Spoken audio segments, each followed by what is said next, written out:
Welcome. Are you guys doing great? Is the sound good? I'm back. The roof is still on here, luckily. The house is creaking. The wind is blowing outside, but we're still here. So welcome to today's stream, everybody.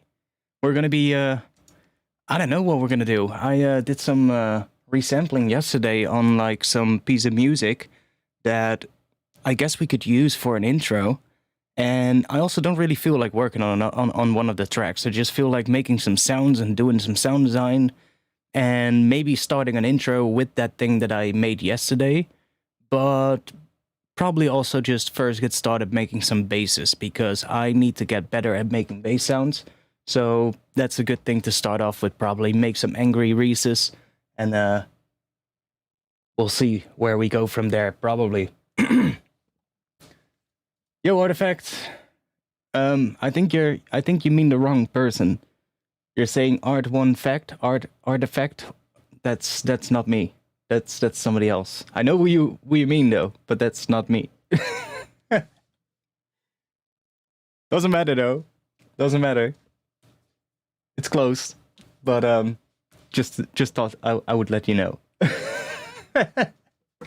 Yeah, so I hope you guys are doing great. I hope you are all doing good. I'm fine. Like I said, it's been a bit windy out here today. It's storm Eunice is raging across the Netherlands right now, and yeah, it's been pretty good. So, what you guys been up to today? Let me organize this project real quick before I switch over. Get some stuff. Okay, that looks good.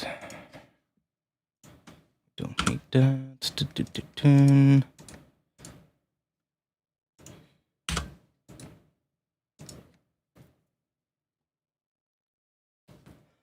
All good, still alive. Yeah, exactly.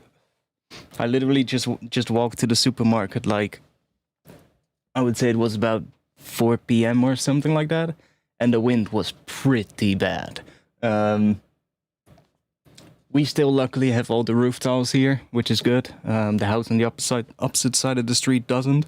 They lost a whole bunch today, so I hope for them that it stays free of rain the coming night, because otherwise might get some leakage on that roof. It's still too windy to go up on a roof and put the roof tiles back right now, so it's like it's just sitting out the storm right now and then waiting to. Well, then they're probably gonna put them back, but they missed a whole bunch. We had it a couple of years ago. But this storm, luckily, everything's still fine. I checked the roof tiles before the stream; they were all still there, so that's good. Saw a whole bunch of videos on Twitter today of like roofs flying away and all kinds of stuff. I was like, oh boy, better not our roof because I need to stream tonight. Right? So let's switch and welcome. You have a flat roof, so fingers crossed. Ooh, flat roofs are pretty bad with this weather. Like most of the roofs that I've seen flying today on social media were all flat roofs. I'm under an angled roof, so I'm pretty fine with that. It kind of depends. For me, it kind of depends what direction the wind is coming from. Like right now, I think it's pretty good. It's like not hitting the roof head on it, so like blowing by it, which is kind of nice. It's not really like earlier today it was pretty bad. I could literally hear the house creak all around me. I was sitting here just trying to make sense of some resampled files, like I said, that I made yesterday, and I just couldn't hear what I was doing. It was just like the wind was blowing. It was like howling like crazy. And then every time a big wind gust would come along and I could hear the entire roof just... And I'm like, oh, fuck. But we're good. So if the roof suddenly starts flying during the stream, then and I suddenly end the stream, then you guys know why that is. Anyways, yeah. So I made some. I did some sick shit yesterday. I was just sitting, like, I was just thinking to myself, like, what can I do tonight? Yesterday, and I was like, let's just do some granular stuff. And I ended up chugging a piece of trumpet music, like some Middle Eastern trumpet music. Nothing like, you know, I listen to so much music, and a lot of music that I like listening to isn't necessarily electronic music or like even Western music. So I was just listening to like some nice like Middle Eastern music, and then this song came on, or this live performance of like some trumpet playing, and it was absolutely beautiful. And I was like, oh, what would happen if I put that into a Pigments? And I did, and I just I got carried away. I recorded like 80 minutes of like Pigments granular trumpets, and yeah, let's just say I made pretty much a full length ambient album by accident. So yeah, that was quite fun. But now I have to make it into an intro. There's like in that 80-minute file, there's like gems of pieces for like an intro. And I don't really know if I want to do that right now, because that's going to be quite a task. Micro-tuning stuff. Yeah, totally. What was his name again? What was his name again? Let me check.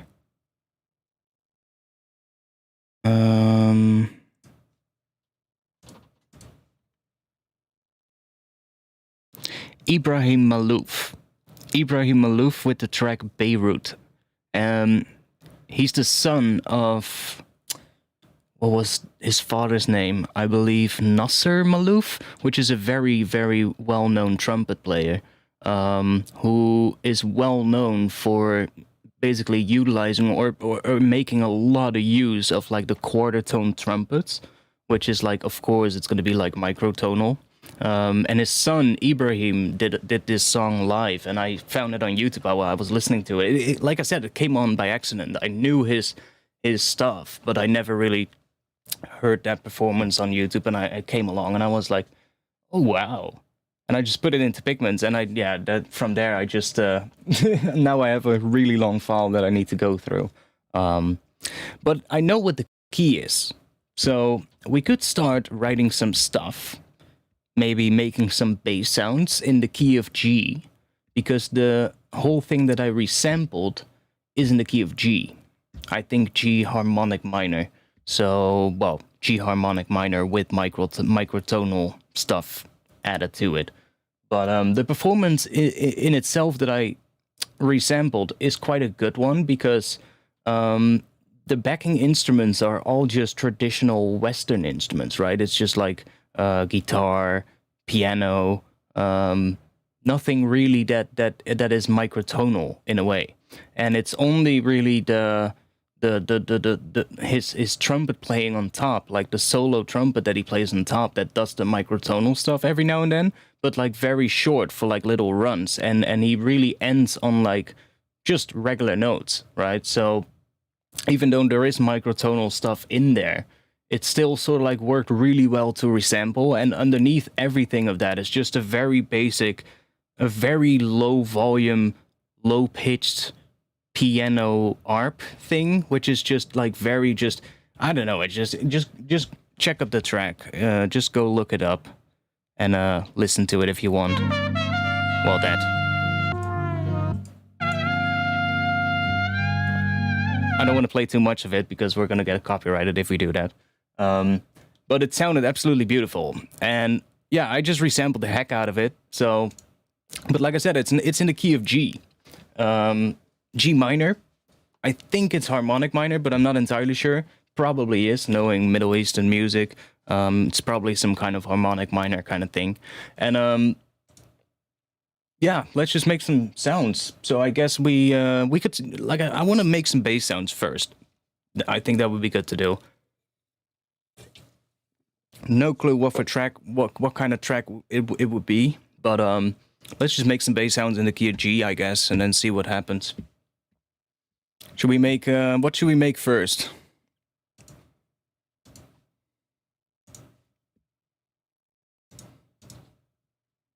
I'm feeling a vital.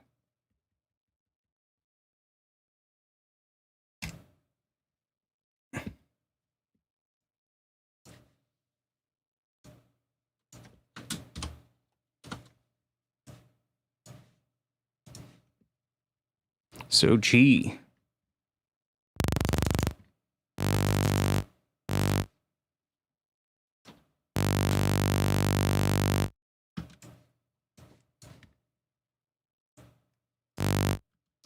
Was it G? Yeah, it was G.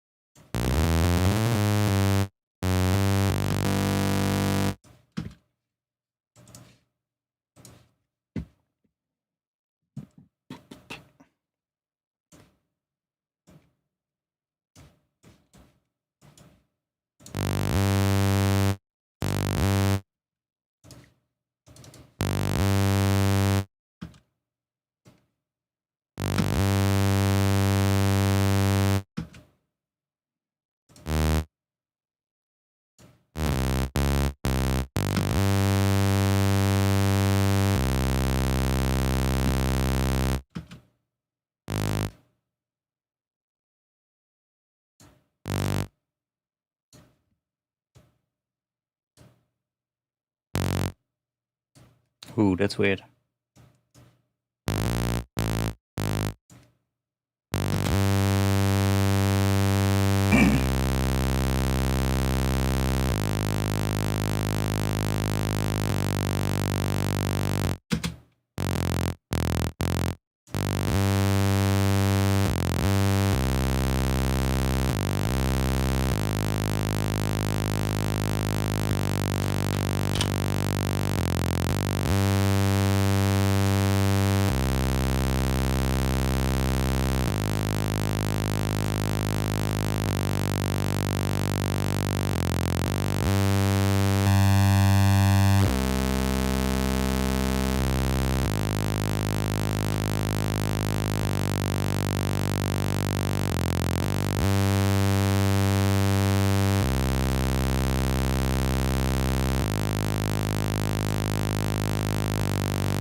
That's cool. I live in Bristol, southwest UK. Wind was crazy today. Calmer today was in red zone. My roofer flat was making new sounds. A sample opportunity missed. Yeah, exactly. I have I need to fix this as soon as the whole storm thing is over. But there's another one coming after this. So tomorrow there's another one coming, which is like the third storm in like 3 days.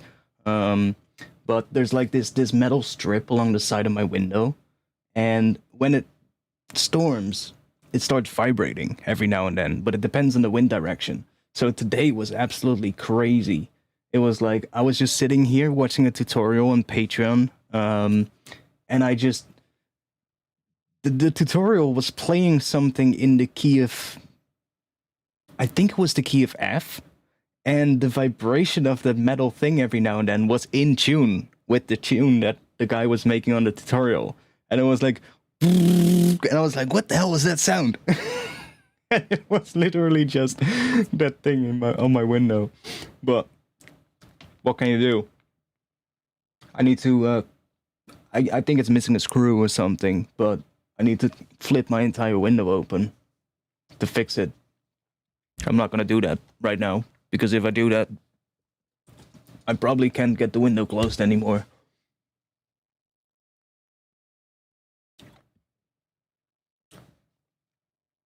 I saw in somewhere in the Netherlands, I'm not sure where, but they closed down an entire street because a church tower is well, not really stable at the moment. They think that it might fall down, so they closed an entire street for that.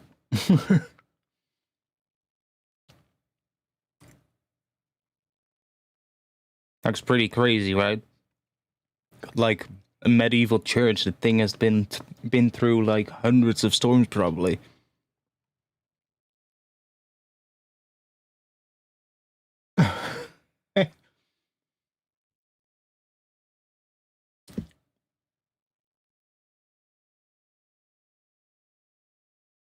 Yeah, I know. There's like nothing, like everything is basically shut down at the moment here as well. I was amazed the airport was still open, like in Amsterdam. Still planes taking off, everything, but they got like a couple of different runways, so makes sense. They can kind of just choose whichever runway is like the one basically right into the wind direction, which allows you to still fly with this weather. But I saw some shit. I was like, holy shit. Yeah, the UK is worse. UK, they don't have like well, I think it's Heathrow, right, where they only have like 2 runways and they're parallel to each other as well. So it's like there's like no option to choose depending on the wind direction. Whereas here, they have like 7, I believe, 7 runways, and they're all in different angles, so they can literally just choose whichever is best. I saw one video on Twitter. It was people waiting in front of the ferry. I think it was a ferry from either from the UK to the Netherlands or from the UK to France or something, or to Belgium, I'm not sure.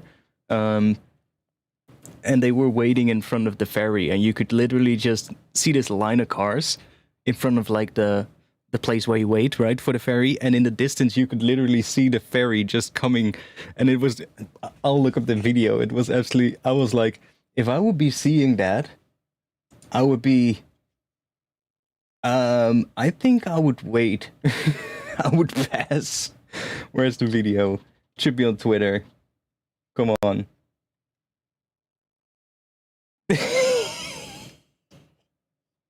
What? Oh no, that's a different one. Let me check. It was a... Oh, there we go. Open a new tab. Like, dude, I would pass. I would probably turn around and I would say, you know what? I think I'll take the ferry tomorrow or in a couple of days. look at it. Just look at it go. I would be don't think I would like to take the ferry.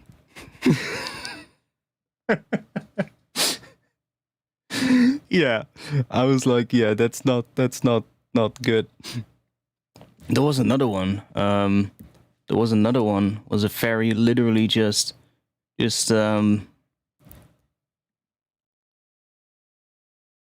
this one was pretty cool. That's a bin. That's the UK, I believe. It's so fucking dope. There was another one with a ferry.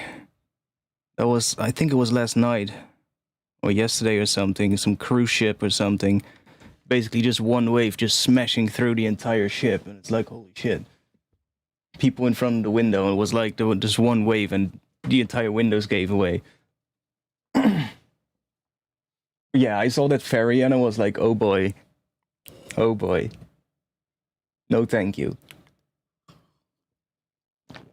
Yeah, we got the wheelie bins as well. We've put them in the backyard shed right now. We actually had to the church, yeah, there's another church right now in the Netherlands that is well, they fear it might fall over, so they closed the entire street. But I saw the one in the UK as well, yeah. The spire of a church blown off.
I mean, yeah, if I was like a windsurf or something like that, well, I don't think I would go out right now, but I know there's people that throw on that shit, right? So yeah, of course they're gonna go.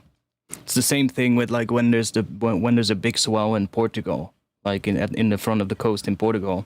Every now and then they have, especially around, I think around like October, November, December, they have like a huge swell there. And it's like 30-meter high waves. So all the big wave surfers just flock to Nazaré in Portugal like around that time, because they know there's going to be a big swell coming, usually around the time when there's a big storm as well, like with storms like these. Those people just go there because they know they're big wave surfers, right? So they know.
Let's see. Let's turn you off for now.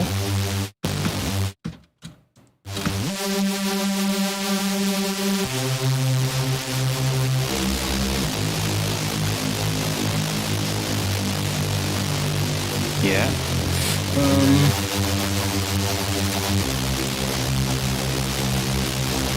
Might want to turn that on.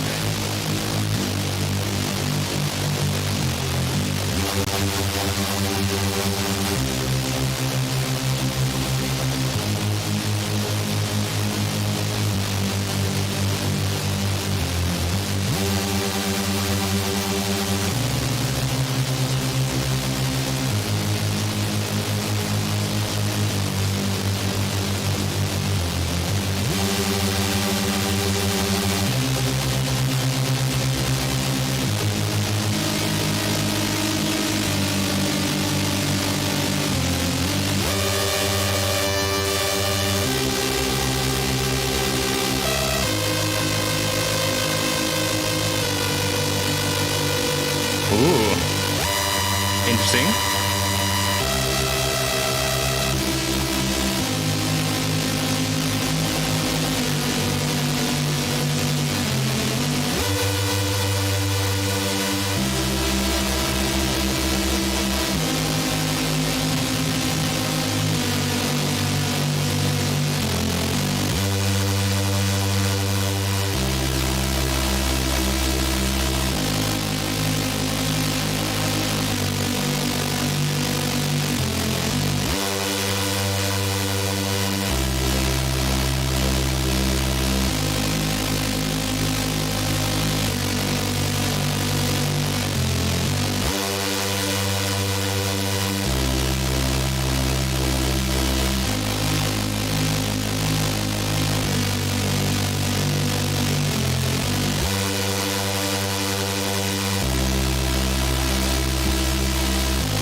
I do like the sound of that. So let's see if we can. Let's also add a couple of pitch bends here so that we get a bit more of an interesting thing. Like we can leave that.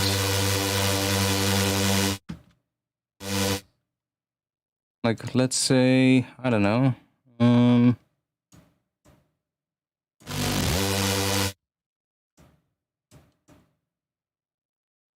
Let's add a couple of pitch bends here. Dun, dun, dun, dun, dun, dun, dun.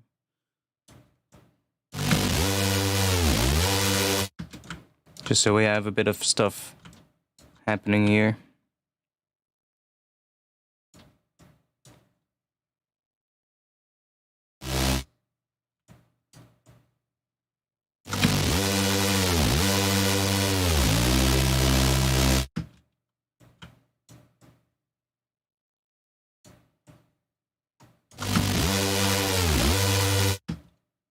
Home?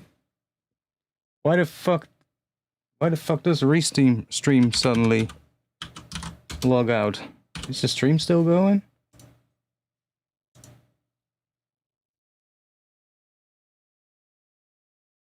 Ah, the stream is still going. Okay, weird. For some reason my my restream chat window just suddenly logged out.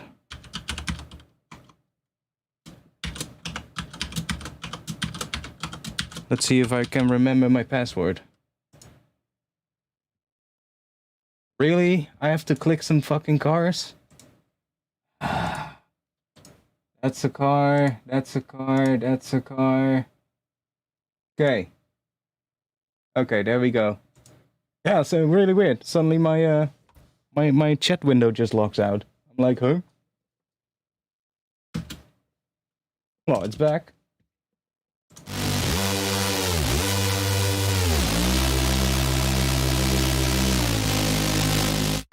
Okay, let's just have...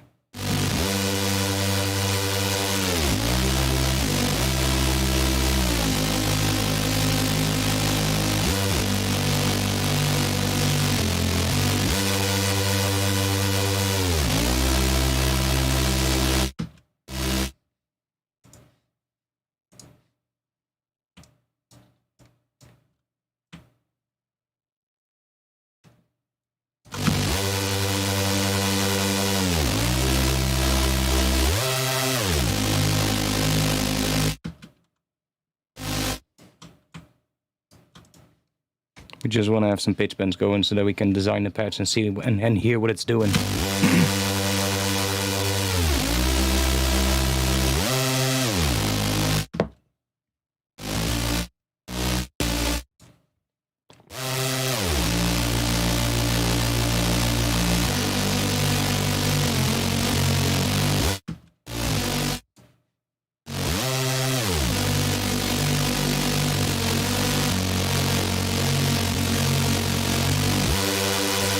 Sure.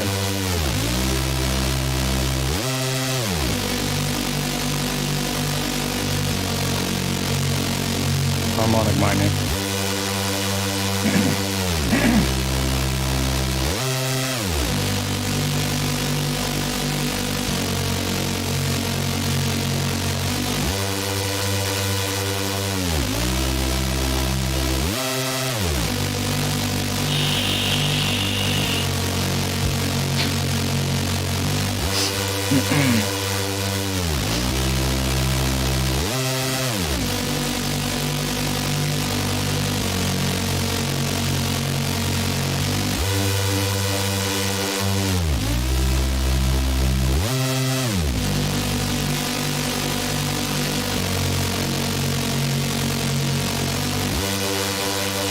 It's already pretty loud, but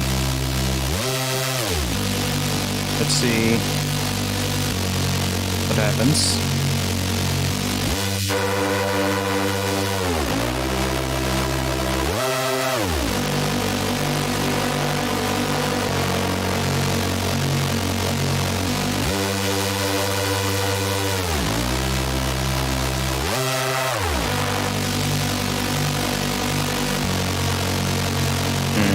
Let's try just one bend.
Okay, well, we made one nice base that we can definitely use, and I want to hear what happens if we start messing with this now, with the unison mode here, like.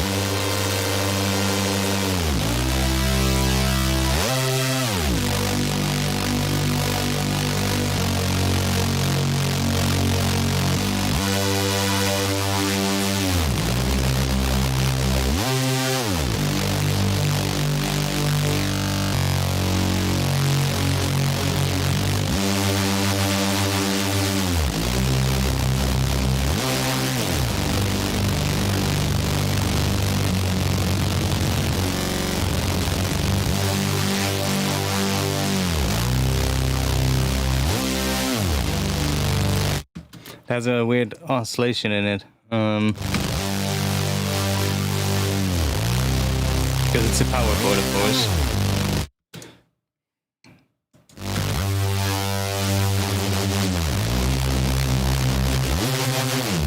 Ooh.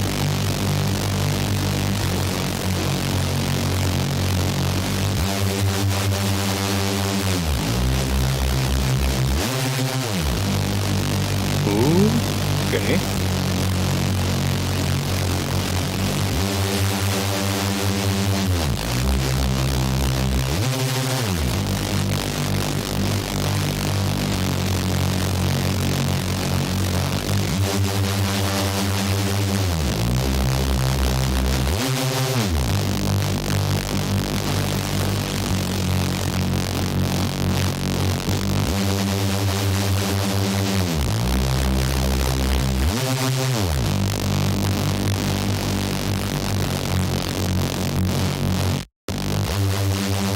Sometimes it sounds good and sometimes it doesn't.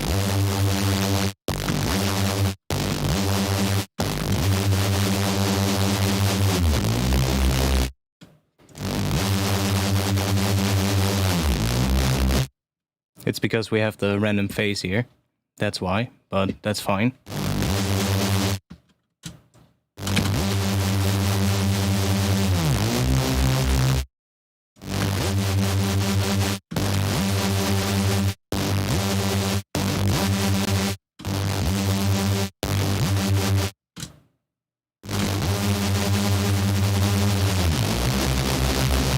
That's messy. Let's see.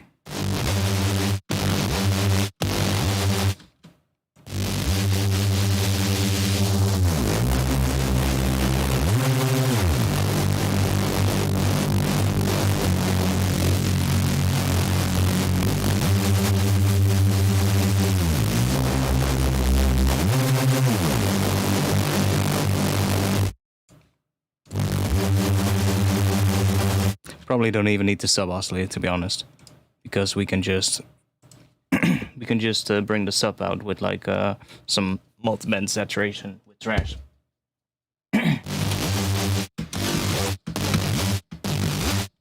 Yeah, I'm trying to look for like what tone I want to do with this bass. Like this thing is quite nice,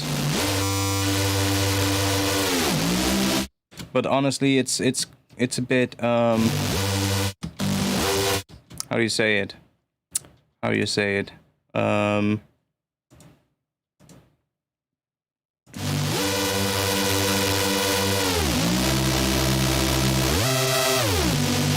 Look how much high end there is in that as well.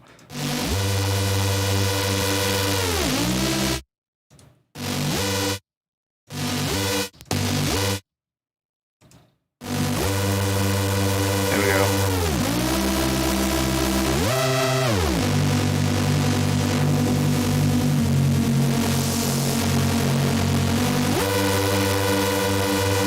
But it's so high in terms of the harmonics and shit.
Not really liking it. Let's see. Did I already save the project? I did. Okay, so we can just hit Control S. I'm gonna go because I think I had another reese. Well, I can just bring these in if it... Let's just bring this in. Some other stuff that I made yesterday evening. I think there was a reese and some drums as well. might help to get us started. You do love the Teddy Killer's trash high-end leads, which they use to call and response their bass at the end of, or at the start of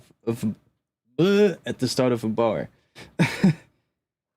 Yeah, I mean, I'm not there. I'm not there. Well, I'm not that much of a fan of their music, to be honest. But they do have some nice tunes for sure. But I'm not that big of a fan of their stuff. Like the tunes are nice, don't get me wrong, but a lot of times they don't really speak well to me, I guess. Like it's a lot of just big bass and that's it, right? Which is fine, but it's usually not really my type of thing. I want something that kind of, I don't know, takes me on a journey or something. So there's actually quite a bit of shit that I just dragged in, but don't worry, I'll go over it. Let's just get rid of that one. Oh, right here. So I made some drums yesterday evening, and honestly, they have a bit of an old school sound. Well, maybe not old school, but the technique on how I did it is quite old school. I made these drums yesterday. Let me check. Are we playing the right thing? Yeah. So I made these yesterday.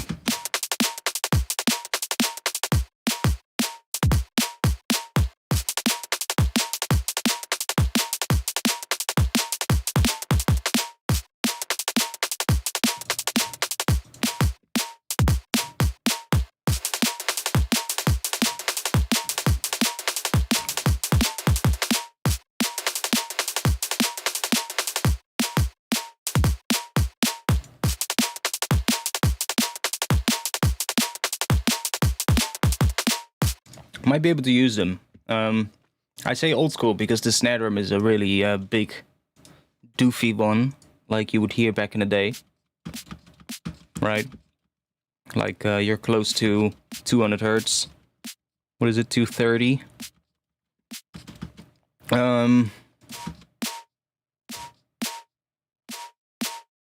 And I used some breaks that I chopped up. It's actually one of the breaks that I made for the upcoming Patreon pack.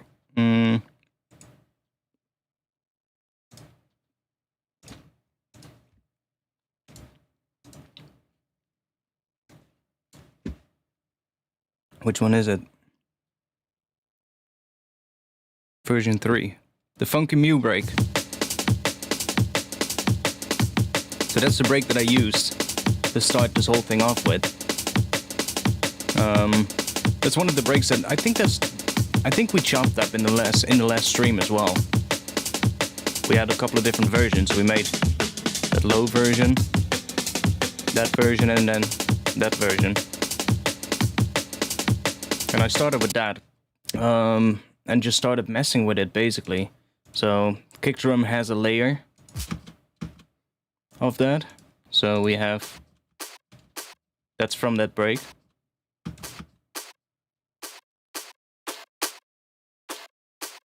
So that's just a couple of different kicks that I took. With a synth kick, just a very basic serum kick, and then there's some extra noise layered on top, which is kind of slammed with the kick and the funk thing through, what is it, this transient shaper, which makes it sound quite nice.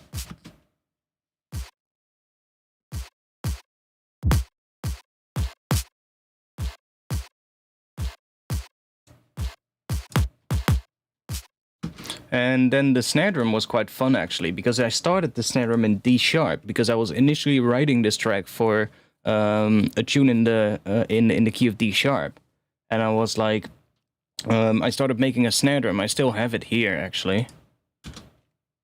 So we have just See, it's higher pitched as well.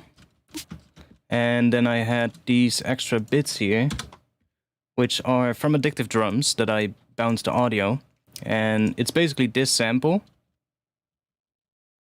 Why can't we hear that?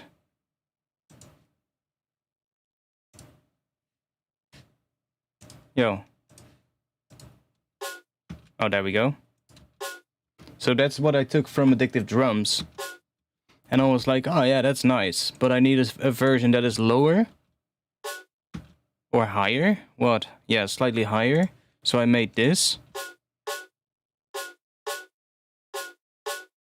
And that was layered with this one. And then I started resampling that trumpet thing. I'll actually bring that in later as well, which in just a bit. It's gonna take a while for Ableton to process that file because it's 80 minutes long and I have 2 of them. So that's 160 minutes of granular resampling. But I recorded both of them at the same time. It's basically 2 of the same one, but in a different octave. So I can just load them both in and then just chop them up and see which one I want to use, or maybe both. And I started working with that, which was in the key of G. So I tuned the kick drum to G, I believe, and this one was then turned into this snare.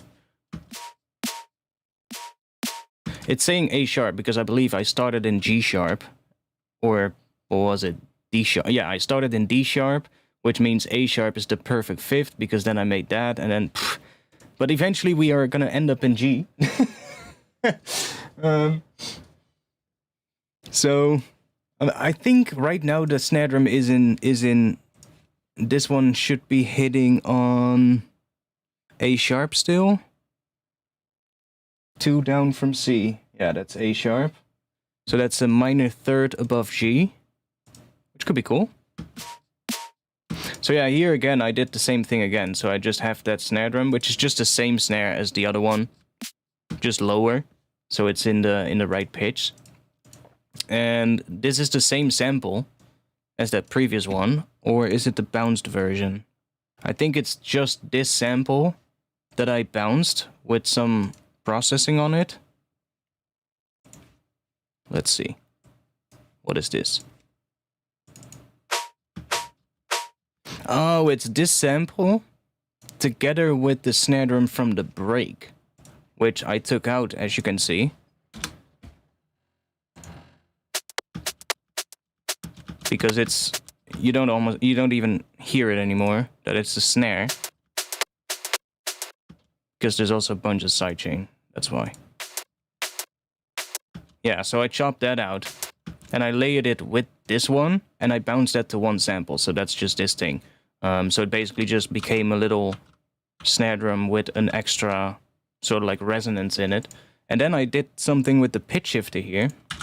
To kind of create some different pitches on that. As you can see, I'm just moving it around. And that does that.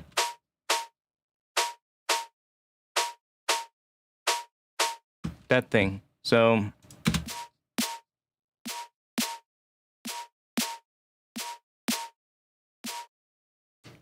and that's basically it. And then we have just everything that's left over from the break is just here.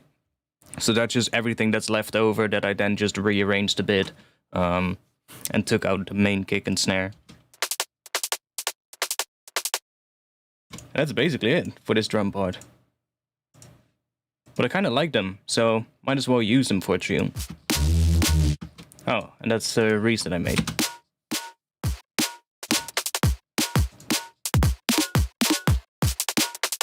Home? Oh, we have 2 snare drums. I'm like, why does it sound so weird? There we go.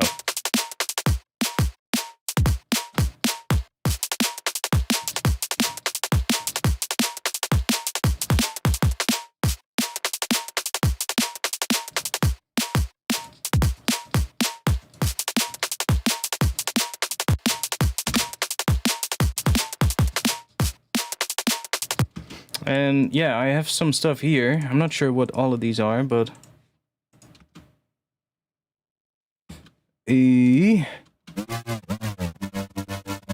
That's not interesting. That's not important. These are probably not also in the same key. Let's see. So this is in D, G. Okay, this is in G. That's good. This is G harmonic minor.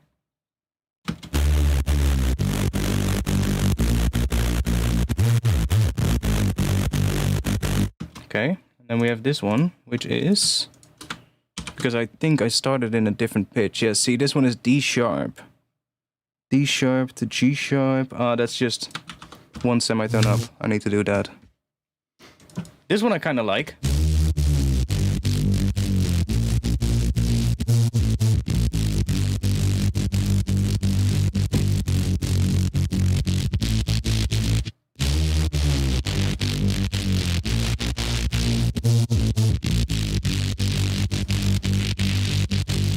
It's a bit messy, but it was mostly just there to kind of hear what that would do with the drums. Let me turn the sidechain on. Oh yeah, that is on.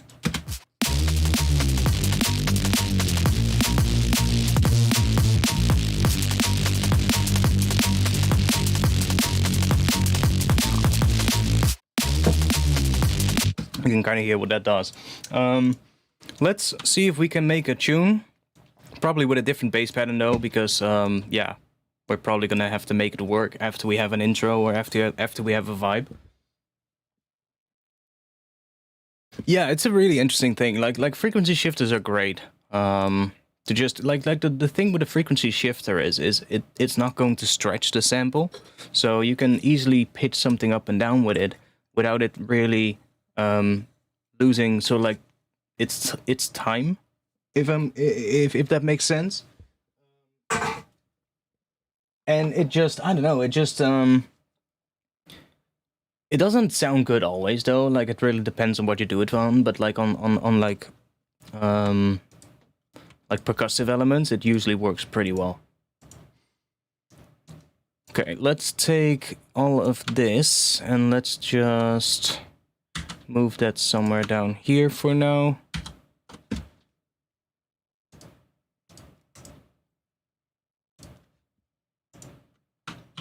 I'm gonna bring the resamples in because those are really fucking long, and it's gonna take a while for Ableton to find all of, or to what is that? What does it do? Analyze? Yeah, to analyze all of it. We want these two. Holy shit! Like even clicking them in my browser just. One moment, Ableton is freezing for a bit. I just clicked a gigantic file. Yeah, I think it would have to be pretty dark. You'll hear in just a bit. Like, we need this resample file so I can show you what I mean. Come on, Ableton, you can do it. I know it, the file is long, I know, but you can do this, come on.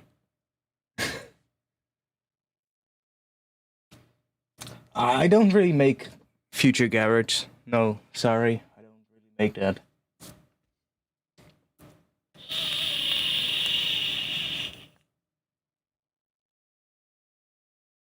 Not really my my cup of tea. Damn, Ableton. I know this file is long, but that's pretty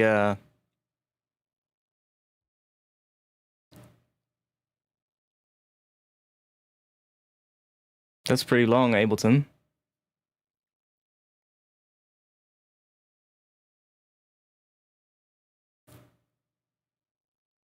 Might have been better for me to drag it in from the project where it's where I recorded it in. So I didn't have to click it in my browser. You know what? Let me do that.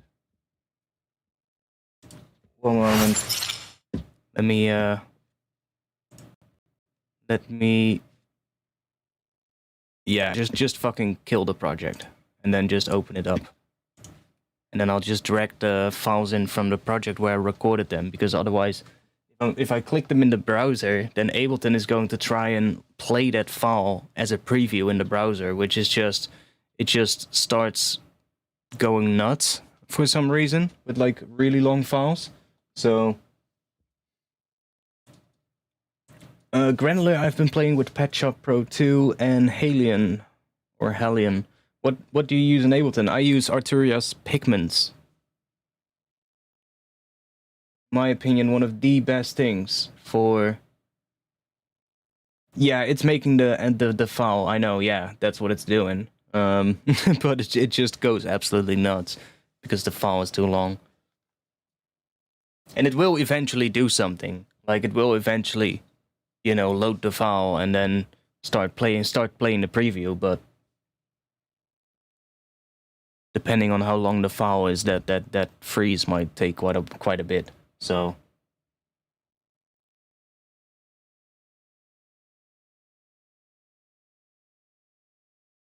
instead, I'll just do it this way. So basically just record this, or open up the project again that we had,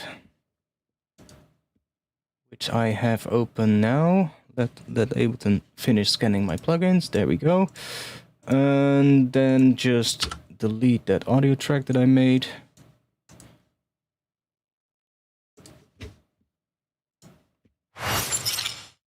And just go to current project. And which one was it? Probably that one. No, which one was it? This one.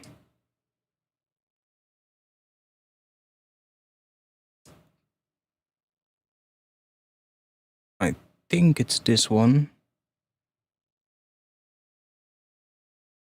Or is that the one that I used for the resampling?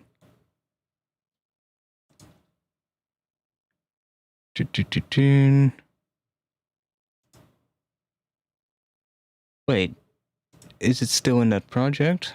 Well, let's see.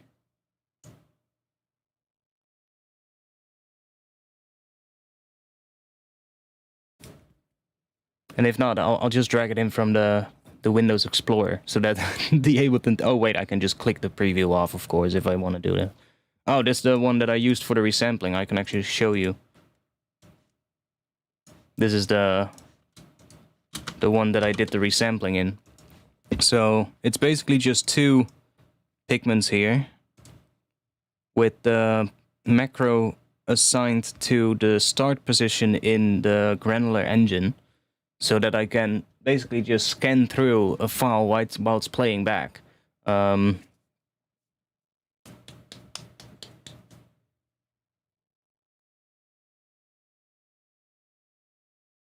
So yeah, I have basically just this whole thing here. So let's just go to this one.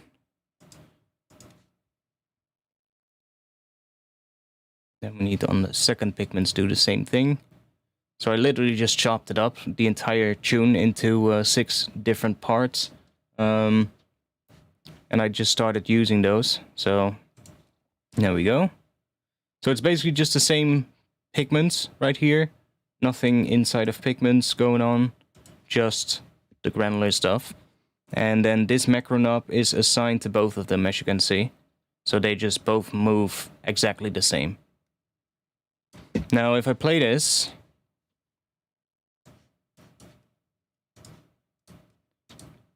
there is a little bit of reverb on here and some glue compressor just to make it louder, but I didn't record that in the audio file. I just recorded the two pigments separate as well, so I have the 2 different octaves. I could have also done this in one pigment, honestly, now I think about it. But, oh yeah, I didn't want to set up the second engine. I didn't want to have to redo the modulation to the mapping to the macro, so I just duplicated the pigments, because I was like, it's just for resampling, so who cares? And I just opened one up so I could see the value on the start position change. Where do we see that value again? I could see that value change somewhere. Oh yeah, here. So here I have the value itself, and I could see that value change. If I just hold shift, I can move it like in really small increments. Like, you can see it as well, like, even though this right here on the macro still says 0, you can already see that this value is going up. See, we're at 0.002, while this one is still at 0. And if you just leave it, if you just do it like this with your mouse, it's gonna jump from 0 to 1, 2, 3, like, and so forth. But there's actual values in between it.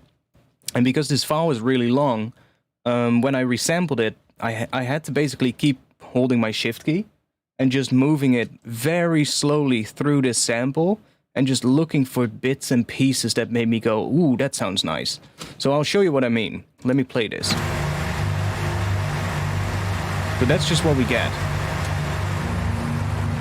Now that noise, is actually people clapping at the start of the performance.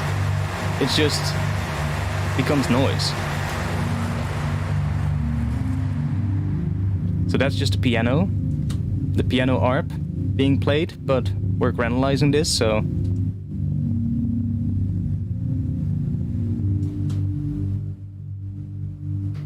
and then as I move this up, we start getting into the part where we hear the trumpet playing.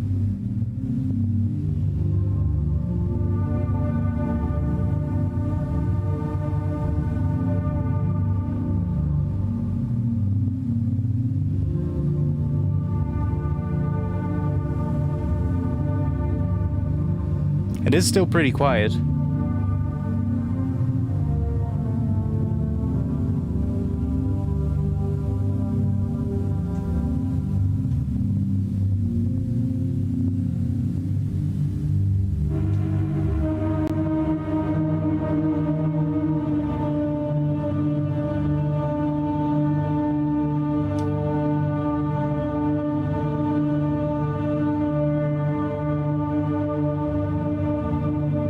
So I just started doing that. Oh. Let's solo that one.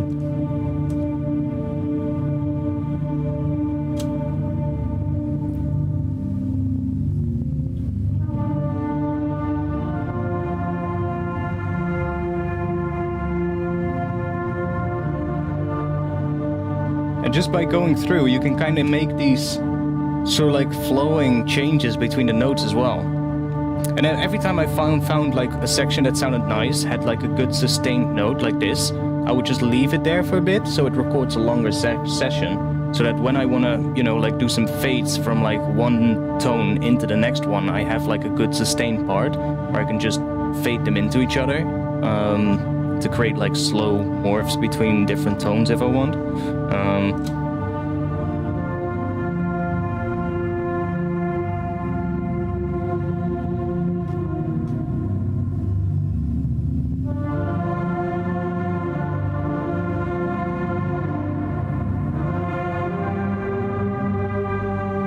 See, there you have another note.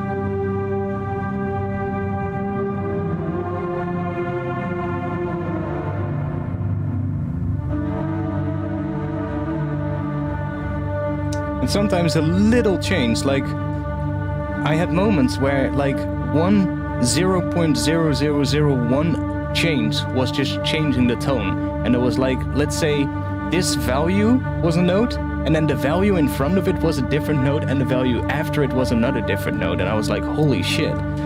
And sometimes when just morphing through it, I got really interesting melodies as well, and like here.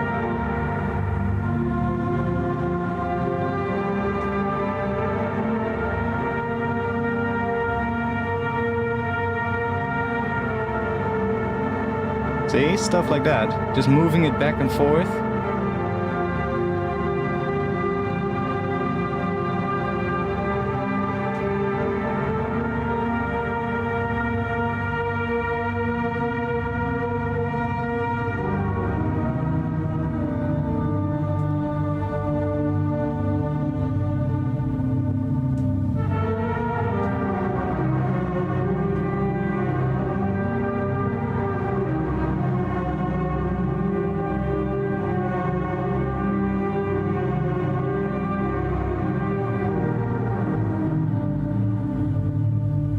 And I did that for like I said, 80 minutes.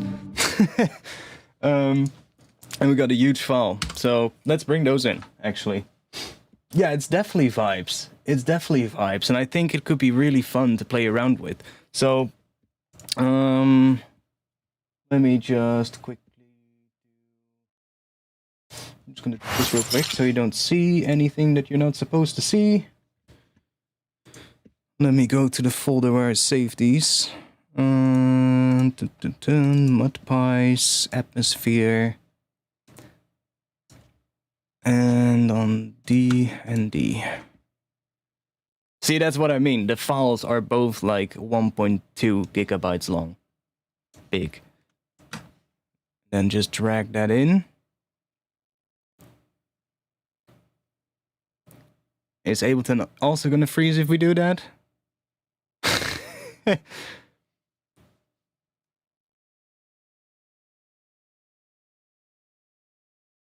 I think it is.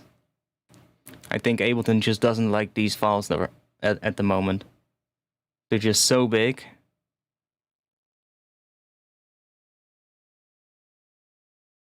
Like I'm hovering over Ableton and it's not even showing up the files. It's just.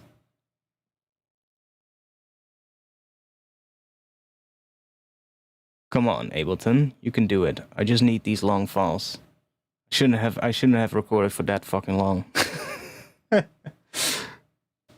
I mean, we can do it again, but I don't want to, because there were some really good bits in it. That's also why it ended up being so long, of course, because I got carried away and I found some bits that sounded really fucking cool.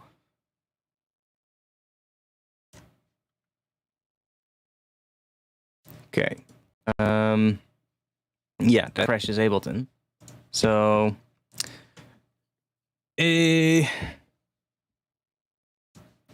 how are we gonna do this? That Arabian sound, use that. Yeah, exactly. There were a whole bunch of parts in it that used that.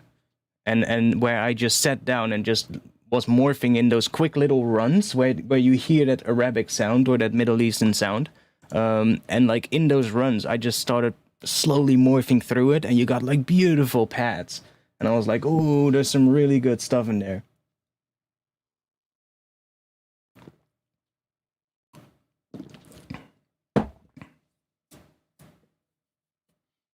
I'm gonna give it another shot. One moment. I'm gonna see if this works. I have an idea. I have an idea.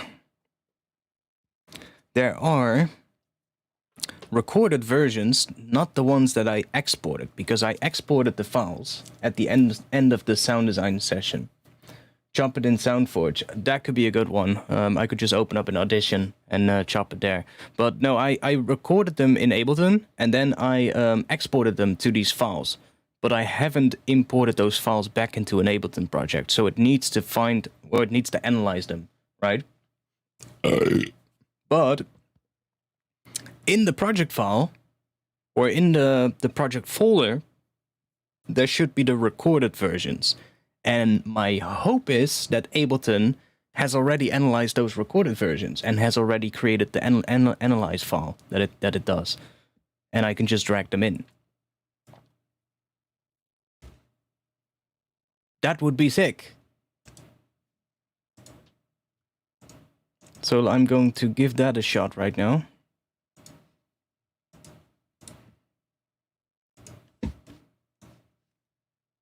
Let's see. Let me quickly...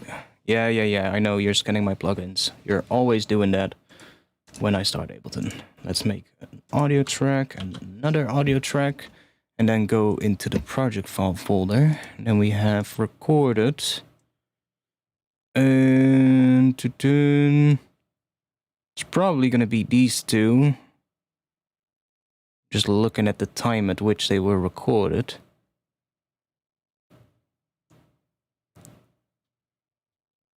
It's probably these two right here.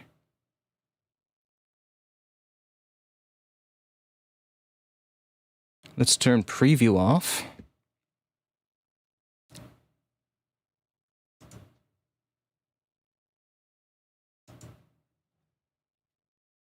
Okay, I found one of them. Is that the other one? No.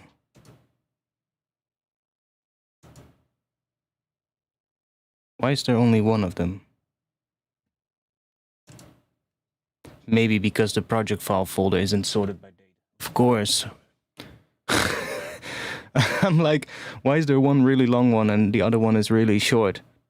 Because it's sorted by name and not by date. I found them, and I think I think they actually just. It works. It works. Yes. Yes.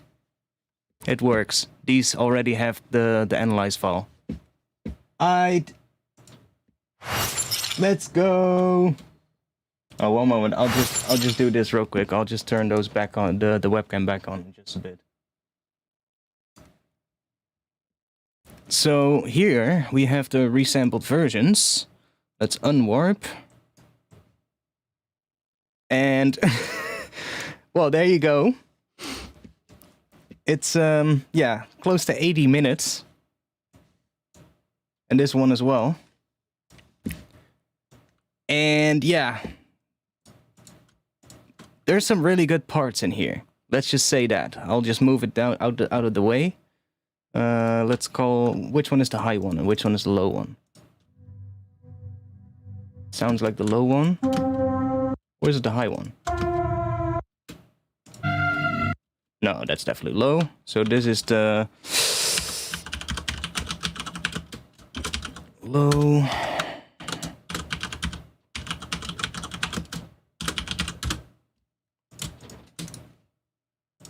So it's just the same one, but just a different octave, basically. And I recorded them at once, so they're both going to be identical, basically. Let's bring this down a bit. Let's see. We want to have some reverb on it, so that we can hear how it sounds properly. Because it's recorded dry.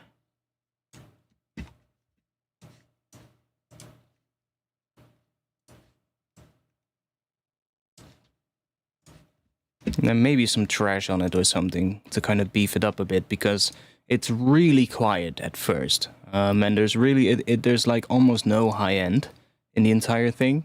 But like having a trash on it will sort of like help to kind of beef that up a bit.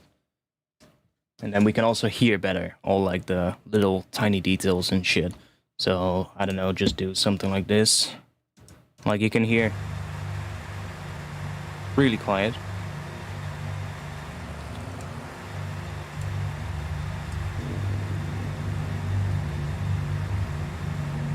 Might not even need to do that. Even.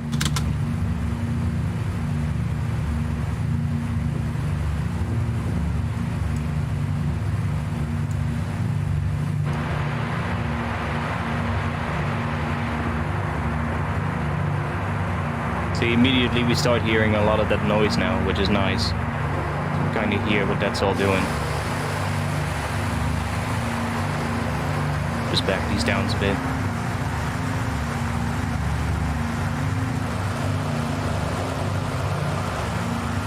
Like, honestly, I could literally just release this as an album. Ambient album sorted.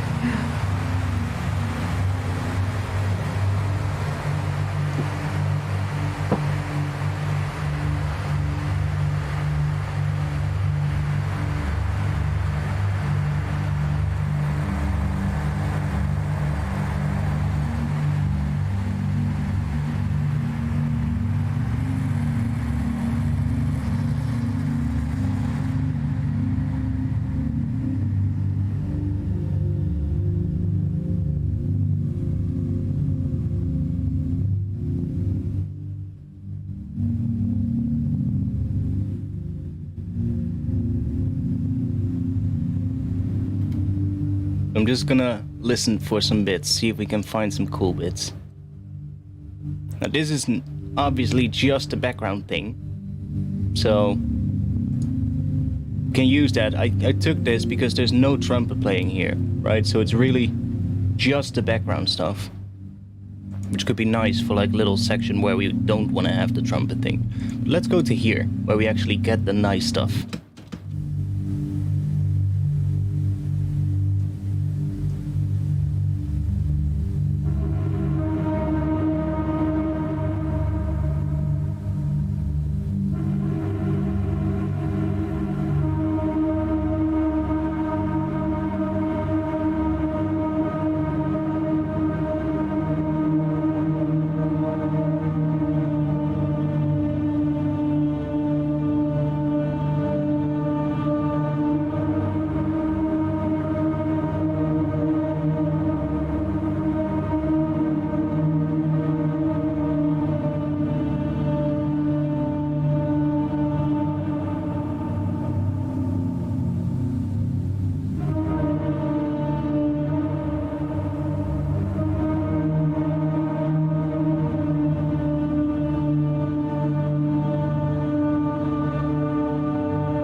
So here I'm honestly just finding like the settings of pigments. And from here on out it's starting to get better. Like you can hear these are still a little bit rough. Like they're not really smooth sounding. But then we get into these sections here and it starts getting a lot nicer.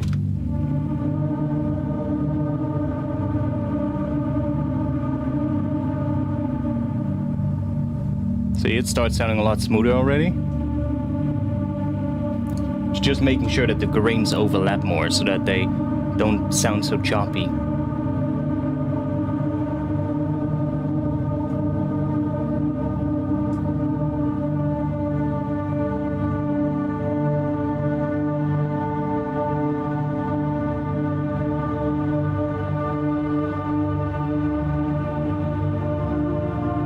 There we go.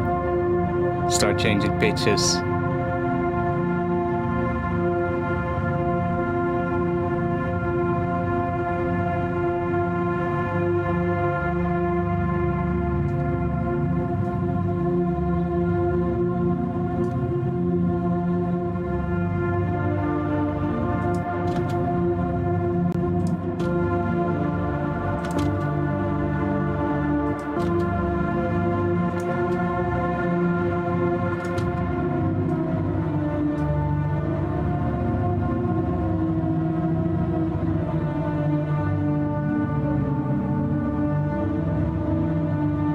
See, there's some microtonal stuff happening there. It's cool.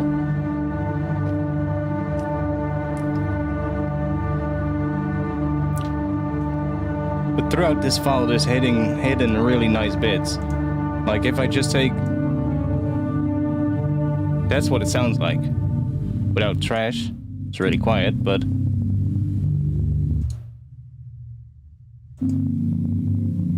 See, and we have two different versions here.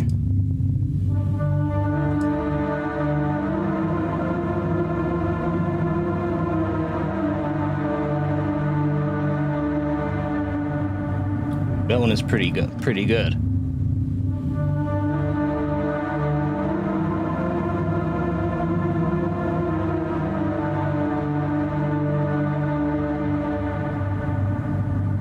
I don't like that one. Let's just do that and then just give this a nice color.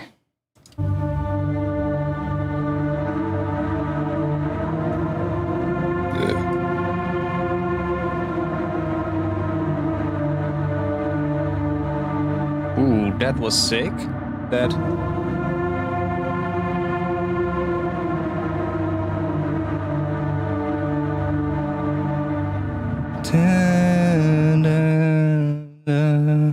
That was really sick.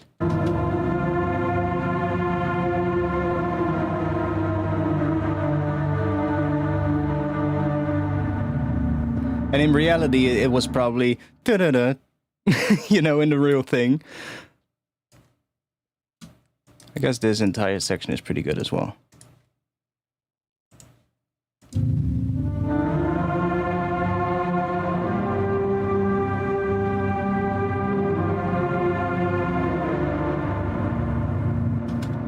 Another different pitch here.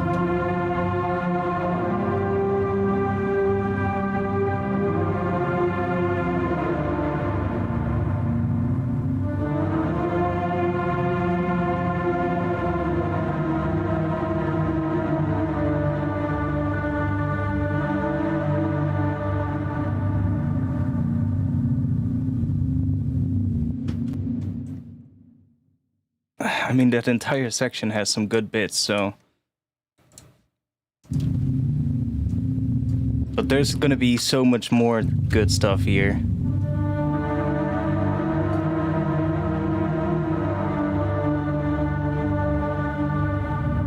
Like that one as well.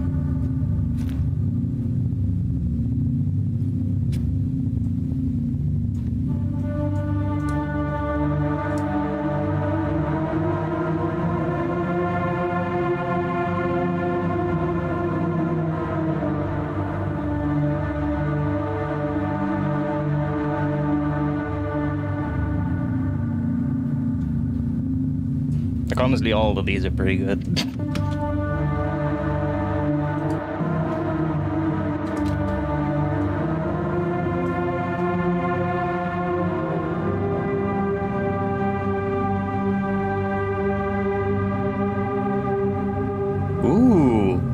a different fade out. High fade out.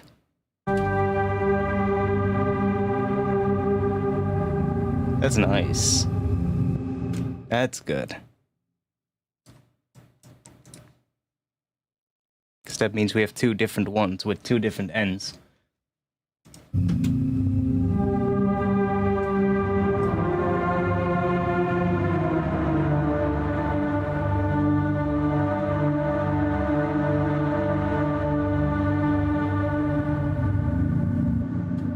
That's the same. That's backwards. Yeah.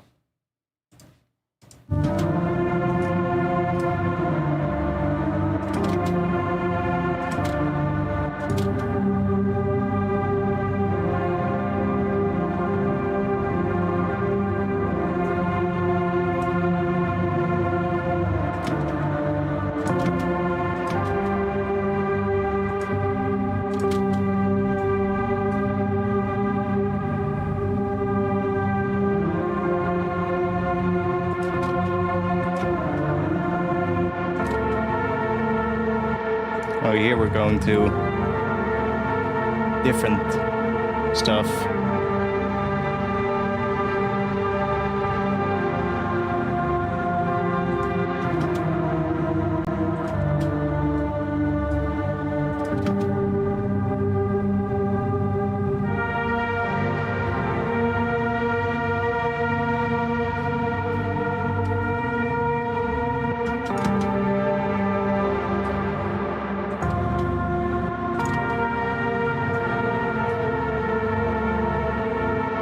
Ooh.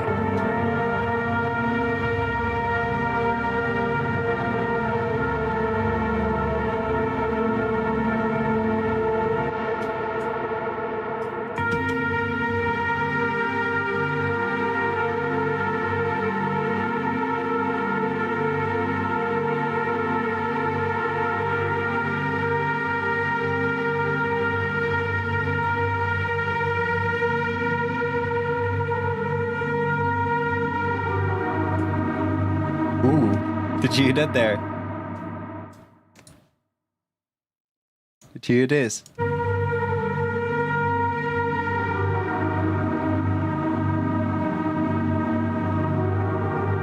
That section there was so sick.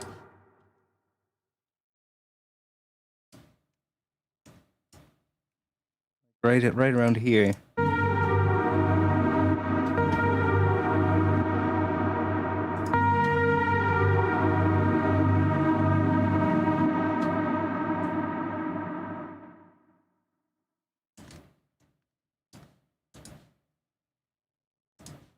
Oh. Like, it's all just gonna be, well, we're probably gonna do a lot of trial and error, move stuff around to kind of...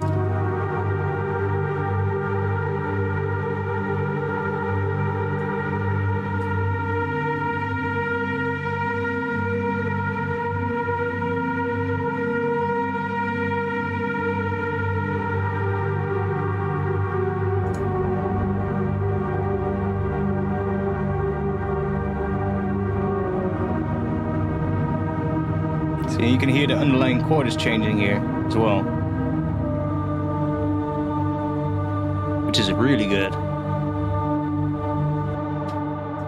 Like, there's some really good stuff here as well.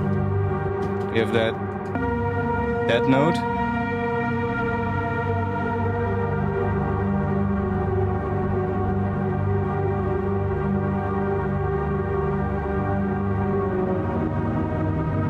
And then that.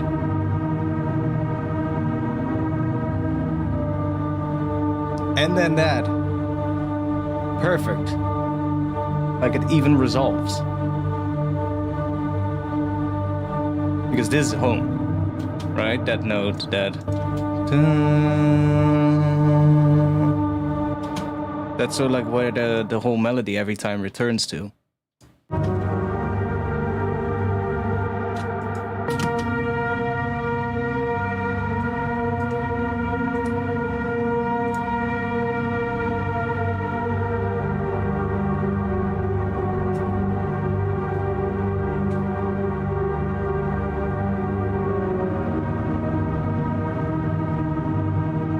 Yo, medic.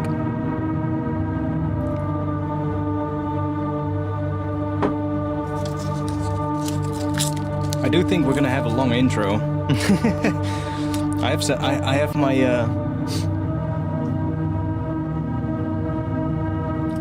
I have such a feeling. Because look at it. We're still so far in the start of this pile.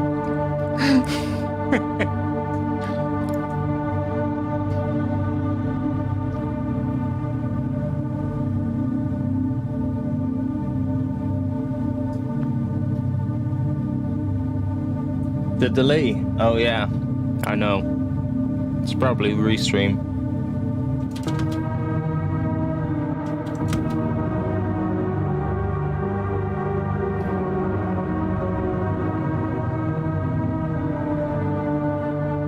That is nice too, that.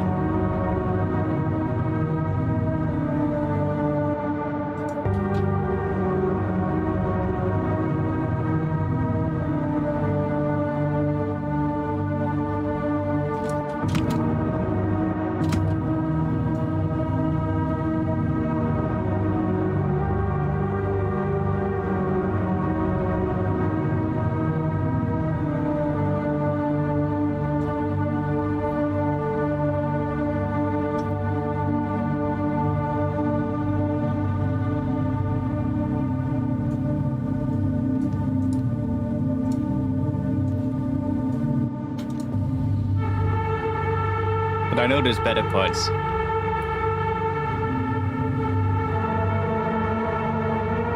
One minute 8. That's pretty long.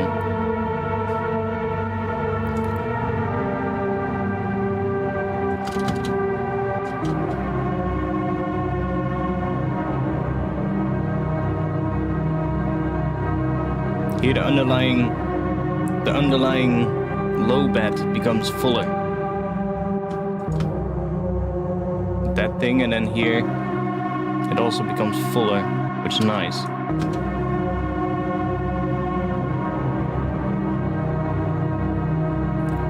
Like the top stuff is still doing very similar stuff, of course, to what every part in this whole thing is doing, but it's the underlying sort of like frequencies that just get fuller and change chord every now and then, and that is something that we can really use.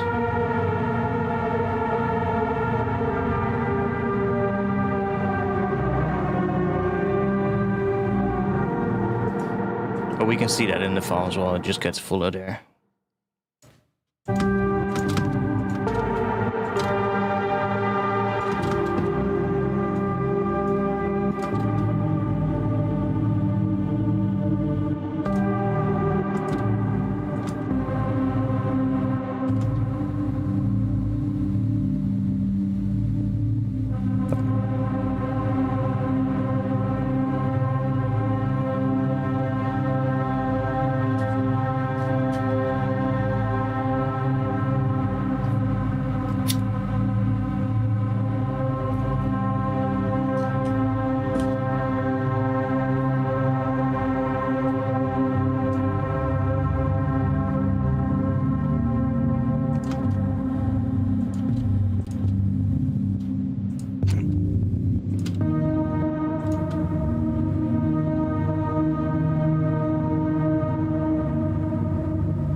Okay.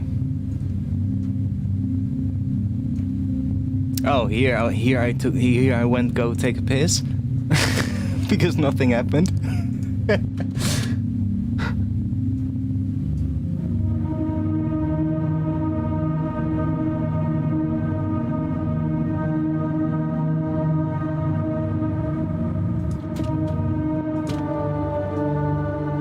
Yeah, these parts sound really good as well. Like just those sustained.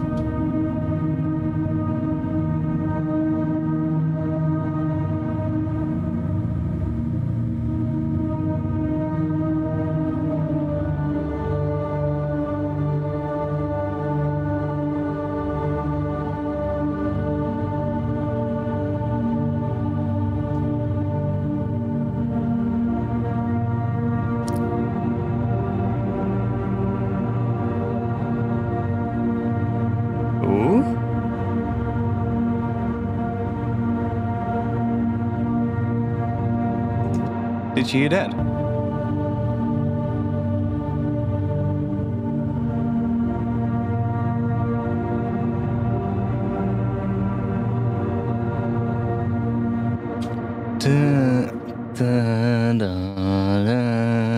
And then actually it needs to go back. Back up. Hope there's a part in it that does that, and if not, we can make it. Because it needs to go back to this. That.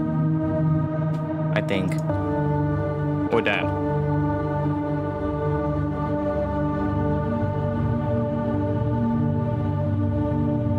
So you were automating pigments 1 to 3% on the tape head of the granular for 80 minutes, basically. Yeah, just with very small amounts for 80 minutes, yeah.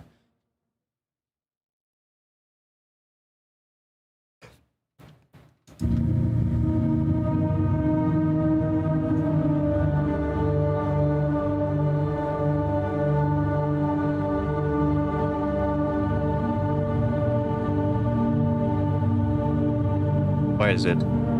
There.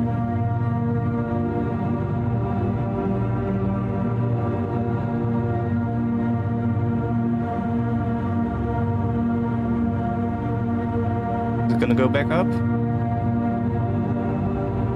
No. It's going down.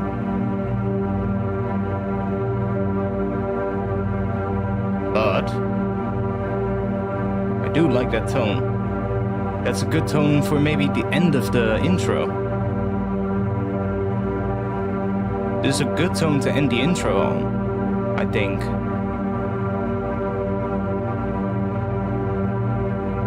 Ooh, and it extends for really long. Ooh. Okay, there's a change there. That's a really good tone to end the intro on, I think. So yeah, I said it a couple of times now. Let's make this one a different color so we remember that this is a special one. Let's do that.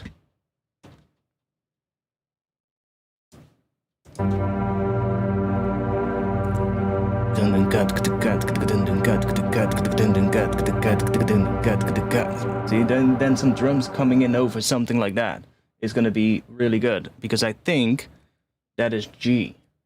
If I'm correct.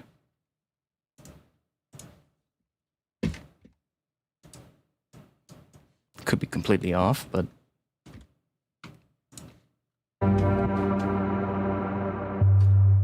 No, I'm right. See? It is G, and that's the root. So that's why that worked really well as sort of like the end one. And I was looking for a good one like that. And that part in front of it is really good, because there's a couple of sections where it changes into that G, where there's a little section, and not all of those sections where it changes. Like, I think that is right around here.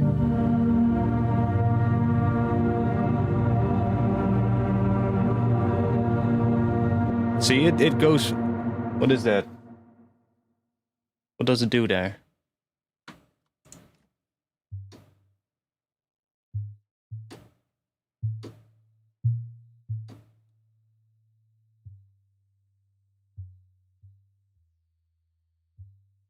Not sure, but it does something weird there.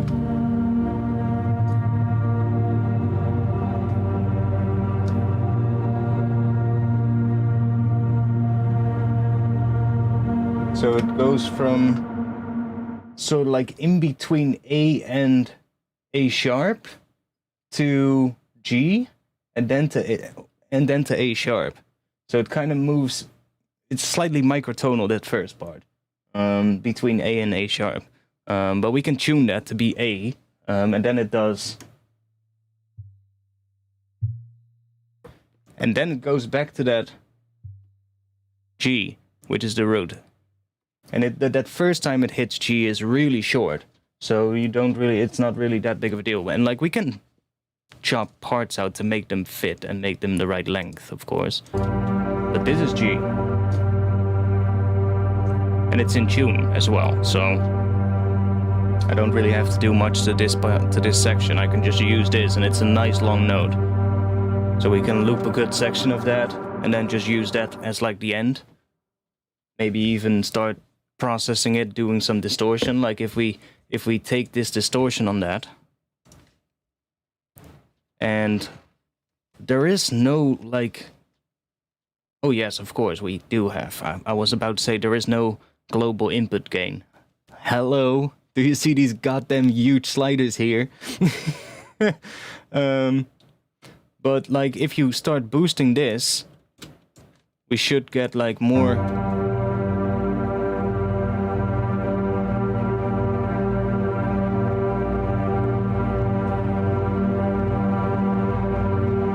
And I would probably start doing that then maybe on like the high bend, start messing with the distortion so that you get more and more distortion coming up, basically.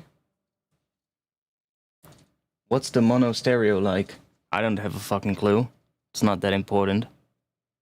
It's not that important, we can fix that later.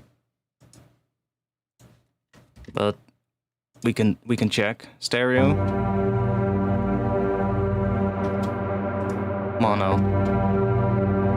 That's pretty good.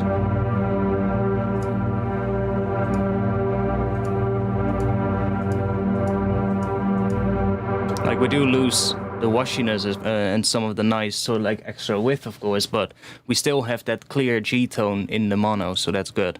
We can make that work.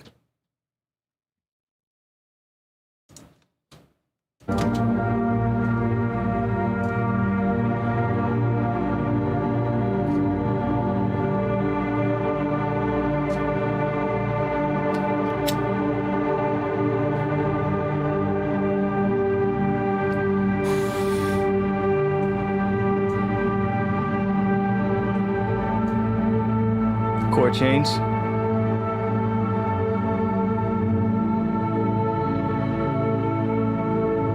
That one sounds majestic.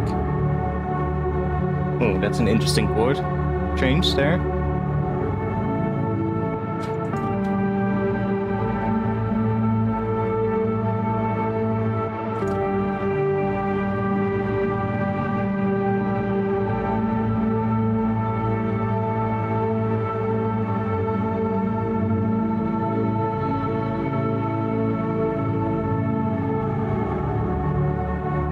That's a really interesting change.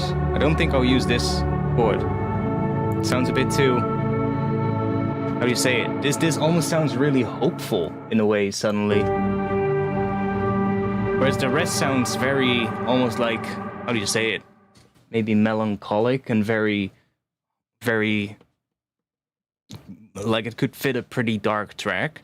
And then this section suddenly, it changes to that different chord underneath it, and it just suddenly becomes really hopeful and positive. Yeah, exactly. It went from that really dark sound, and suddenly it goes into like...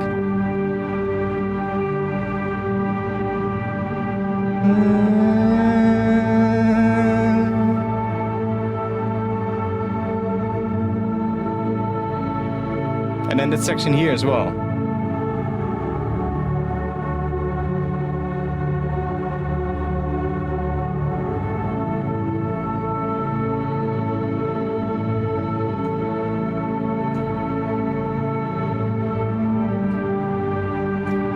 There we go, back to the darkness.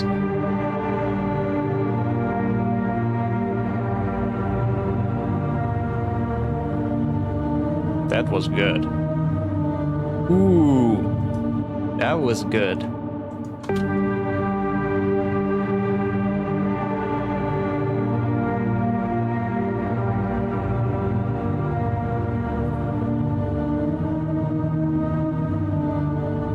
That was nice.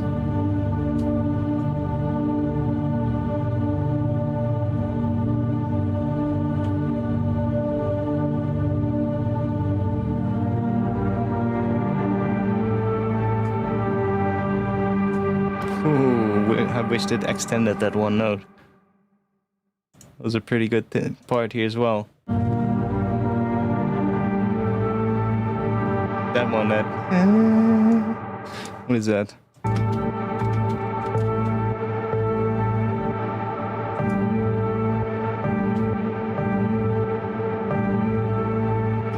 What is that?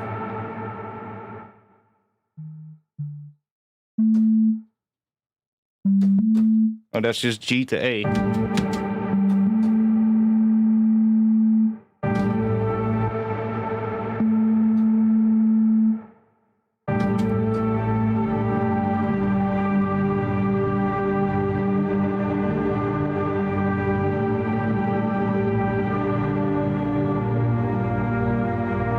But we can...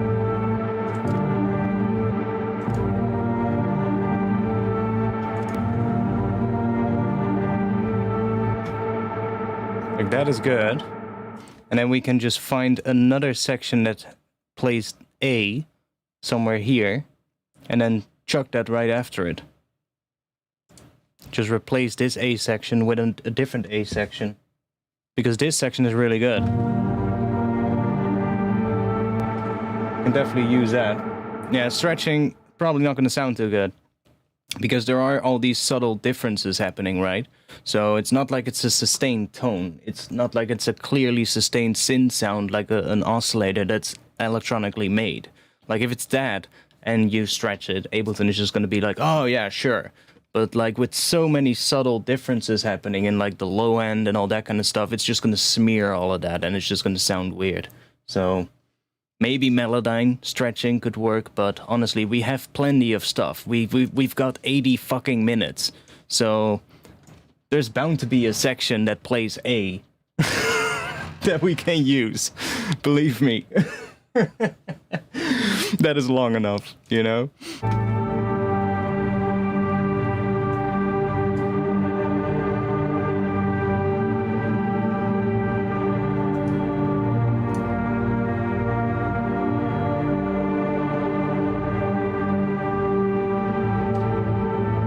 A. There we go.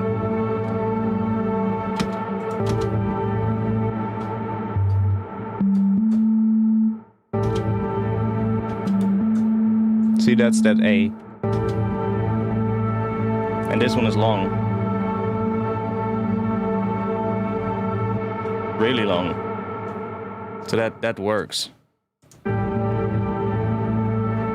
So I'll just take slightly in front of it. I think it goes up to about here.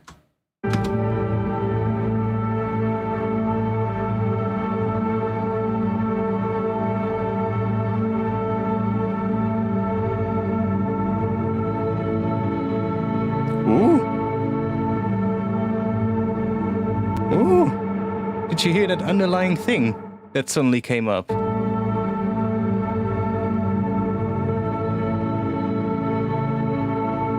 Ooh, that's beautiful. Fuck. Where was that?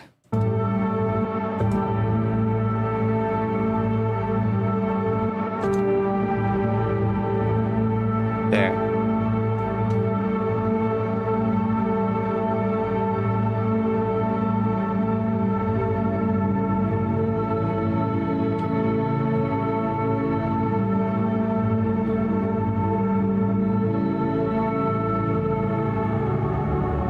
Yeah, and there we go back into that really...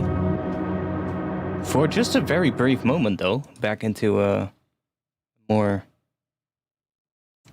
what is that? That is a really weird section that I would not use. This part just sounds...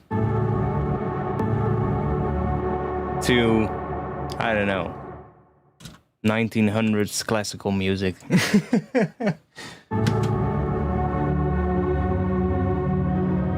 And there it goes back to a better part.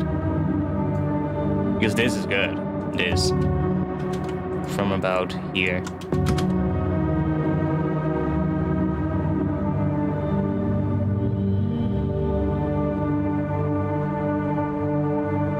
Yeah, it goes to like some kind of a major there that you don't expect, I think. Which is fine, but not for what we need.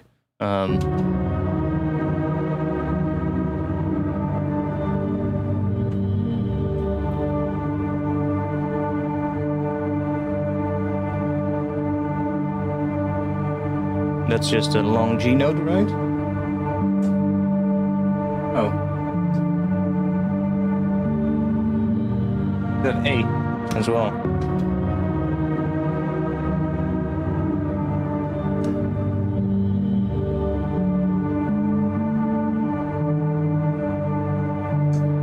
Oh, that's D.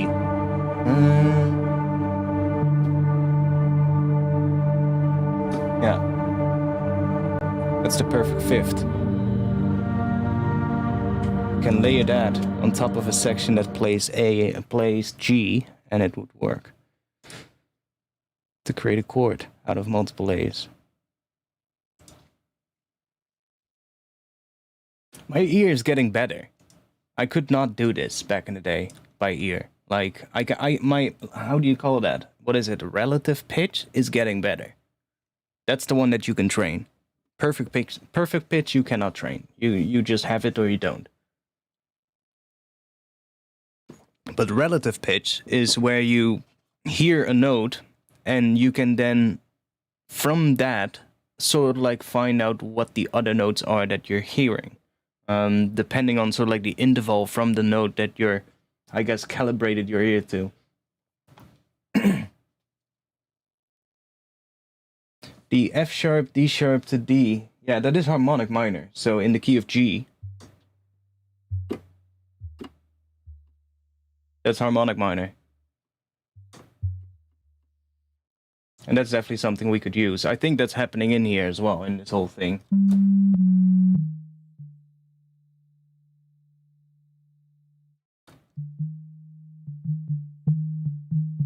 Because I don't think they're playing... That would be the regular minor. I think they're playing that F sharp. Which means it's harmonic minor. It makes sense, like the trumpet player is doing microtonal stuff, but the underlying instrument is just a piano. And later on in the track there's a guitar coming in and some drumming as well. But the guitar and the piano, definitely the piano, those are just classically tuned. They're not like tuned to microtonals or anything like that. It's just the trumpet player that's playing a quarter tone trumpet that creates some microtonal stuff every now and then in mostly his runs, but he doesn't really end on notes that are microtonal. He only uses them briefly when he transitions from a long note to a different long note, or in the case of when he plays, the notes aren't as long as they are now, of course, because I just granular stretched and resampled the hell out of it. It's not even playing back in one direction, it's playing back forwards and backwards at the same time, and it's just creating all kinds of weird, interesting things. But in the original thing, there's like, he only uses those for very brief moments. So that's why this file is perfect for resampling and doing this stuff for an intro for, because we could even easily combine this with regular instruments that we synthesize and just use like regular notes, not like notes in between semitones. And it would probably still work pretty well. We probably don't need to do a whole lot of tuning on this file, on this version on this thing that I resampled. Actually, you can train perfect pitch. Okay. Whatever, I don't care, but whatever.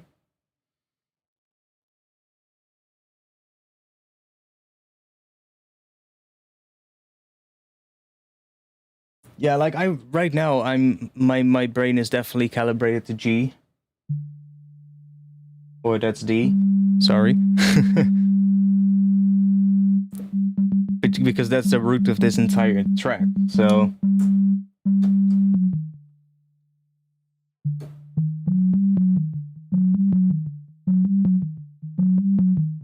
and it's basically mostly that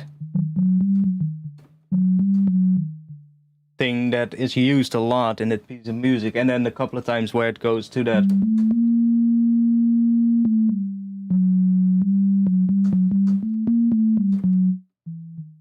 Oh. So that's basically it, I think. I mean, okay, then it can be trained. Sorry.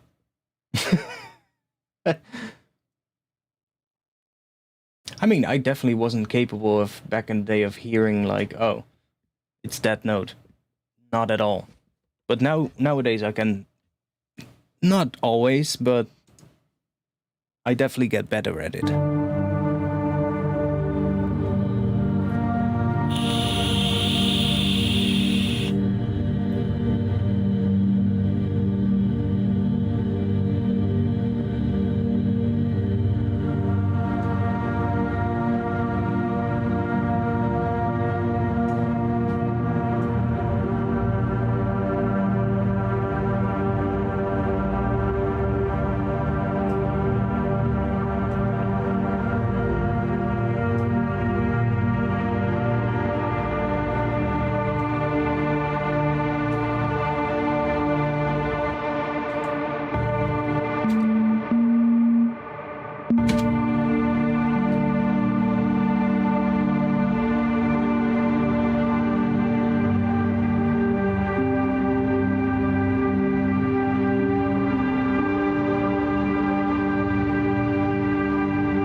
There's a lot of D in this as well.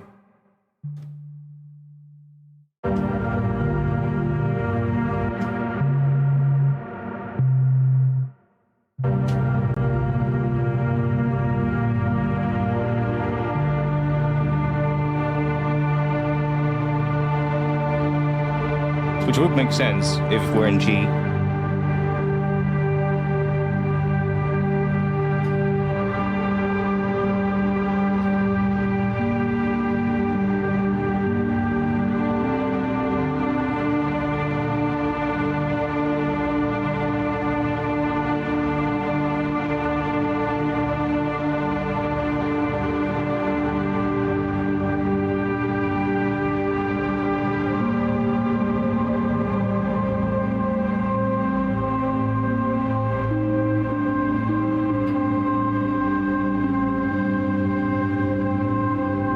What's that? Ooh. Ooh, what's happening there? That high note. Was that D as well with a high D?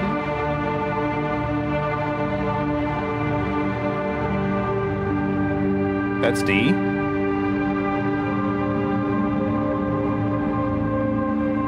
Just an octave. Oh, that's D and a C, I think.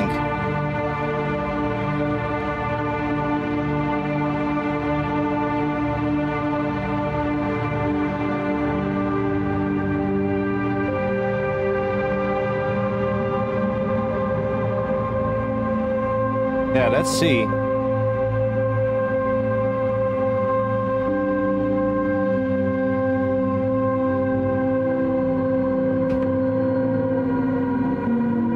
And to A sharp.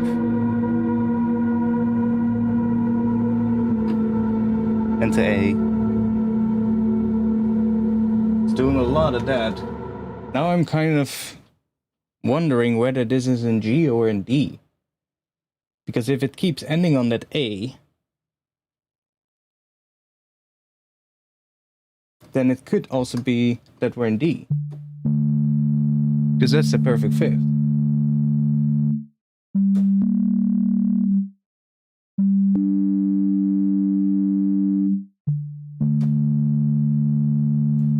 could also be G.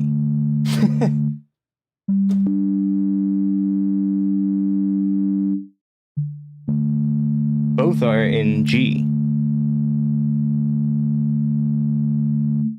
And then D.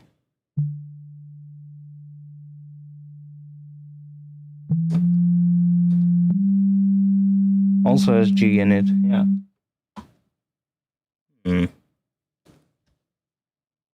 Well, I guess we could use it in both in both scales. We are gonna be in G, but this section there's some really cool stuff happening here though.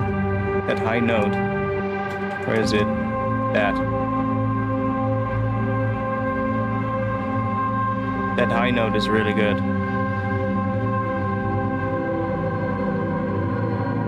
And that change as well.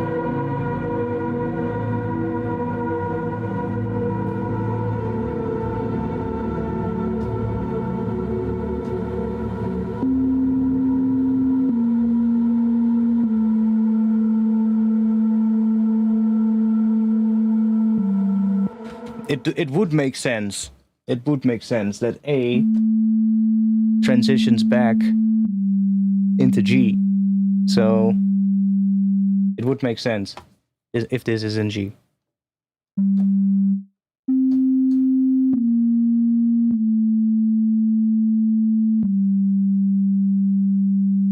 Like in terms of if we play that does feel like home. Back to G, exactly. It does feel like home.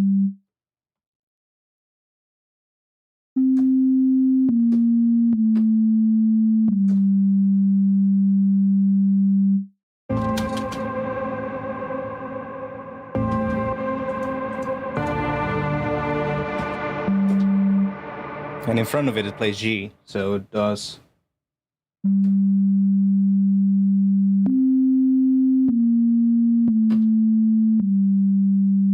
Yeah, definitely. Definitely G.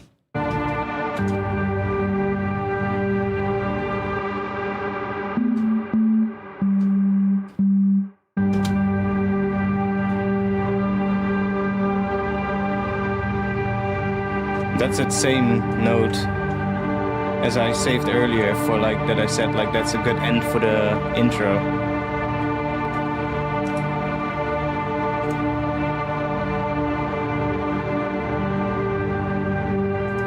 So is there a plugin to detect notes? Yeah. I mean, you can always just enable to chuck a tuner on it and hope that it works. On this one it probably doesn't work that well, because it's granular and there's underlying notes and it's chords and there's all kinds of weird harmonies happening in this file. But it does every now and then see that there's a D in here. Oh, there we go. See, G. But it just doesn't find it that well.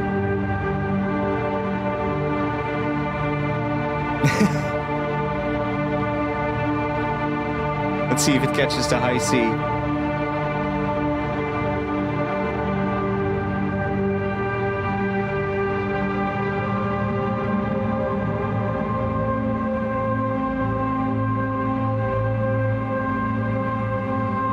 See, it doesn't even... It doesn't even get to C. But there's clearly a C happening there. Clearly that is what I'm hearing there in that section. And it says that it's that. So it's probably both, like that. But we're hearing mostly that C. But that tuner just doesn't understand. Because there's so much happening. Better option would be probably to just chuck this in Melodyne. Like literally put a Melodyne on it. Should we try? Should we see what happens? If Melodyne can actually find the pitch of all of this. I'm not gonna do the entire file, of course, don't worry. Where is it? Where is it? Oh yeah. Ceremony Melodyne. Just this short section, see what it does. But I usually just use like a player key indeed What? This looks like yellow as fuck. Okay, weird. But like if we do this...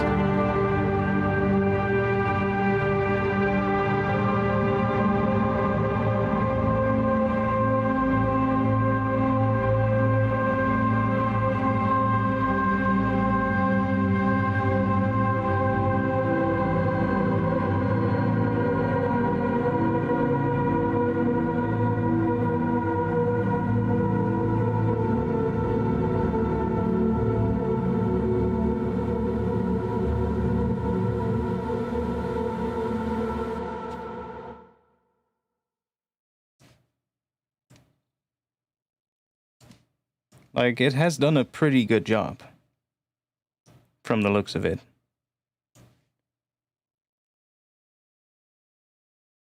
It does say... it says G here. Again, doesn't find the high C.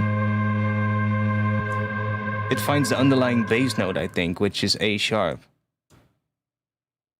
It's playing an A sharp, what is that? Or an A flat. A flat major is what it's playing then.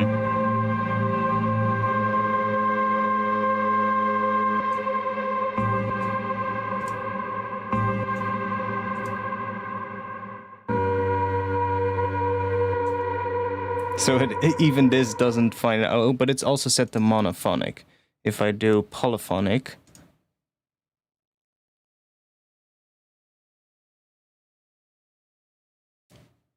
there we go. Now it starts becoming a lot better.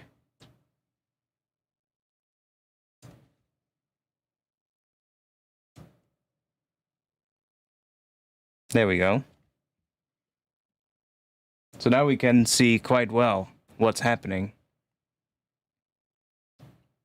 So I can literally just make something out of the file. Just make something that I like the sound of. And then just record it in Melodyne with the polyphonic sustain thing and just figure out what it's doing exactly. I don't even have to worry. I can immediately find out what the bass notes are of the chord stuff that I chopped up, and I can just see it. It's not going to be completely accurate, of course, but it's pretty.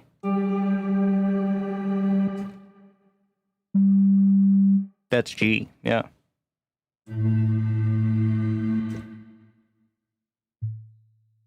And that is indeed a lower A. So, Melodyne is really good. You can literally just turn a major chord into a minor chord, even though it's a sample. Like, you can literally just, like, this right here, it's playing A sharp major? No, it's not. It's playing something else. G sharp, or it's playing G minor here. Like, this is the minor third. Like, I can literally just make that a major third, so... Like...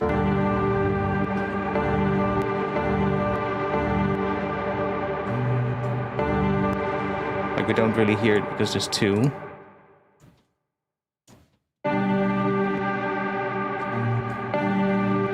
Don't really hear it that well because it's, of course, the lowest note that I'm changing, but you can, like, change just a chord around.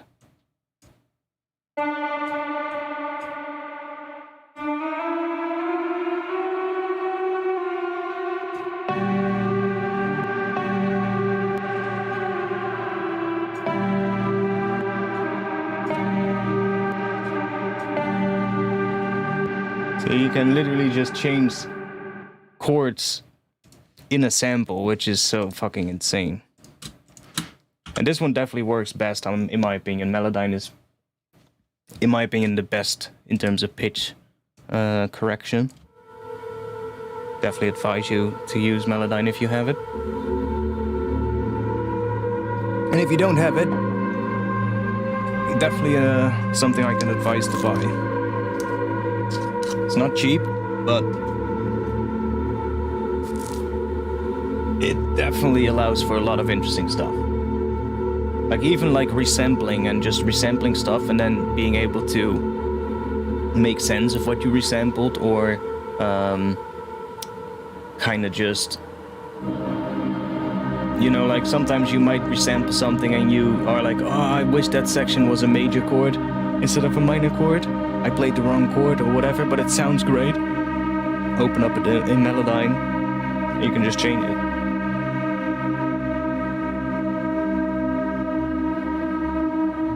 And for vocals, absolutely amazing. Let's say you're recording a vocal and there's like, she sang with a lot of vibrato, and you don't want that. Just take the vibrato out. Bam.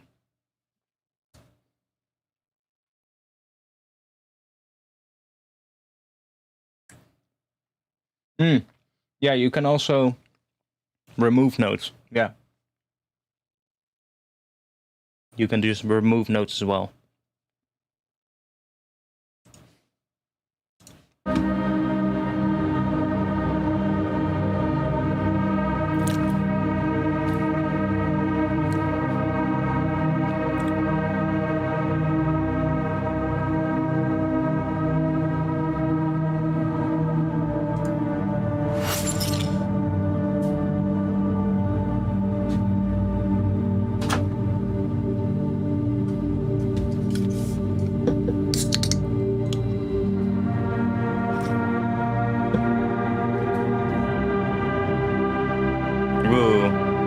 Major chord again. But this time it's a nice one.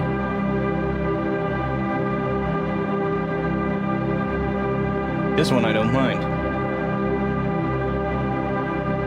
What is that?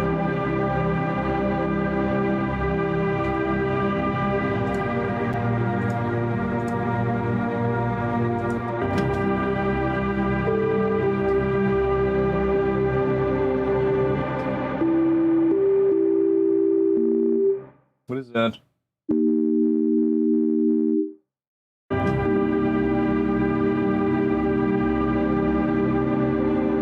Is it that?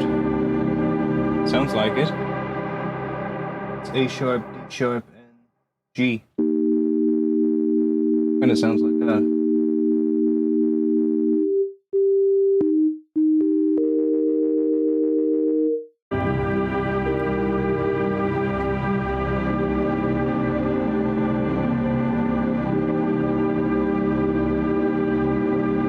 I think it's that.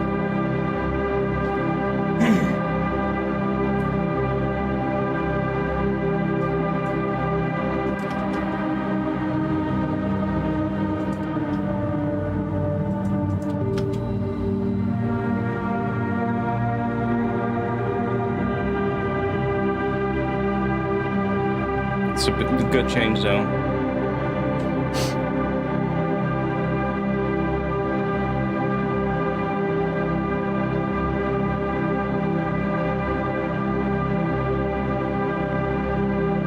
Still need to start making sense out of this as an intro though.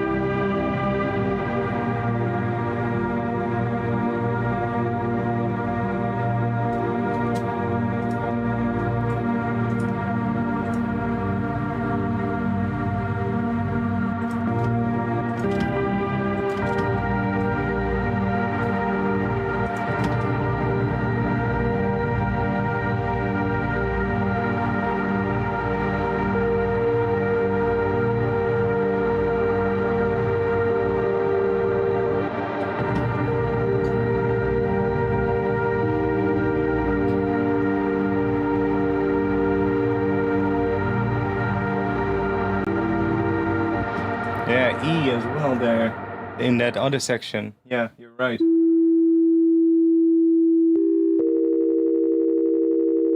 That. I was playing that, but then there's that one. Yeah. Which is a really interesting one.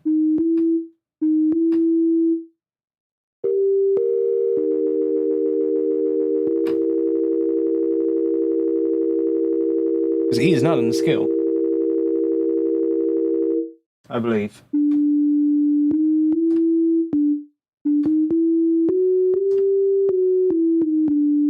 But does sound cool. You're right though.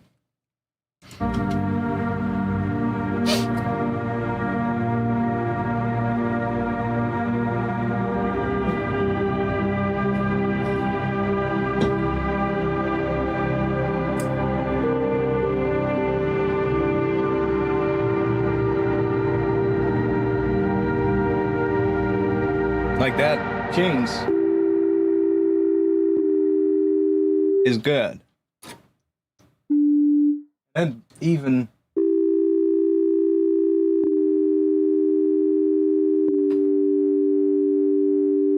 that's just a chromatic run through that for some reason.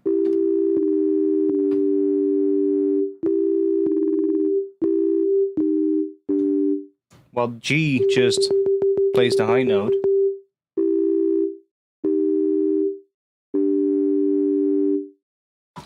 And then to that, which is really good.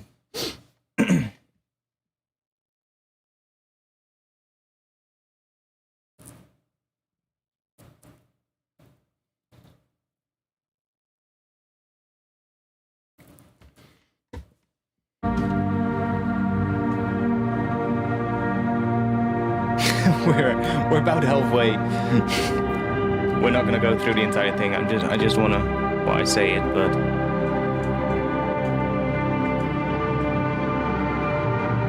you guys don't seem to mind, so, and I don't mind either. I need to do this, so.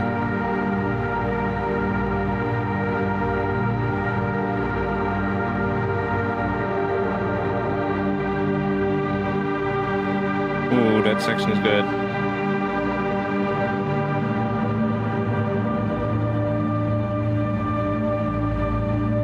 Ooh, that high note. Yeah, it gets a little fucked. But it goes back to the clean high note. That's a good one too, to end on.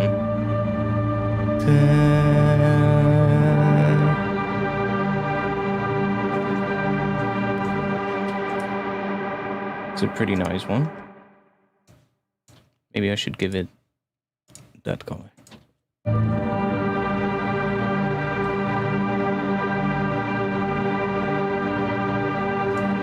Like, what is this? This is so fucking loud suddenly. Ooh. Oh, we might have to go to that as well. Did you resample pigments for this? Yes. I took a piece of Middle Eastern trumpet music. You can go look it up. What was his name again? Sample flip stuff. Nassim Malouf. Oh no, Ibrahim Malouf. Don't want to play it. But that. Oh, you can see it. My bad. One moment.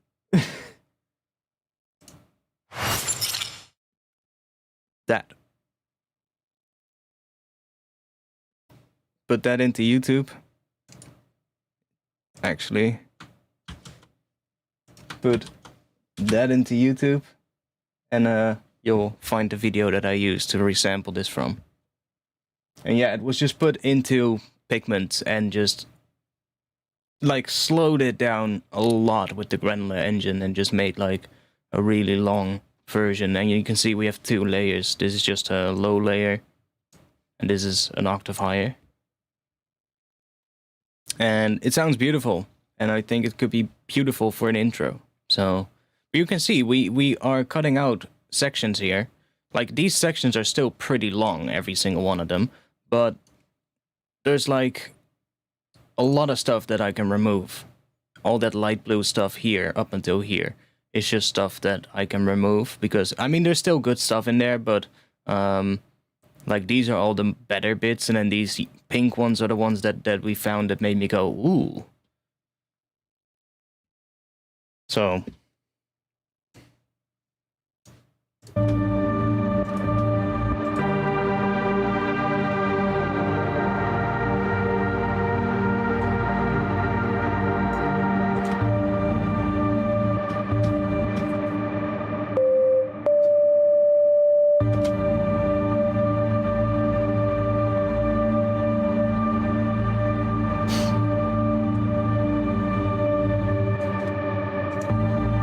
that's the same end as that.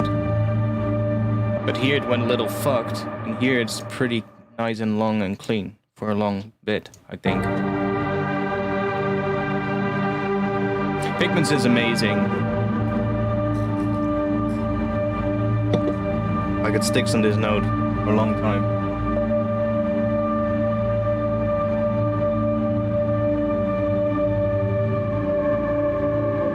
That. What is that?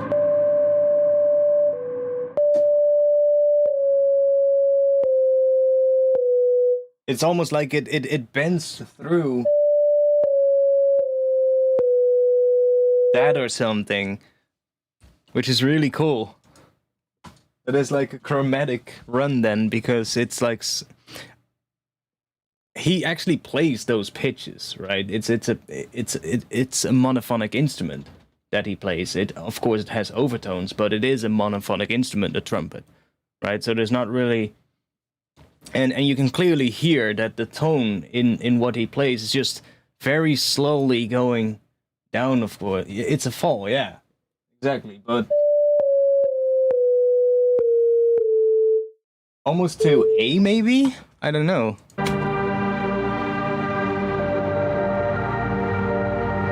Come on, go to D.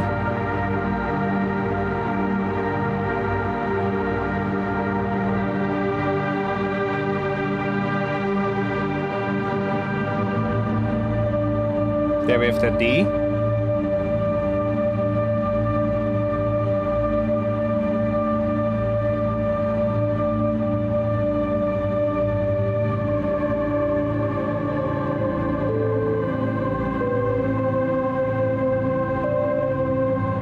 He ends in C, so that's basically what's happening. So it's another chromatic thing there that we have now. Interesting. Some cool parts happening there. It's only 3 notes. D. And then it goes C sharp, and then C.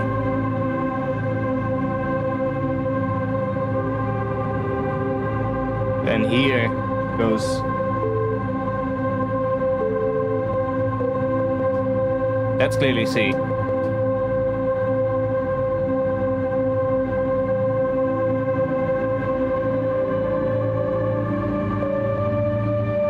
Back up.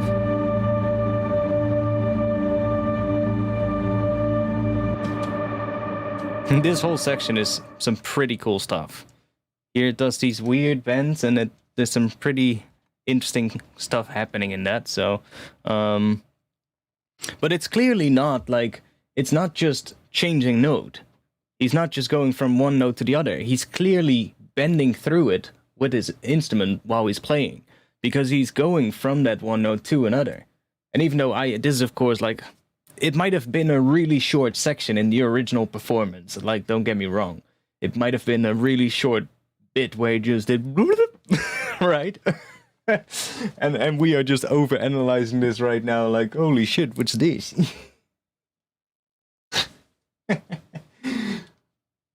Like, that's also what's happening, of course. Like, but we have to analyze it to kind of find out how we can make it fit, right? How we can make it work as it is now, because of doing that granular resampling, we might have changed a whole bunch of stuff, and we're gonna make choices that are gonna make us end somewhere else as what the original piece was, but that's fine.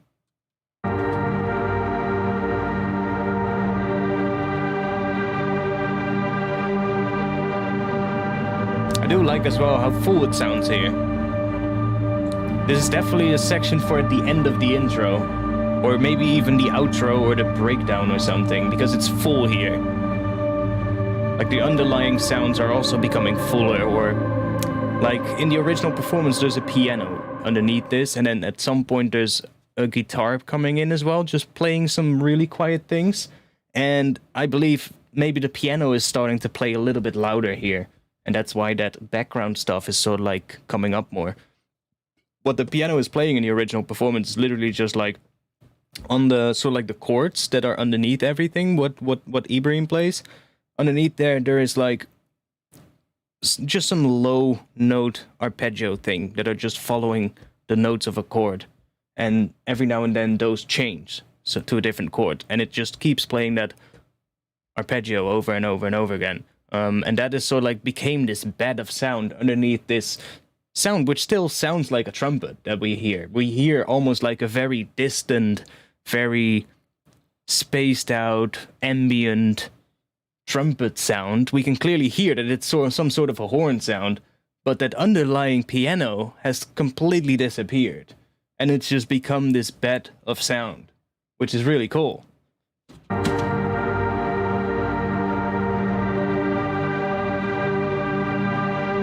But we can still, if you listen closely to the low stuff, you can still well, not clearly, but you can still sort of like hear the tone of a piano there. There. You hear that?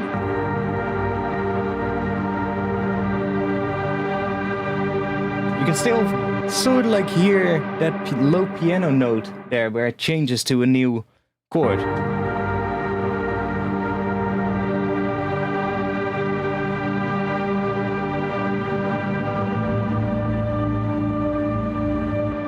Horn sounds are very important to neuro, don't you think? Well, I mean, I don't know. Depends. Like, you can make anything into something like this. Don't get me wrong. Like, it doesn't matter. You can take the fucking sound of a rusty, screechy gate in your backyard and put that into Pigments, and you get the same kind of shit. It's just that it's not going to be played by an instrument, so you need to tune it. But very subtle, yeah, very subtle underneath. But you can do this with any type of performance, like take some jazz music, or I don't know. I would say things without drums are best, though. Things without drums are best, but you can take anything. You can just take something that you like, and that's what I would advise you to as well. Like, take something that you like. Use something that inspires you. When you listen to it, makes you go, wow, that's beautiful. You know, and I heard that performance yesterday, and I was like, damn, this is fucking smooth.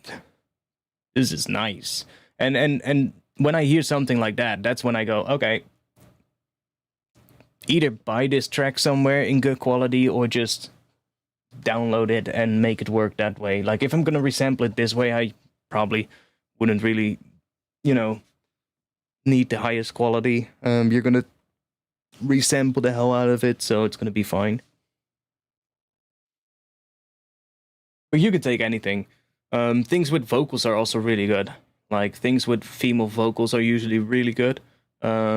And you get this really sort of like vocal quality to it. And that should work really well as well. You can drone any sound, yeah, totally. You can drone any sound. Like, you could take some fucking piece of metal and put it into Pigments and turn it into a nice drone, believe me. It's probably going to be a very atonal and very aggressive drone, but you can definitely turn it into a drone, believe me. And you might still hear the guitar quality in it as well, or like the screaming quality if there's screams happening, you know. So yeah, Paul Stretch, exactly. Paul Stretch is amazing. But ever since I discovered granular stuff, I didn't really use Paul Stretch a lot anymore. Like, I have the VST plugin as well of it, so I have the VST port that somebody made, and it's great. Like, it's beautiful because super clean. But the longer you stretch a sound, like, the more washed out it gets as well, right? And you can make a sound longer, but you're never gonna have those nice, quick changes and details happening because the sound is stretched. So everything gets slower. Whereas with granular stuff, it keeps playing everything in its regular speed. You just re-trigger that a lot of times. And then by moving the playhead around, you dictate what the speed is at which it plays something back. And if it plays it back forwards or backwards, and that's, you decide at that point what it does there. And you can do that in Paul Stretch as well. You can actually make stuff go backwards in there as well, and do stuff. You can even automate that as well. But it's really finicky, and it's still going to stretch something. right? So it's making it longer, first of all. That's what it is. It's stretching it.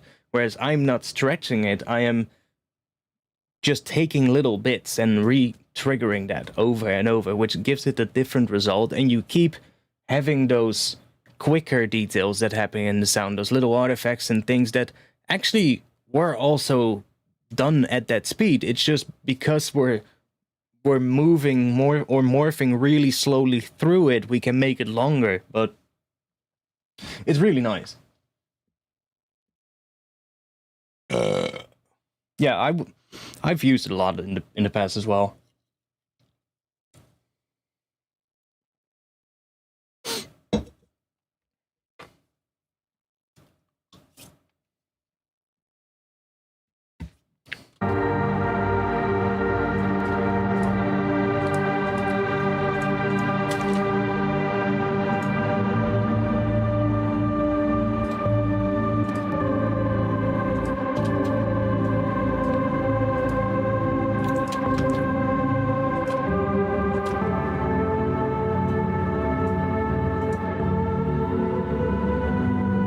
There we have the hopeful major chord again. Definitely pigments. Definitely pigments. I haven't opened Quanta ever since I got pigments, so that says enough, I guess.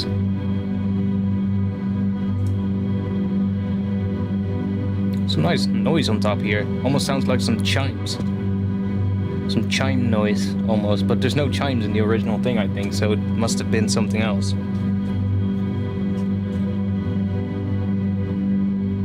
Almost has a vocal quality.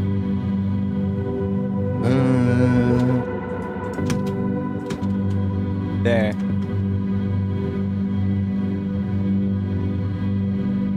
Like the hype thing almost has a vocal.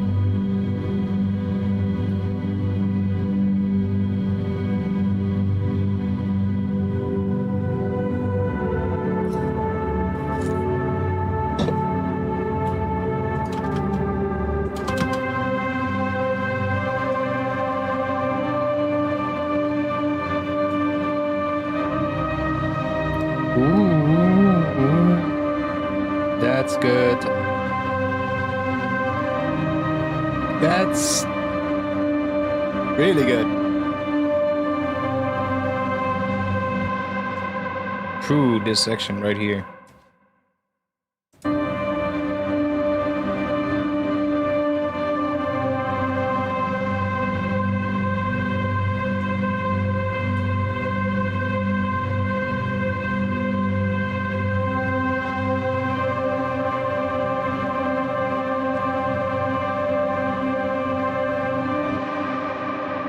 Some really good stuff happening here.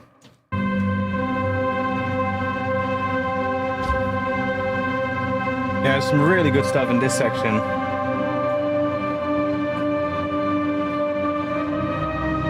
That. And then back down. Back up.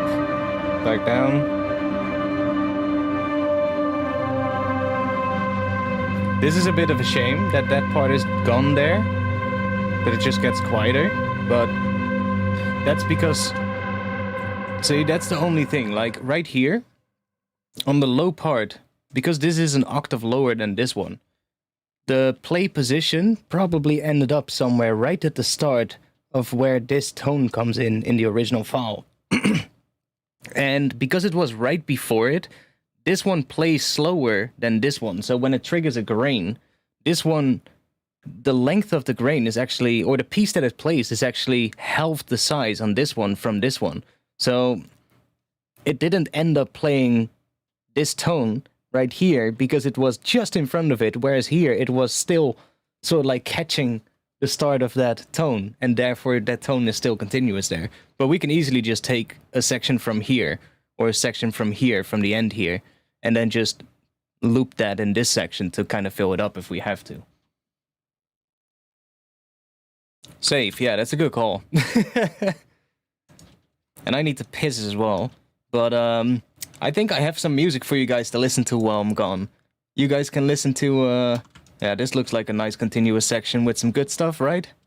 I'll be back in just a bit.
Yeah, you guys enjoying the vibes?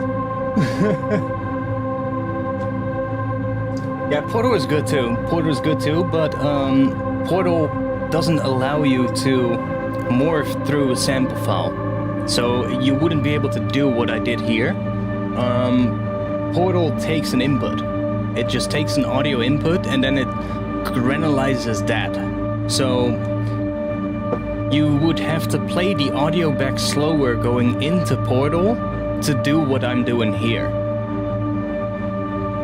But it's gonna be different sounding because then you are going to stretch the file and then it's running through the granular stuff. So then it's going to granulize the stretched version of the audio.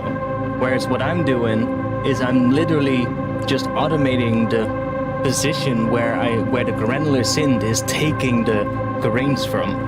So there is no stretching going on at all in this. And that's why it sounds so clean.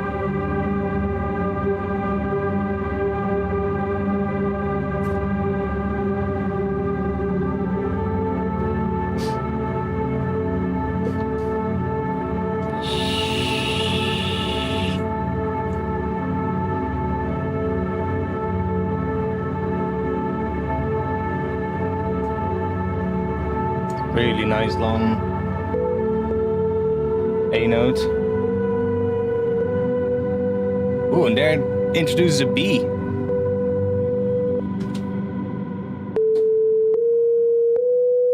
Which is also out of the scale. There's a lot of out of scale stuff in here as well. But that's actually really cool. I don't think that B is going to be used though, because that B is basically that hopeful kind of chord. Because we're in the key of G minor, so... But then it suddenly plays that, which is G major. And that is that change that I'm hearing, that is that hopeful change, going from...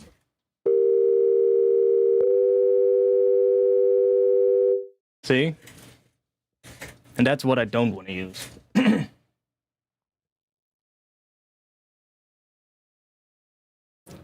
Well, I mean, Arturia did pay me to make a sound pack for the Pikmin's 3.5 update. So during that, I've been using this a lot. There weren't too many granular patches in the sound pack because it was a sound pack aimed at bass and aimed at like drum and bass stuff and dubstep stuff and all of that. So there was a lot of bass patches involved.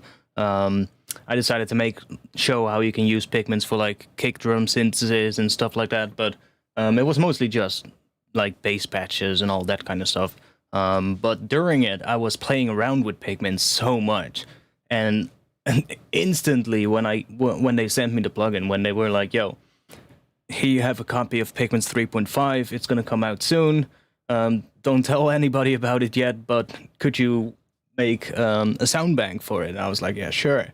So, and while I was playing with it, I was instantly, just from like day one that I got it, I was going through the plugin and I was just like, okay, what can it do? What do we have? Sampler. Oh, that's interesting. That's cool. And I immediately, I kind of got a bit of UVI Falcon vibes. Not because it's as complex and deep as what Falcon can do, because Falcon is a completely different story by UVI. Falcon is so deep, it's like, it almost blows Contact. Well, it does blow Contact out of the window in terms of how deep it is. Because Contact is not a synth, right? It's just a sampler. Whereas UVI Falcon is literally everything in one. It's like almost a doll, basically. What's the name of the pack? Base Thermal. It's made by me and a couple of other people, though. No, it was an extra pack that you can buy. It's on the Soundbank store right now. It's called Base Thermal. Gaidra, me, and a couple of other people. But the audio demo there's an audio demo that I made as well, with my presets mostly, so you can check that out. But there's some good presets as well, so some of the other people made some really good presets for it as well. So, but yeah, like I said, I was going through it, and immediately the first time when I opened it, I checked the sampler, and I saw that granular thing. I started messing with that, and right away I knew that I was gonna be using this synth a lot going forward, because I was already getting a lot more into the granular synthesis stuff for my intros, because granular synthesis just turns anything into something nice. Like, what I advise you to do, take one of your tracks that you're working on, like maybe where you just made a drop and a shitty intro, and just take some of the intro stuff that you made that is maybe really basic. Like maybe you have an ARP going like dun dun dun dun dun dun dun dun, something really basic, you know, something like that. Bounce it to audio, put it into Pigments, and turn it into a granular thing and see what you get. And you'll be surprised how good that stuff works for like granular synthesis. No, I don't get a commission for the pack. I don't. No, I actually just got paid to do the pack. I don't always do that, but for this one I was like, yeah, sure.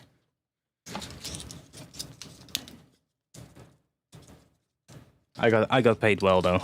I got paid well, don't worry. That purchase has definitely or that purchase, that job has definitely paid for my new MIDI controller and my new sound card. Let's just say that.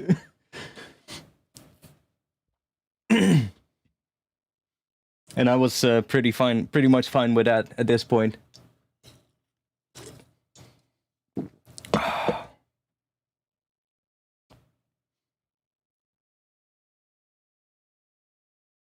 But like, it's good because it just puts my name out there, you know, and it just, and other companies see it as well. Recently I done the video for Minimal Audio. Like I'm gonna be honest with you guys, I got paid for that video as well, of course.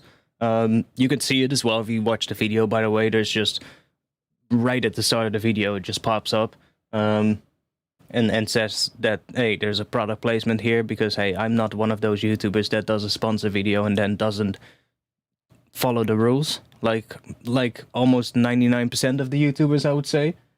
How many times have you seen on YouTube, this video is sponsored by, and it doesn't pop up the message, there's a product placement in this video, but you suddenly get a VPN ad because that's the company that sponsors the YouTuber that did the video.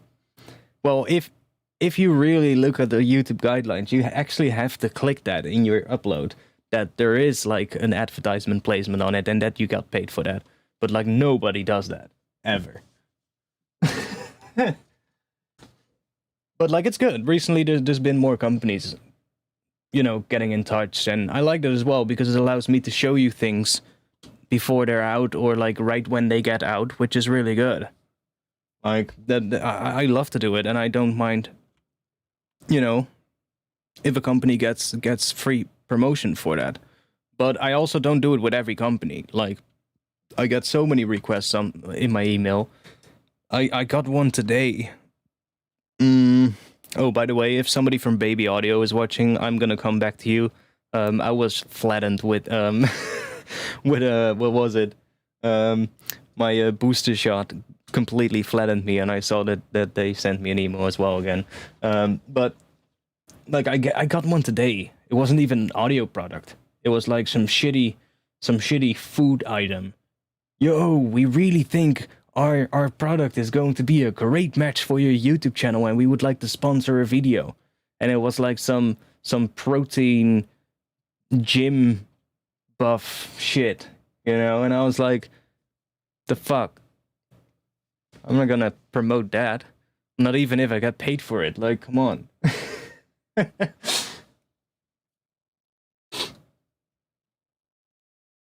Yeah, free food, I guess. But like, sometimes I get the most weirdest things and I'm like, what is this? Or just plugins or just a plugin that just sucks, you know? I've had that too. I'm not gonna name any plugins, of course. I'm not gonna name any companies, but like, just you get sent a plugin and they're like super hyped about it, like, oh yeah, and we know that you're gonna love this and that you would definitely want to do a video about it and blah blah blah blah. And then you test the plugin out and you're like, dude, this thing sucks. It sounds like ass. It doesn't even do the thing that it's supposed to do well, you know? I'm not gonna sit around and promote something like that, even if I get paid.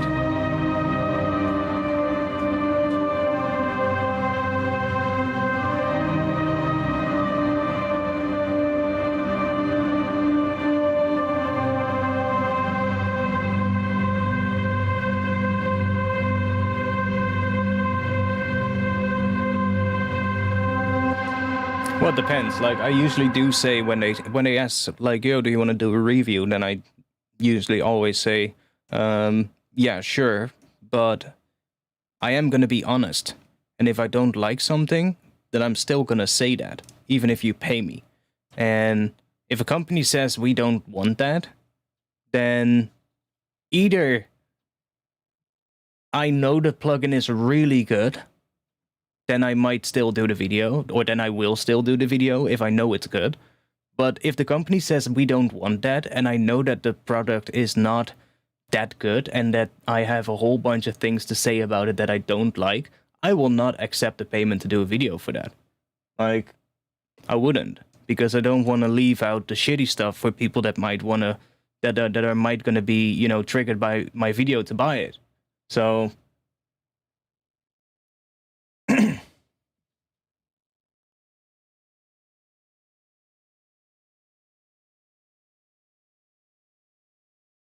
Was there a plugin that you didn't expect much from that blew you away? Not really, honestly. Recently, not. Like, I was gonna say Rift, maybe. Like, yeah, I guess Rift would be a good example. When I bought Rift, because I actually bought Rift, I got paid to do the video recently. But I actually bought the plugin like 2 weeks before it or something. And I bought it because everybody was telling me, yo, it's really good, you need to buy it. And I saw like Dusk Glitch using it on his YouTube channel, and that's where I kind of saw a couple of things, but I didn't really tune in long enough to know what everything was. And I just thought like, oh, it's actually a little bit more of a complicated distortion plugin. Maybe I should get it. And I decided to buy it. And then I found out, like, oh, it can actually do a lot more. It's not just distortion. It's so much more than just that. So maybe in that sense, that kind of blew me away a little bit. But also not really that much either, because, I don't know. Vital. Yeah, Vital maybe. Vital is a good one. Yeah, definitely. Especially because it was like free, you know. That was the whole thing. Like, holy shit, this is free. Yeah, that definitely was one of those moments as well. Ooh, did you hear that start? That's good.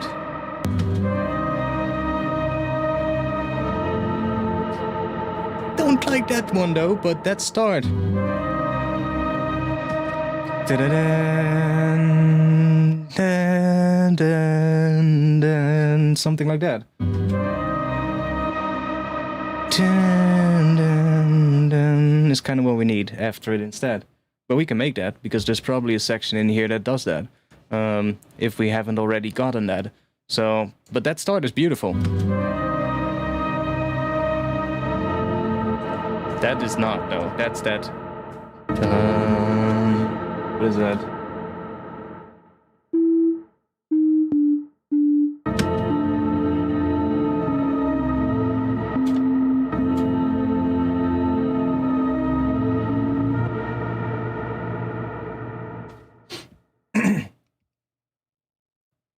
Albino 3. Yeah. I used to have that plugin back in the day. Zeta as well. Fun fact, Cakewalk Zeta. They were one of the first companies that sent me their plugin when I started my YouTube channel. The first one I still remember was Leonard Digital. Leonard Digital Silent One. They were the first one to send me a plugin when I started my YouTube channel. They were like, "Yo!" right away. I think I actually emailed them before I started my channel, if I'm correct. I was like, back then, everybody was using Silent. It was like the best synth out at that point, basically. And like the most straightforward to use. And I remember, I remember little me emailing the company like, yo, could I maybe, I want to make tutorials. And I'm still amazed that he was kind enough to just go like, yo, man, yeah, sure, here. Because I was like a little kid sending him a message, just basically saying, yo, can you give me this plugin? I want to do some tutorials. But hey, it worked. And that's how I started.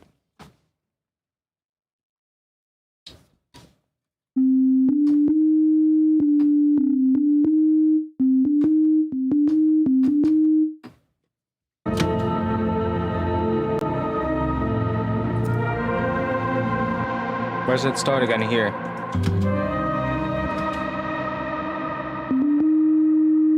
Yeah, it's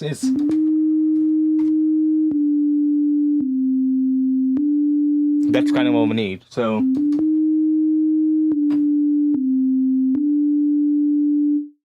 but it does no. What does it do?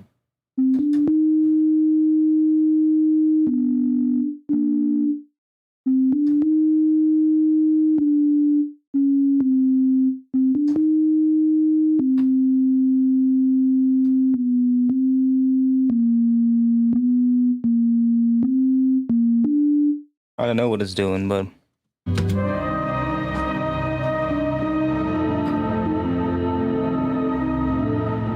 oh yeah, it goes back to C, so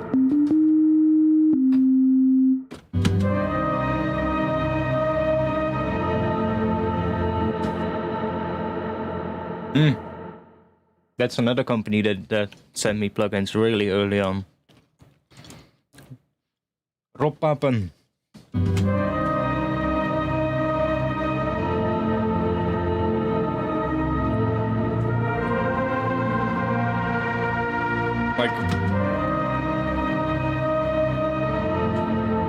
Like that section is good.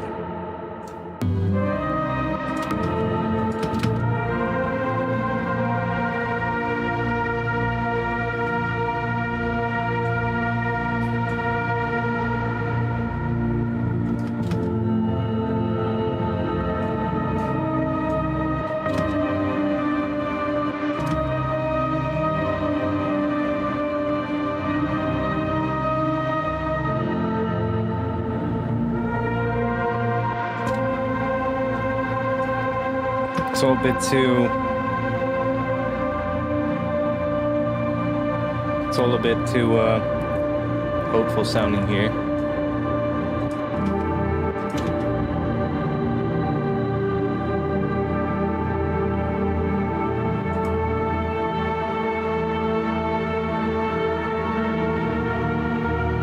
Ooh! That's beautiful though.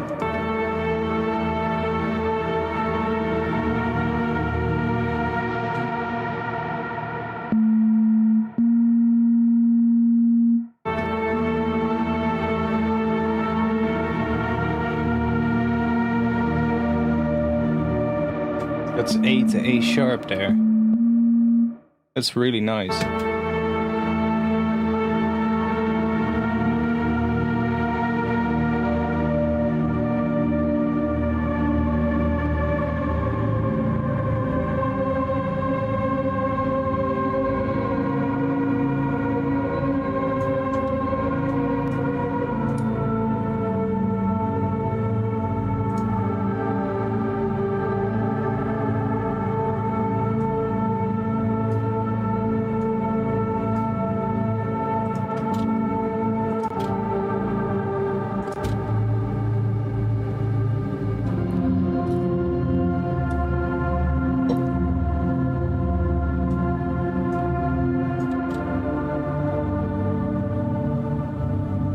lot of quieter stuff here.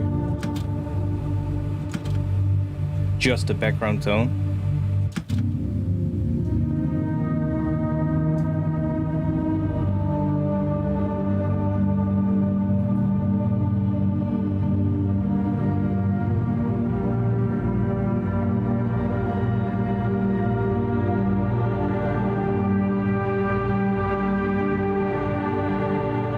Yeah, really big granular thing.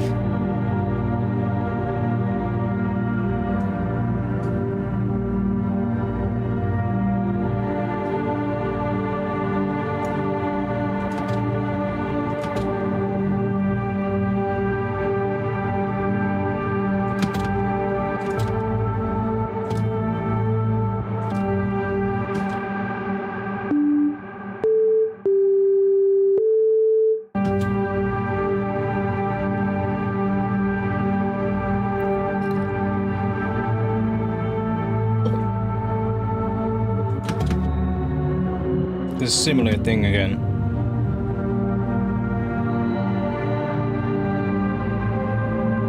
Ooh.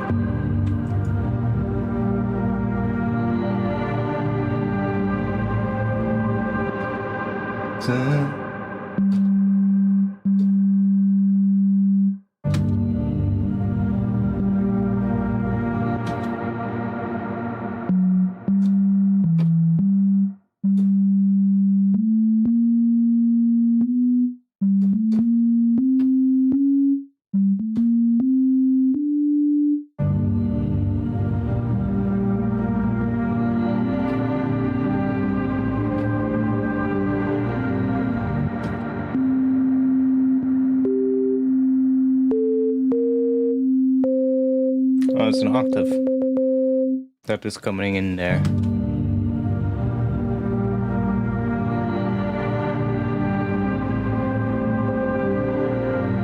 Just a brief moment though. That's a shame. Because this is really nice here.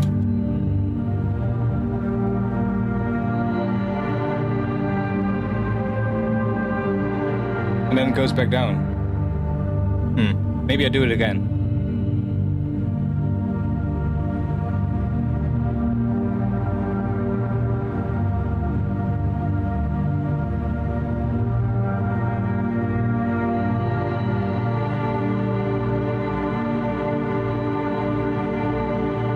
I didn't go through the entire run there.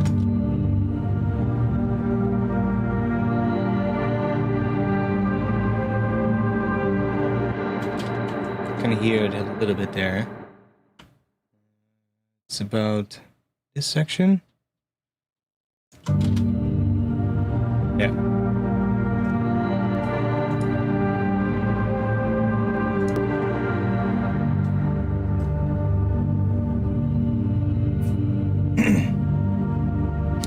I can make it work. But maybe I do it again. I don't think so, because it ends here, so... Seems like we're going into the next phrase there. Like, you can kind of see it, right? I just stick on one phrase here, and then there's a little pause, so that's where I move to the next phrase.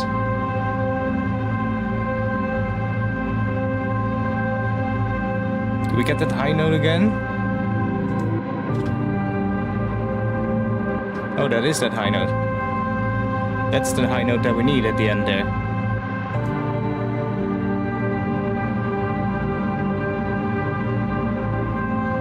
That transition is what we need.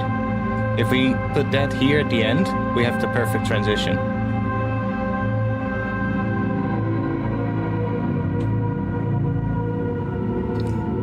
Beautiful.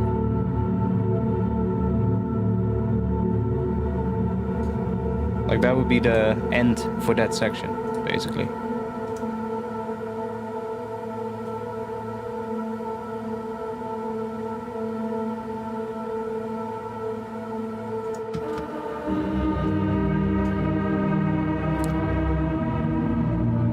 That instantly gives a vibe.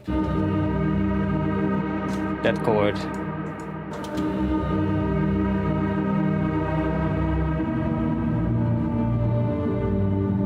Ooh. That. D sharp.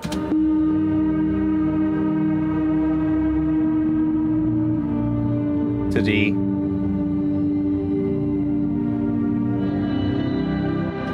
That is really good, that section. And then it gets louder. What is happening here?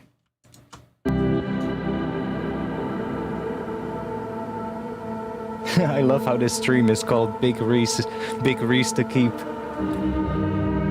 What is it? Eugene? What was it again? Eunice. Big Reese to keep Eunice at peace. And we're listening to like this huge granular ambient thing.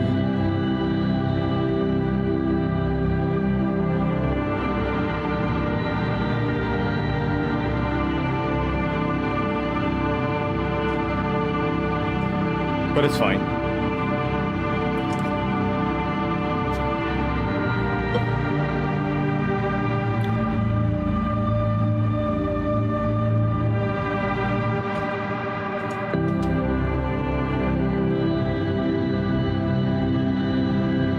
That's interesting here. That high thing. Almost like there's a snare rattling or something. I don't know. E major, that loud part. What, here? Or it gets louder?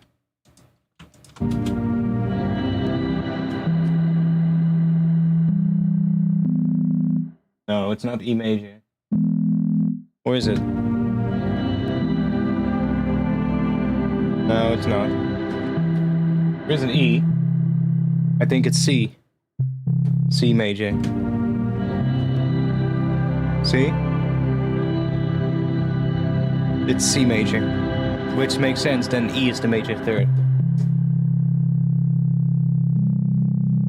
And then the G on top.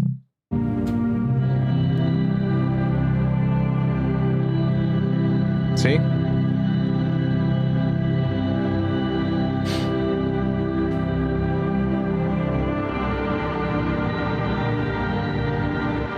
Yeah, it goes to E.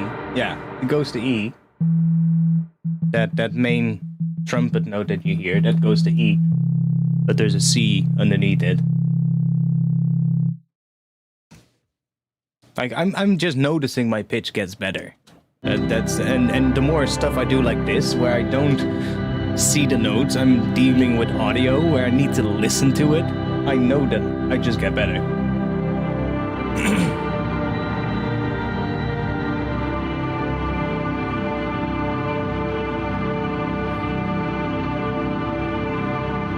But C major, still nice though.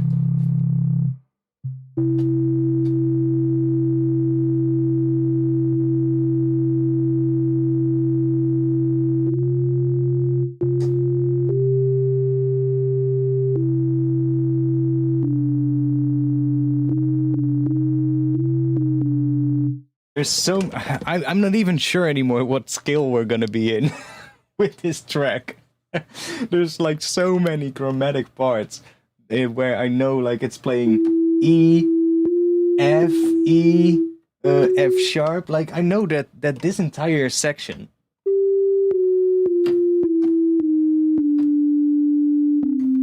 is in the track. Like that entire set of notes, which is D to G, is in this scale or in this track. That is 1, 2, 3, 4, 5, 6 notes. That's half the octave already. And then there's the other notes, which is like we're gonna be using so many notes in this track that I'm not even sure if it belongs in the scale.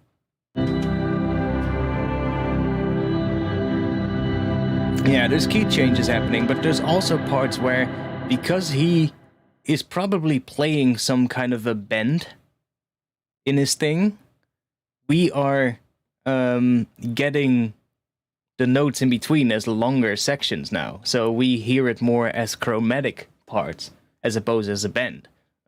Because I also maybe, you know, just rest on a little part somewhere where it's right in between or right halfway through the bend, and I just land on that note and just let it be there for a bit, because I'm going, when I was doing this, I had a couple of moments where I was like, ooh, that's a nice tone. Let's just leave it here for a bit, so I know that there's a good amount of sustain here that I can use to keep to use that tone, right? And I don't have to loop a really short section. So, and there's probably moments where he did a bend where I just stopped between halfway and just went like, oh, that's a nice tone. And that's probably where some of those E's are coming from, or I don't know, some of the other ones. Or it's literally just him doing the microtonal stuff. That could also be the case. And then there's probably going to be maybe a little key changes happening every now and then as well. So it's probably just a combination of a lot of things.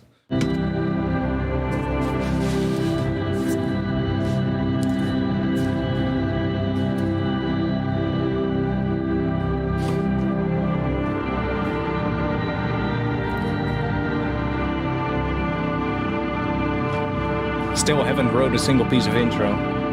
It's almost midnight. Whatever. I'll stream again tomorrow. I like that end.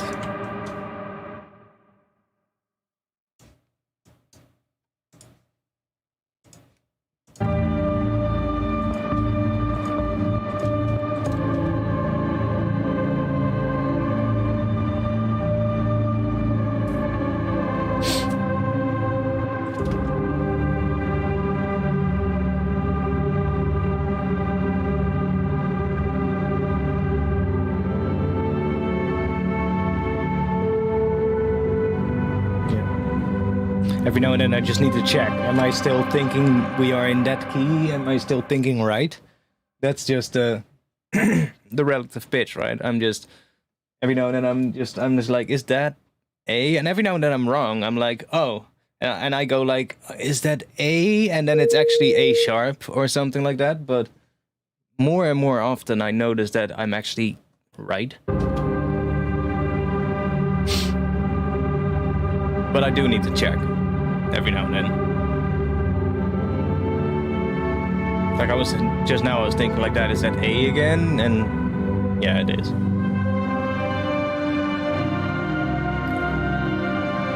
That is good though.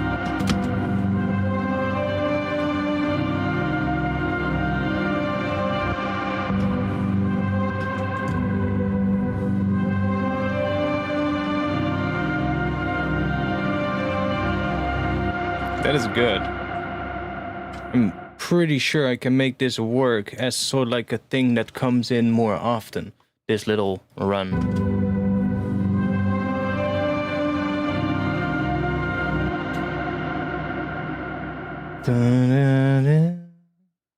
What, F?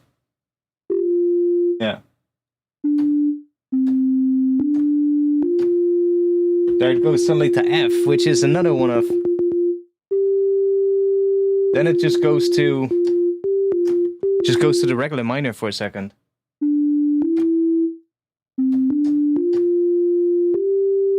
Regular G minor. Like I feel like this track also goes between the regular minor, the harmonic minor, and just does weird things with that as well. Which is perfectly fine. You can do that perfectly fine. Like if you're writing in let's say G minor, you can easily switch between the natural minor and the harmonic minor. You just have to keep remembering yourself like, oh, now we're in harmonic minor during this chord, so I need to play harmonic minor on top of it, and then here we are in natural minor, but you can still use it just as well together. It's gonna sound really good, actually, because a lot of times you will be playing, like, if you just play, like, those two long enough, G and F, in, like, a little pattern, I'm not sure what pattern, but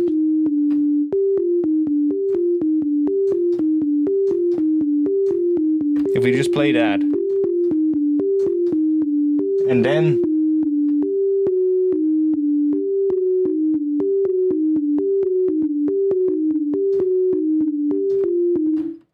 it works switching between the two. There's nothing that sounds weird about it. It's just spicy. You know, you're suddenly going like, oh, hey, what's that? What's that F sharp doing there? Well, if you, not everybody's gonna go like that, but at least you're gonna go like, hey, that's different. What is that? And that's what you want, right? So... But yeah, here, just use natural minor then.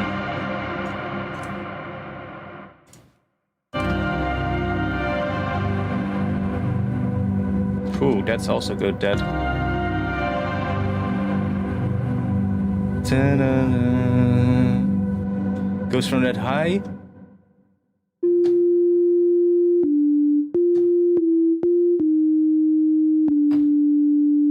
But then...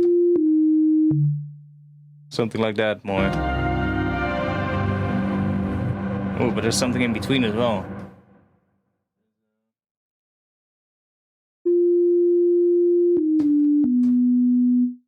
I don't know, there's something like that. This is also B there.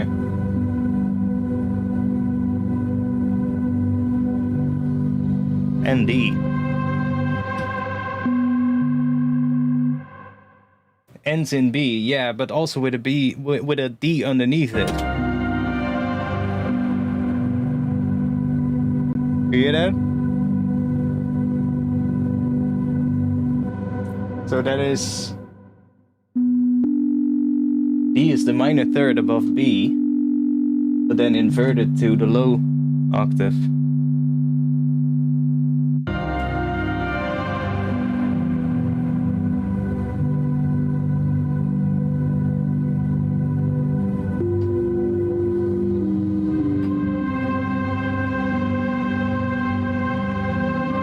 Yeah, it almost does that again there. That whole thing. But then bends through it again.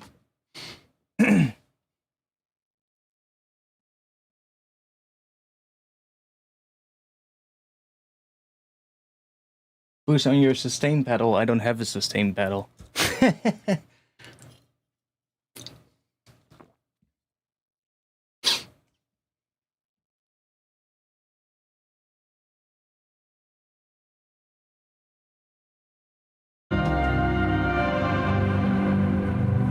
But that's good.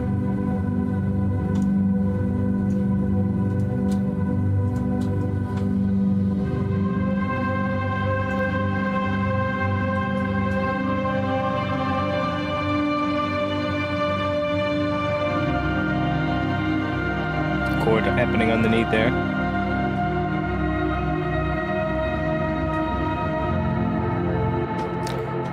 And we have the hopeful chord again. That's good though. That.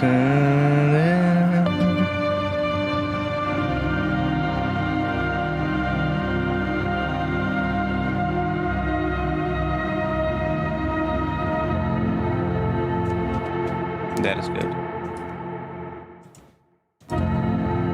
This is not important.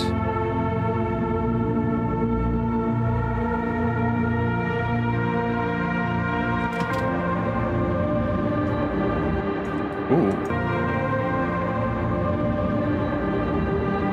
Ooh.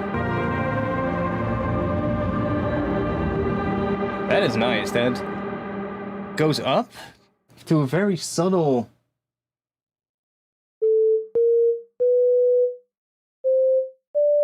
D?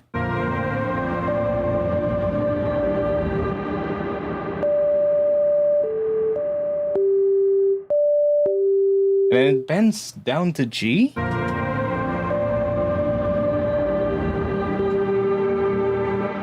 For a brief moment. I hear G there as well.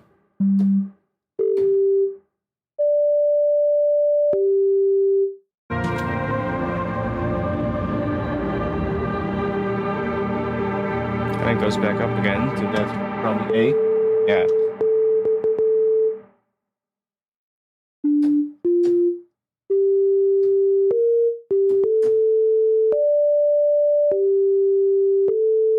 That's what it's playing.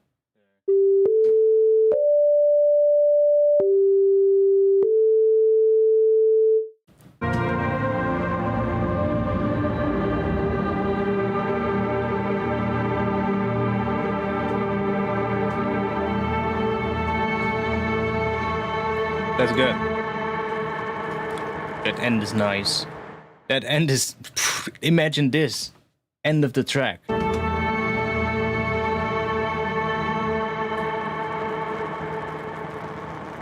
Or end of the intro or something.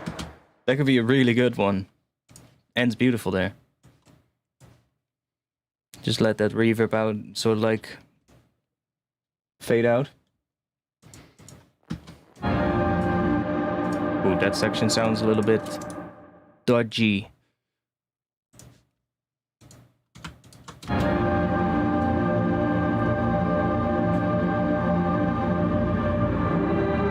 A pedal, yeah. Ooh, that is a really interesting chord suddenly.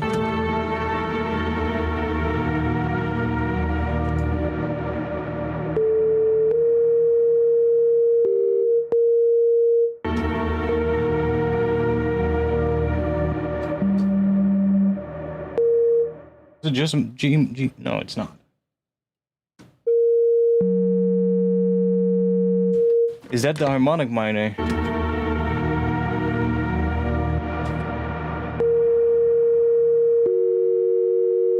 Is that what I'm hearing? I think it is. Yeah.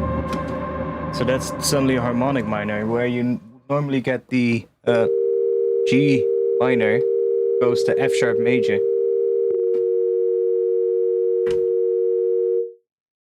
which has an A sharp as the major third. So it kind of goes from that. Not sure if it goes from G minor. Yeah, I think it does. I think it just goes from G minor to F sharp major. Because there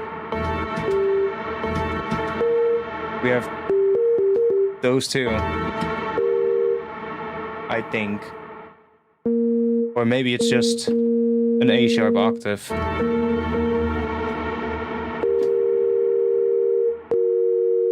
And then does that.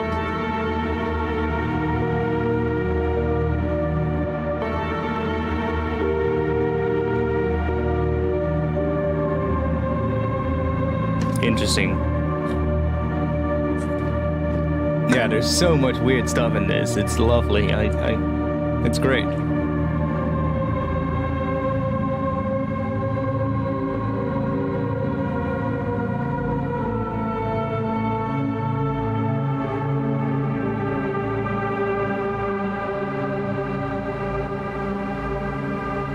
So nice end.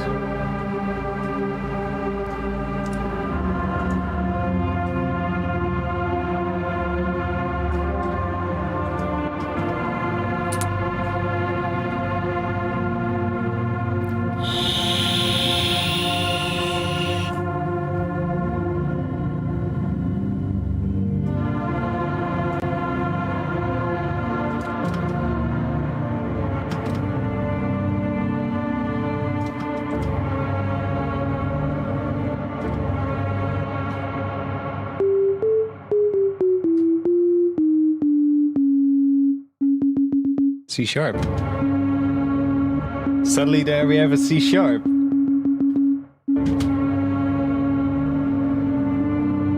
It's a D. Where did that C sharp suddenly come from? I love it though, but almost sounds westerny in a way.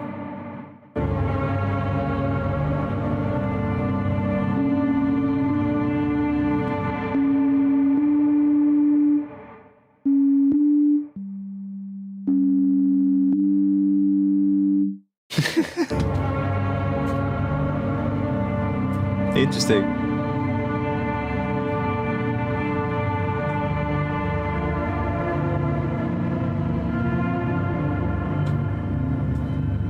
Maybe with that little that little thing where he does a little weird thing.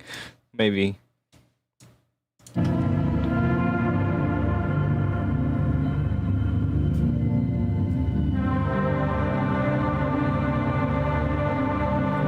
What do you mean by westerny? Well, like a little bit of the well, in like a lot of soundtracks for like Western films, like just westerns, basically.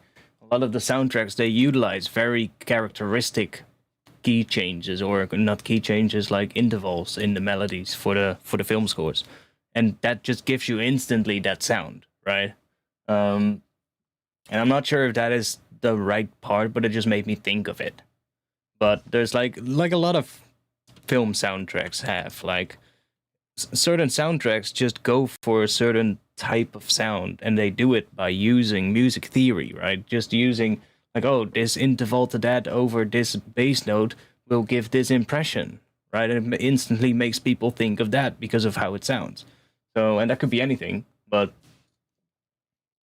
and just like that, there is like, if you play anything harmonic minor over like a sustained drony note, immediately people are gonna go, "Ooh, that sounds Middle Eastern," or we're somewhere in a desert, you know? Because if you just like if we just have a G note playing there, and I start playing this.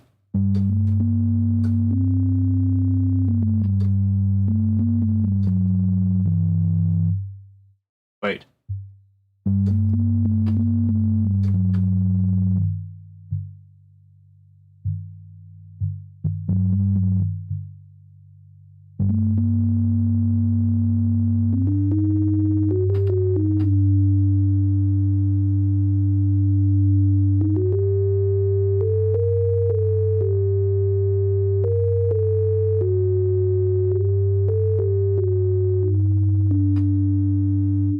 You're immediately thinking like, oh, that sounds, it has that Middle Eastern sound, right? And that's the characteristics of the harmonic minor as well. But if I play it, if you play it different, like if you play, I don't know, D sharp or D, what is it?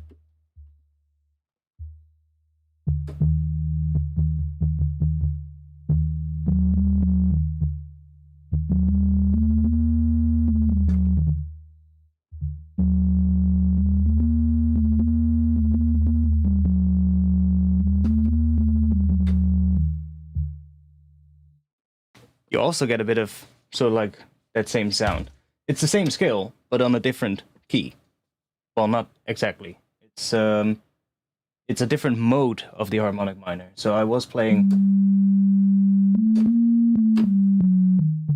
That is the G harmonic minor, and then you can have in the same notes basically, but starting on D, you get the major Phrygian. So that's the same notes as G harmonic minor. And I love that. Like harmonic minor, major Phrygian, that's just, I love that sound. But then again, like if you play, I don't know, another good example of this is usually what people would do if they have no music theory knowledge and they want to make something sound slightly Asian or Chinese. Just play the black keys. All the black keys. Only 5 notes per octave. Gives you a pentatonic scale.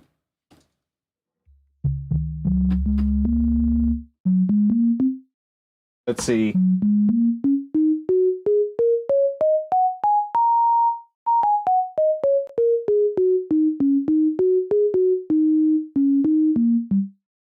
Immediately you get that.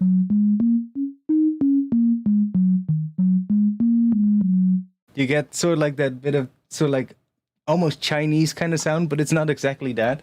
But it's a really easy hack to get that sound. And you can then transpose that to any key. Asian music does use a lot of pentatonic scales, yeah. Ooh, wind is picking up again. My window is starting to vibrate. No, yeah. Japanese music is a lot of pentatonic scales. Like most of them are in like, what is that again? C Insen or something like that. I'm not exactly sure, but no.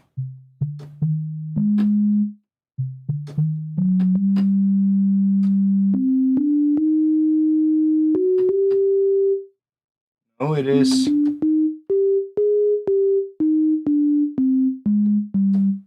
Yeah, so in the key of C is that, I think, is C, so C, D, D sharp, and then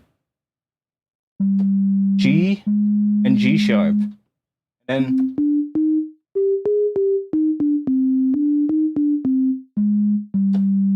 oh, that's in G. So that's a traditional Japanese scale. I forgot which one, but could be the Iwato scale or the incense scale or something like that. But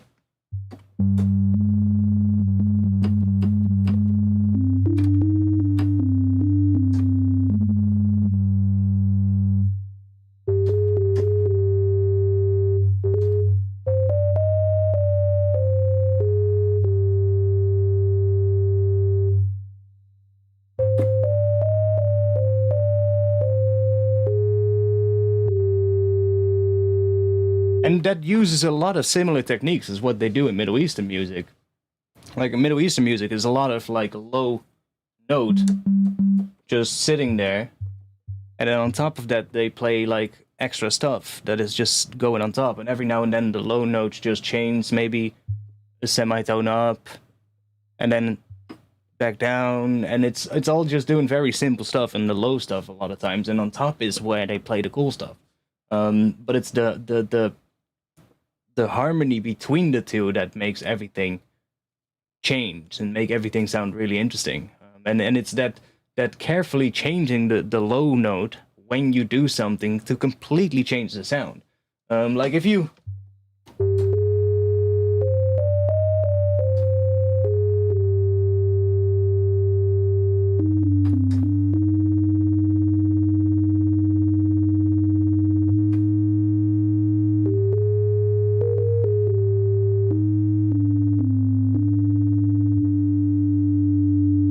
see that by changing that low note in certain places, you can change how it feels, and it's certain. Like it's sometimes, especially for somebody who has no music theory knowledge, it's going to be really difficult to pinpoint out like what is happening. Like right now, it's easy to hear because this is just a sine wave. But if you have a full, you know, like a full track going where there's multiple layers doing something, and then the bass note is changing, but in the top there's like multiple other things happening, and it's very hard to hear sometimes. Like where there's a change, especially if you don't have a trained ear. No, pentatonic doesn't have to be happy. It literally just means 5 notes. And you can pick any 5 notes. Like, doesn't matter which ones. You can literally just pick 5 notes right next to each other, and that's still a pentatonic scale. And there's so many of them. Like, the most common ones, though, are the ones, the minor pentatonic and the major pentatonic, but the ones that are more interesting are like what I just said, like that Japanese scale, which it's so interesting. It's just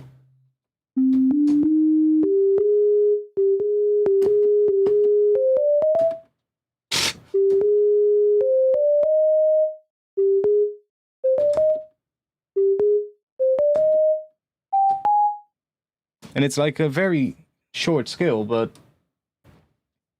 blues is not pentatonic.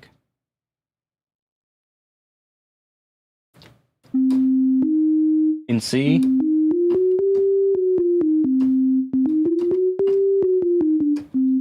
blues is just the minor pentatonic with an extra note, I believe. That's the minor pentatonic on C minor. From C to C, and then it just adds that F sharp. So you get 6 notes. Which is a really cool skill as well, by the way. If you want to make something sound funky, the minor pentatonic is really good.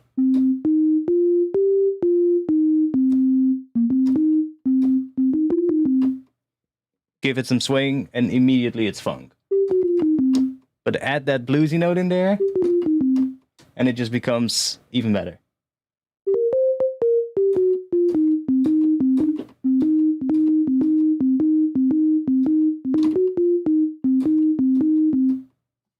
And just start doing that, repeating notes a lot. Repeating notes, doing octave jumps, instant funk.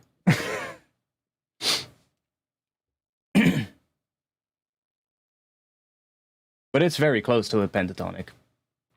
Like, it's literally the minor pentatonic, but just add one extra note.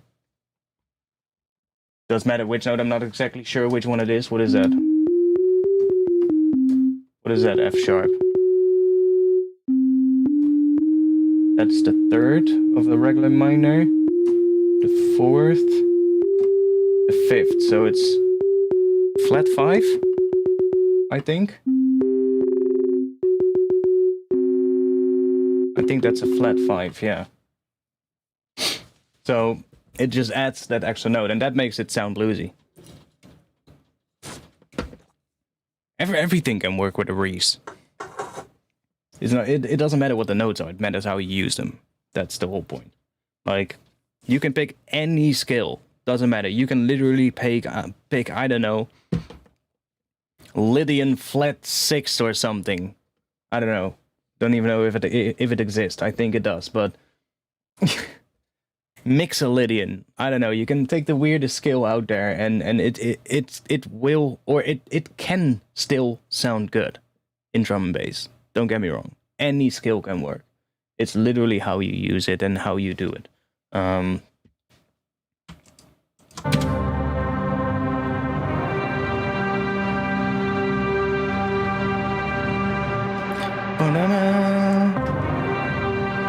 That's kind of cool.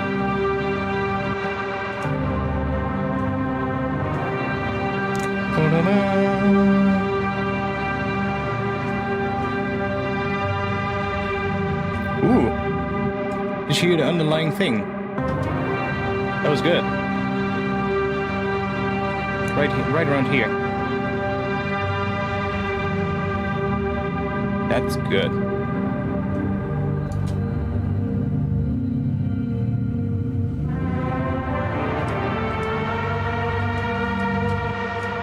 That was really good.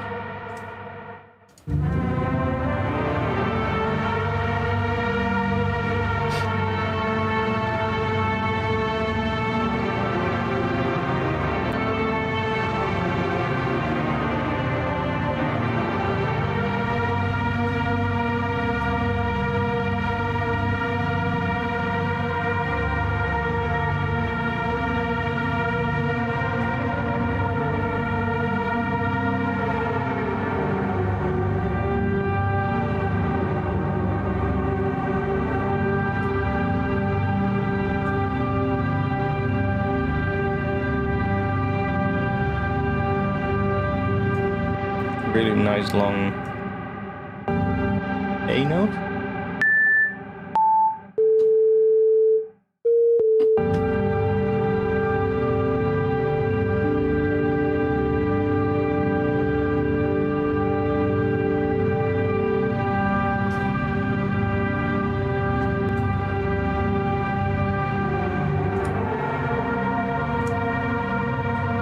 I think we have plenty of long A notes, but like that one is also... Oh no, that's A sharp.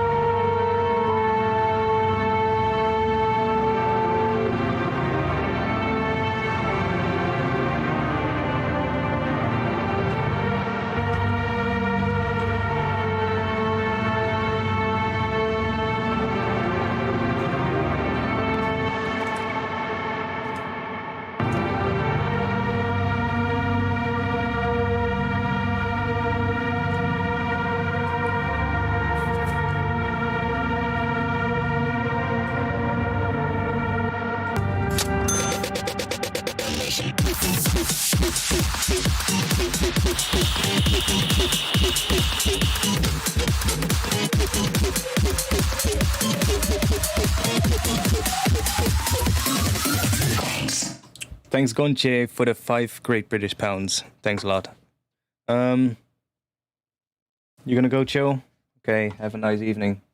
I'm not sure if we're actually gonna get to producing today, but at least we organized this thing. We went through it.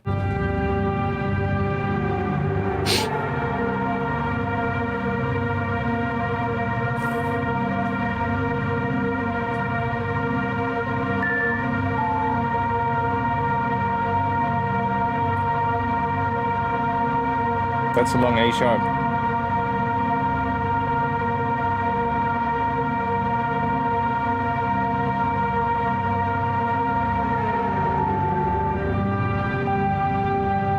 Back to G. It's a really long, nice A sharp note that we can use.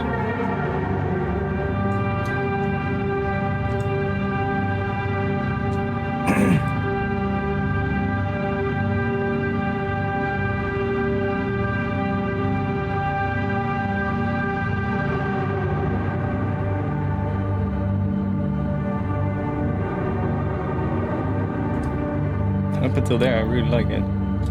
Well, actually,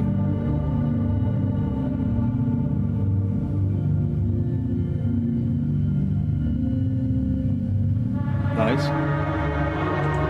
Nice. Nice.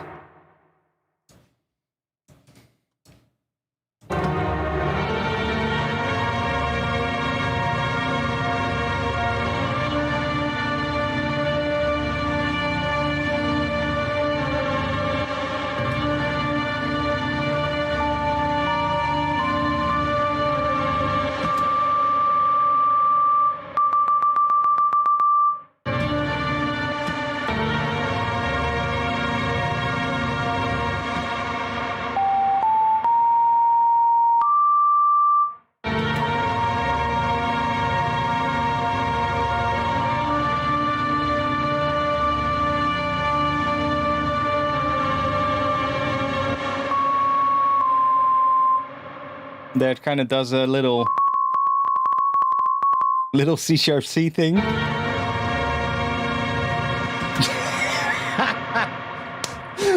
I just noticed it. Great one. D is pretty long too. I need to piss.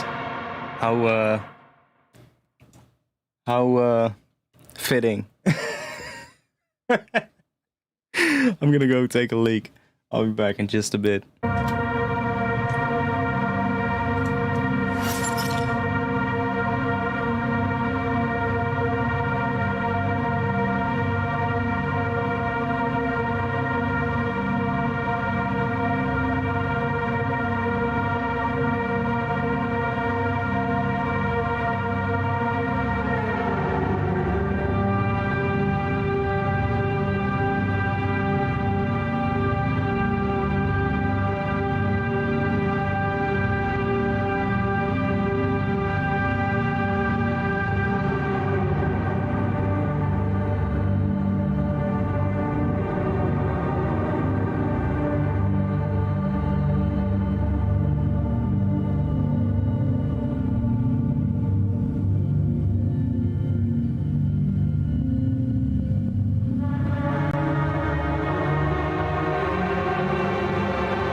He's got the big boy box.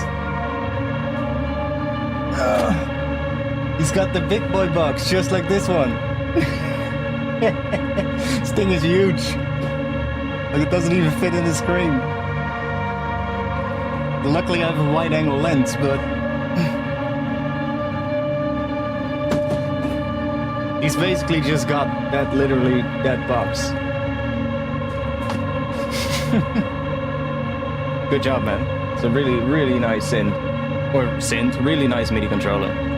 Like, I've only just started using it, and I'm already blown away with how many features there's on this thing. So, like, there's so much features packed into this MIDI controller, and I have to say, I'm a big fan of how the mod wheel and the pitch bend feel. Like, they feel really nice. But yeah, there's just so much stuff you can do with it. Was there any good stuff here, by the way? I didn't hear it yet.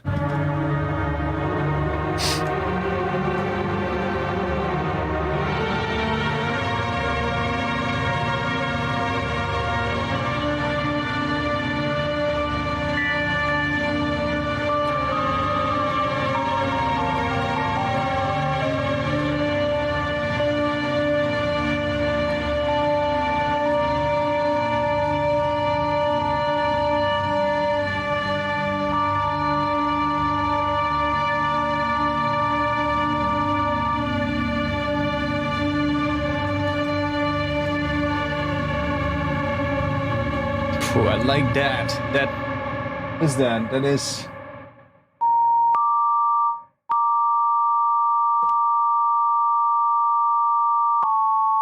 Is that?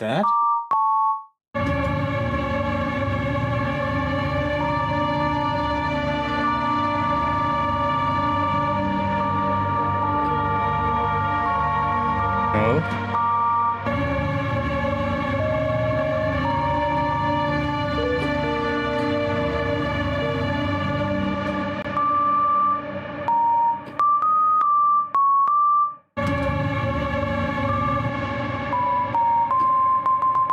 There it does C. Well, a little bit of a couple of things actually. Almost feels like it sits around this area there.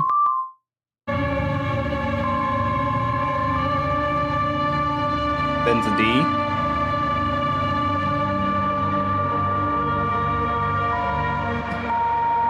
Then to A sharp.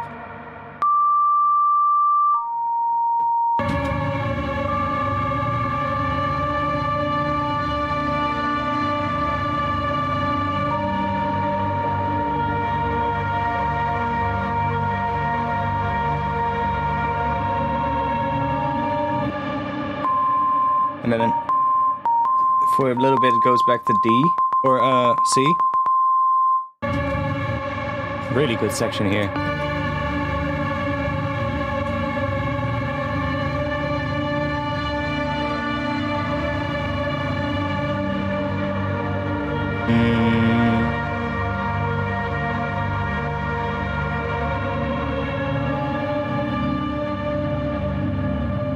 Okay, ends kind of there, so that's a good section we can use. Let's make that color, because there was some really good change happening in that went pretty smooth as well, so I can literally just use that change. I don't have to fade it into each other. I can literally just use that change because it sounded amazing.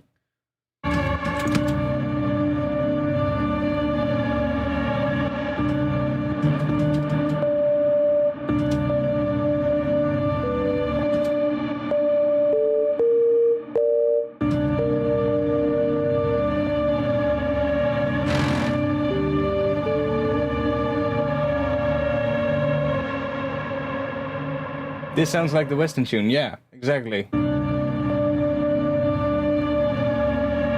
That... and then, what is that?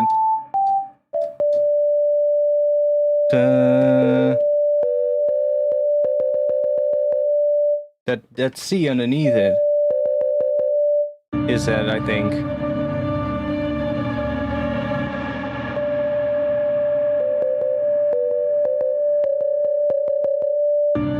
Or is it that C sharp that is just a semitone?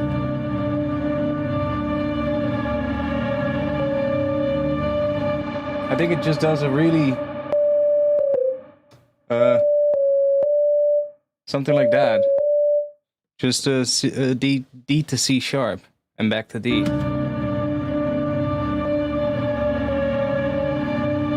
Yeah, and that is just a typical that Western sound that you mean, I think. Over whatever that is. Is that it? I'm not sure. Sounds like it.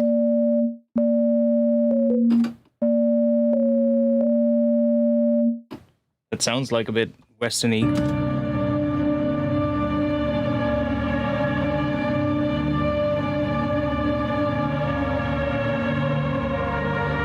But that as well, that's how it ends there. You almost hear the vibrato in it, which is really good. And it gets a bit airy right here. There. That's beautiful. That is so good. That section right there.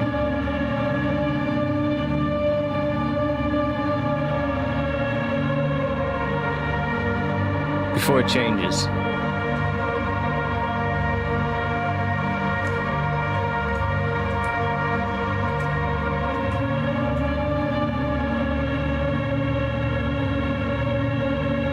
The drink.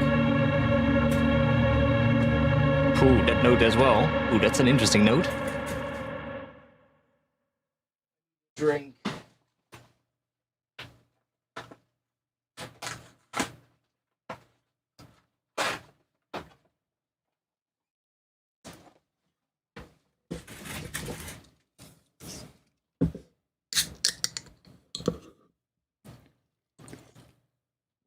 Is there a reason you split the low and the high? Because I didn't know if I wanted to use the low end in the entire thing, or if I wanted to use that one at all. In fact, fun fact, I resampled it while only hearing the low layer. So when I resampled it, I only heard this. But this is also why I kept it separate. Because do you listen how that sounds?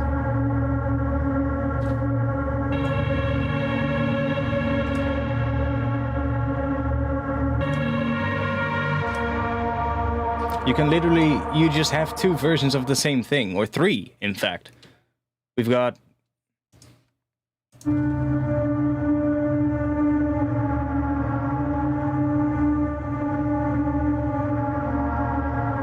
And then we've got this one.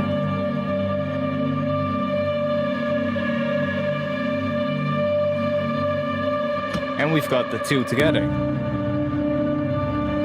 So even if we need a section where it's fuller or a section where it's more stripped down, we can do that because we have the different sections. And I did this way basically because of stuff that I did in the past where I didn't do it like this. Where I just, like, I've had so many times where I resampled something where I had, like, two layers that were, like, you know, sometimes even as simple as when you just have, like a granular synth. And then instead of just and let's say you're not feeding one note into it, but you're feeding two notes that are an octave apart into that granular synth so that you get a bit more of a fuller sound. How many times I've had that I did that, and then when I was going through the audio that I resampled, just editing it and trying to make it work into a track, that I went, man, I wished I had separated these two notes into separate recordings so that I could remove the low end here very easily, or I had just that top part. And then I would be stuck with it because I only have the full file and I don't have them separate because I just had these two MIDI notes already in the MIDI file stacked, right? So I like to do this separate because then I can still make the choice later on. All I have to do now is just make sure that I edit them both, right, at the same time so that they stay aligned. Yeah, and they both sound awesome, exactly. It's like, for like maybe the intro section all the way at the start of the track, we can maybe use just this low one. You know, like when the track starts, and then during that, we can already have the high one playing, but it's completely silent, or it's filtered. And then we can filter the high layer in over time, so it gets fuller and fuller, right? Whereas if you would be stuck with that one file with both layers in one, you couldn't do that. You could still, do it. You could filter the entire thing, of course, or you could, I don't know, automate some distortion so it creates more harmonics based on the file that you have, which is kind of a way of how you could hack it, but it's better to have them separate, honestly. And you can also do other cool stuff, like, I don't know, take a bit from here of the high part, lay it over a bit from here of the low part, for instance. Like, you don't have to keep them aligned, of course. Like, that's just now, it's smart to do. Because we want to keep them together as long as possible in case we want to use them layered. We don't want to have to find again where the layer is and where they are perfectly layered,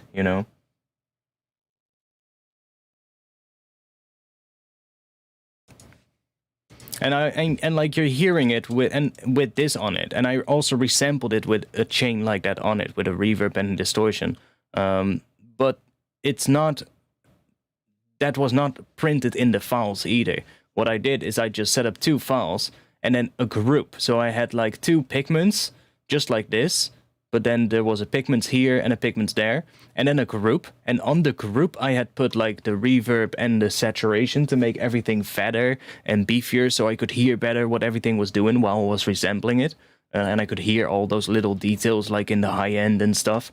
But what it was recording was not the output of the group, but the output of the 2 tracks itself on 2 new audio tracks. So it was not recording the reverb in this file either, because if I take this off, you can hear it's literally just dry.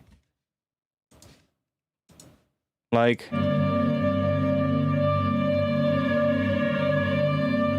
See?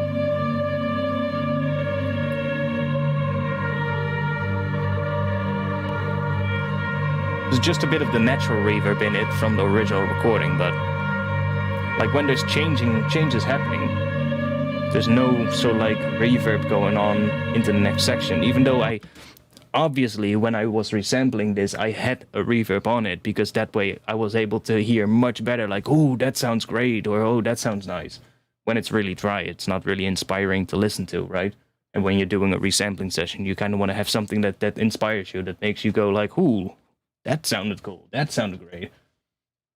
But I don't like printing that in the file, because if it's in the file and you're going to end up resampling it, you might have a section where it's really, really nice sounding, but you have to cut it short, because after it comes a section that doesn't sound nice, or that is a different note that doesn't work, and then you need to cut the reverb till short, right? And then suddenly you're stuck with that, and you're like, oh, I wished I had it dry. So just put the effects on the group and just keep the tracks itself free of effects, so that you can just record the output of that track itself while still hearing the reverb.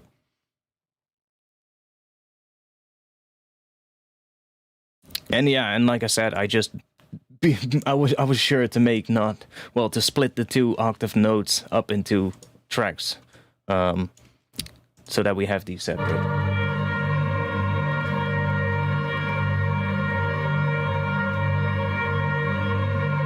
So many good parts now, though, but hey, we're really going to be able to build a nice intro out of this.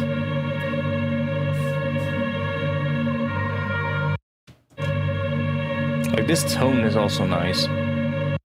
It's like clear Middle Eastern tone. That brass sound is just... not sure what it is playing, but...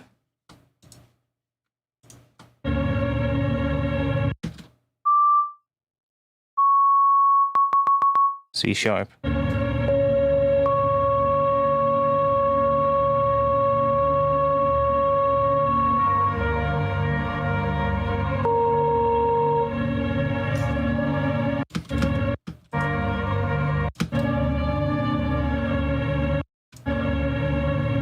This tone right here is pretty nice.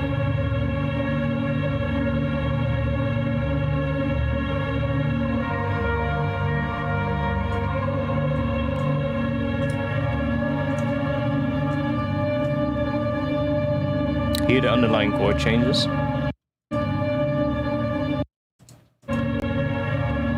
So we have this, and then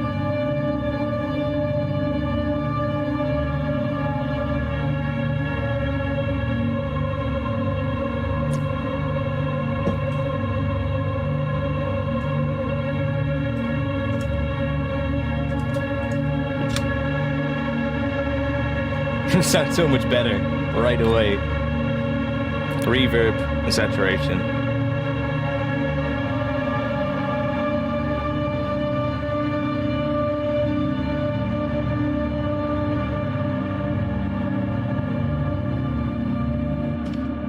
Well, there wasn't even EQ on it. I literally just had a granular sample, a granular pigment, and this one was a low note, and this one was a note that was 1 octave higher, and I just resampled the two together, basically, at once, on 2 tracks. Basically, just hold control when you arm the tracks. So, like, when you have, like, these don't have an input, right? But if I would set an input to these, let's say, just that, and that. Oh wait, that might not be smart because then you're gonna hear me talk. Let's just do that and that. So those both have an input now. And then hold control and just arm 2 tracks, right? If you want to record. And then just hit record. So it records 2 tracks. And then you just obviously set these both to whatever track you want to record on that one. And then just record while I was messing with pigments.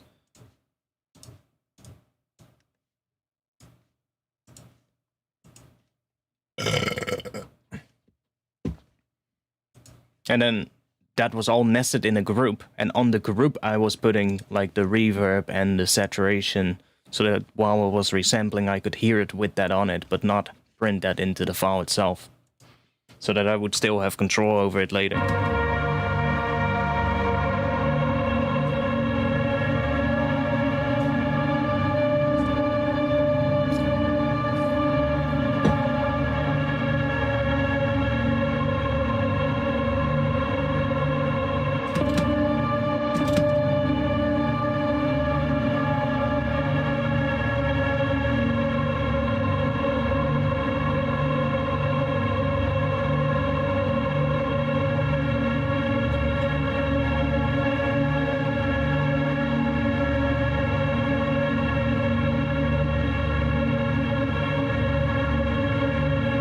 That's a long note.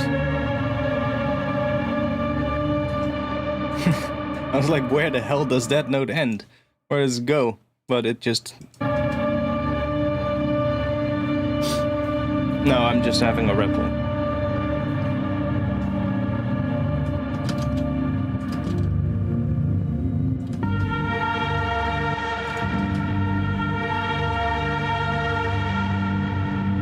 That's a short burst of thing.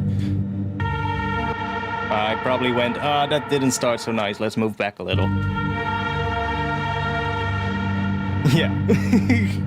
Just like, no, back.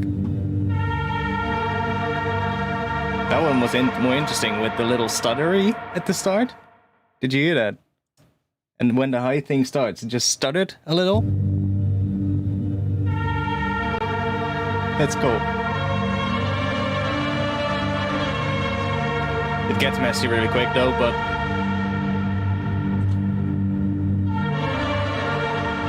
Oh, here I started, I think I settled around this section where I went like, oh, that sounded cool, let's try that again.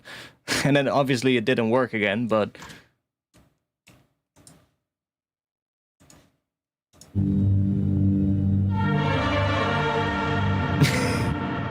I mean, it's not bad, it's just a quick one, it's just...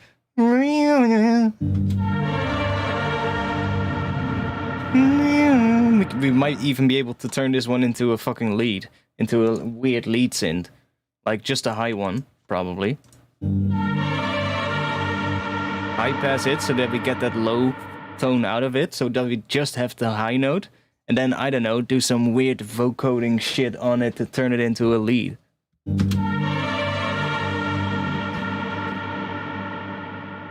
That we can use in the drop as well.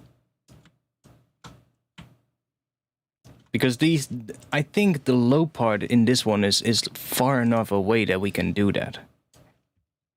Let's check. Yeah, see? You can already see it on the EQ. It's literally just split into 2. And they're pretty far apart. So if we have this...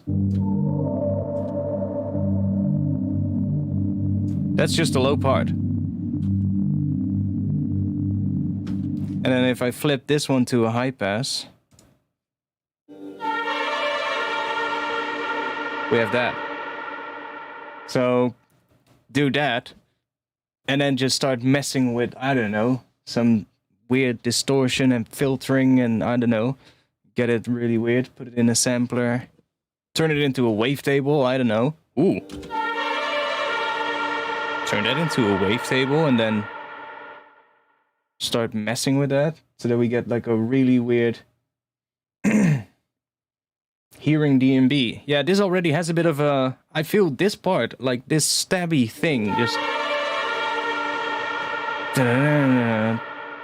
And we can maybe copy it with a synth, you know? Something like that. And that could be a good sort of like recurring, I don't know, little recurring synth thing that goes on during the track. Maybe later on when the drop hits. But then we can use this version of it in the intro to kind of introduce it. Or maybe lay it on top of the synthy part to kind of make it, you know, sound more organic, I would say. That's an interesting one. Needs bass and beats, yeah, of course, but we're at the moment having a lot of fun doing this, and I was really dreading going through this file, and you can probably imagine why. But now I'm actually glad we did this today.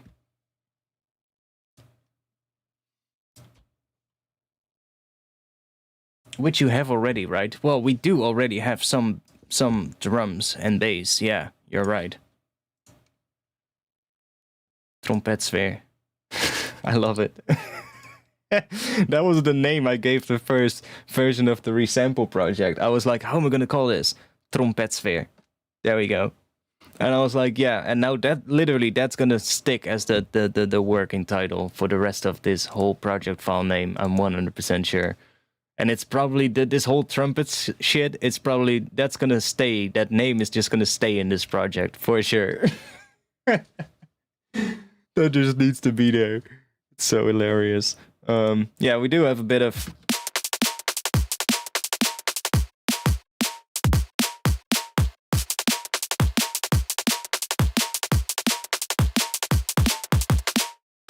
and a bit of bass, let's turn off.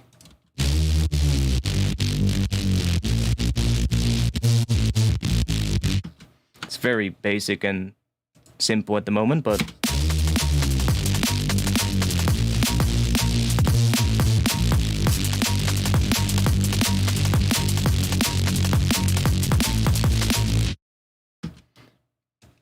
it kind of works.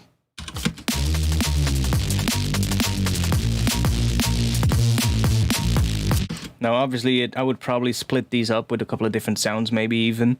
Or a couple of different versions of the same patch, so you can really make those higher bits stand out more and stuff like that. But it's kind of cool. And here we do the harmonic minor thing, but there's also sections in that intro part that we're going through now where it goes to the regular minor and it goes to other things. So I could even, for sections, go and do that instead. So we got...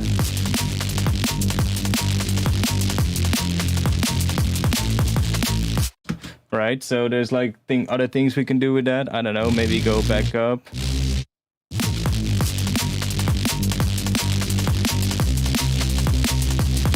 And then maybe introduce that C sharp that they're doing. See? Ooh! Ooh, that is actually good.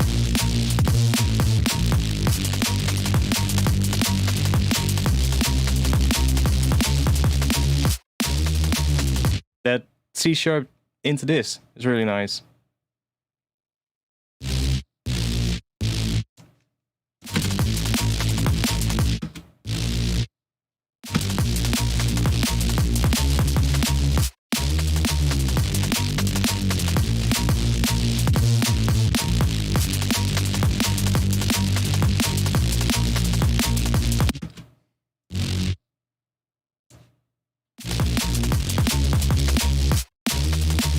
Yeah, that's really cool.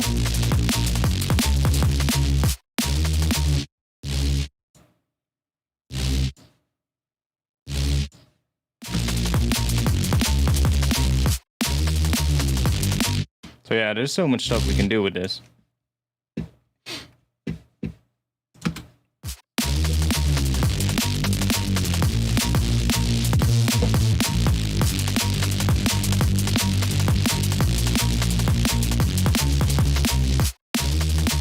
Yeah, there's a lot we can do with that, so in this one, I'm not sure. Yeah, that other one is definitely better.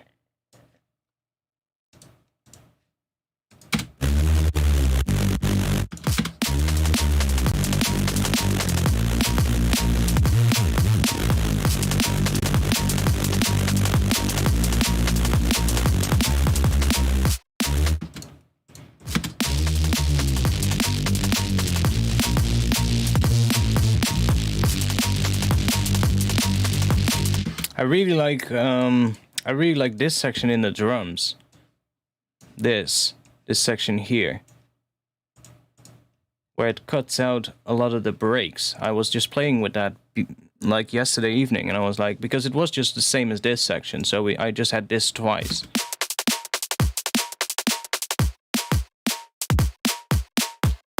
And that is so cool. I love that.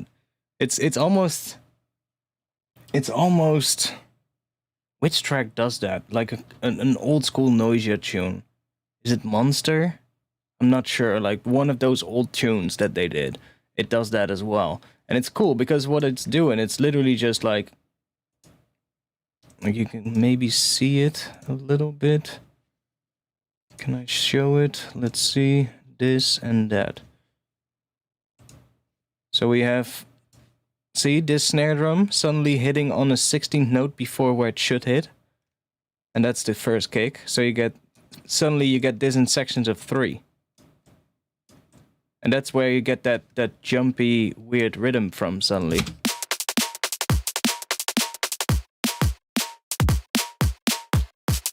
See that section here. Dun, dun, dun, dun, dun.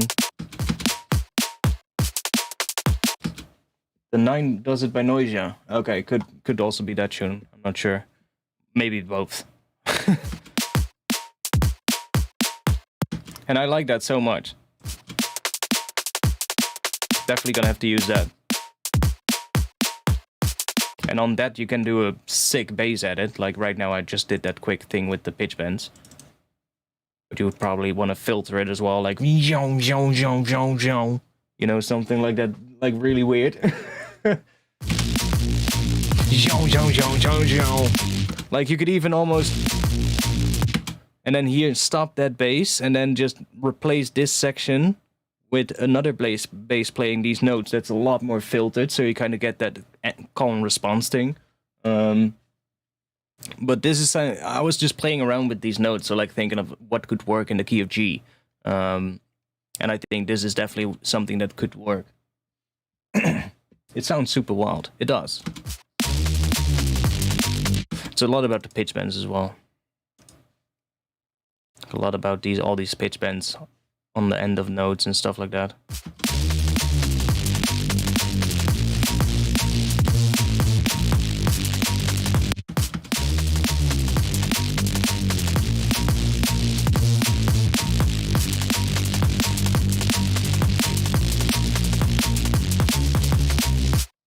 But those extra notes that we're now introducing there is gonna really make things sound very, angry almost. Because it's those one semitone changes you don't expect that make it sound a lot more interesting.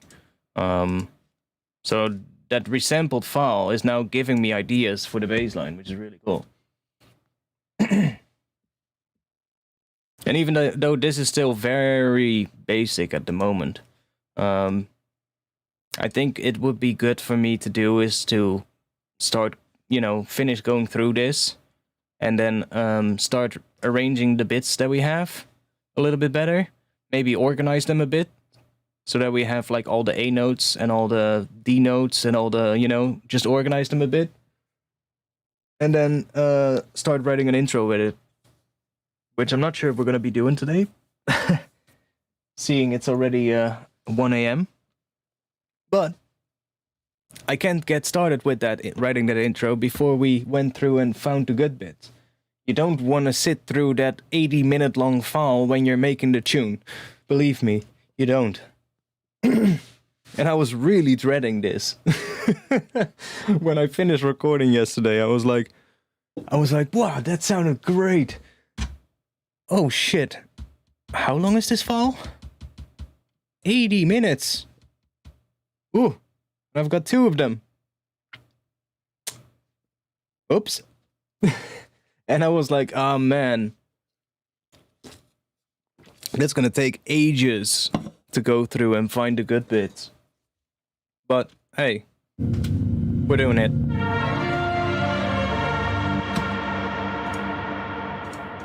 Not sure why that is stuck. That's the automation button. Not sure why that is stuck, and it doesn't want to unturn either. Let's save.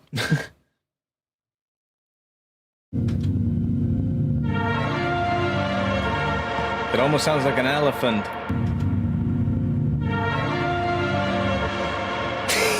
That almost sounds like an elephant.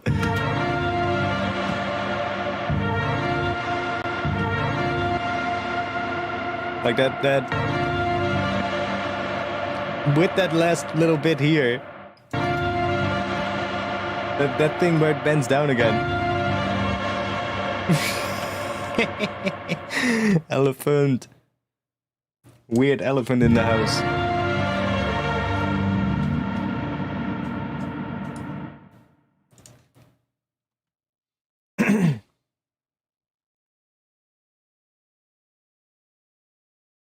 Are you going to keep on? I'm still not done going through the file for sure, so. More elephant.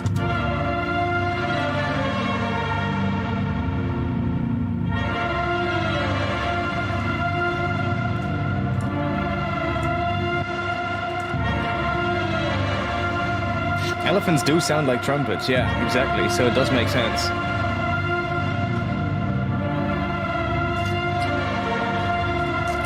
These are not that good, though. Ooh. Long sustained trumpet. Long sustained elephant.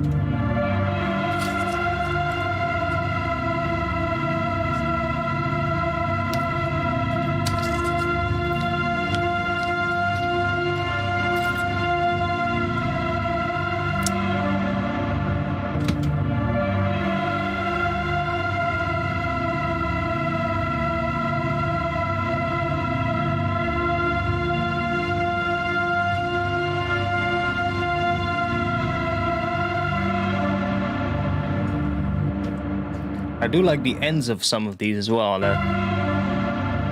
With that low part suddenly coming in. That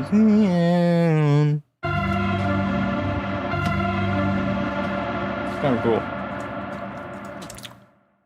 Not the best one though, but.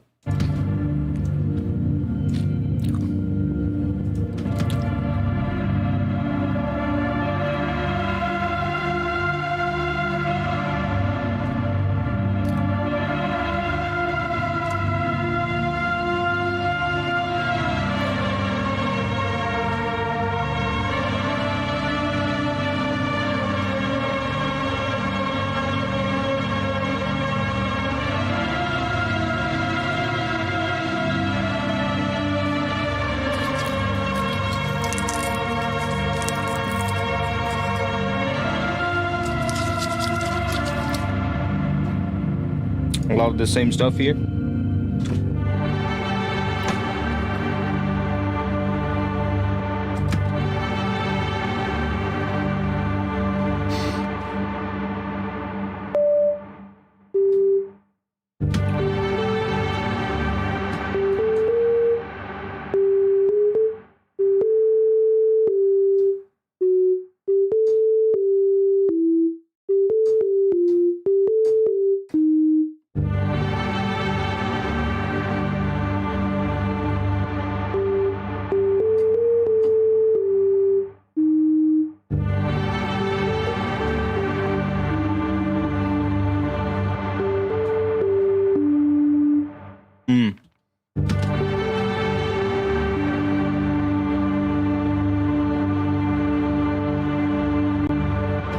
I like that.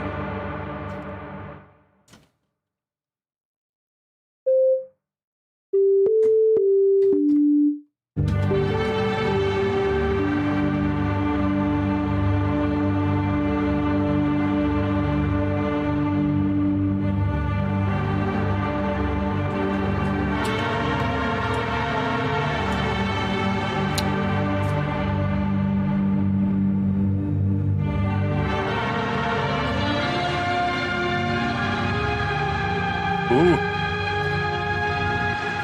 Spicy.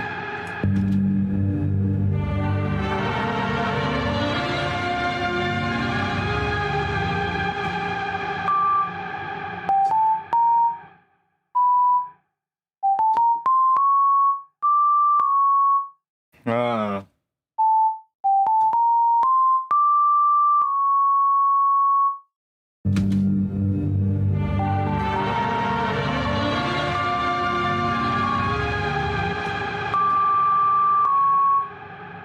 I think it's doing that.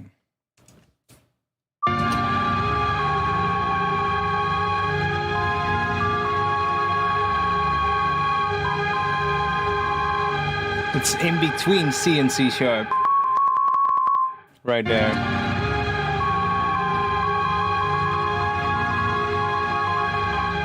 It's right in between there.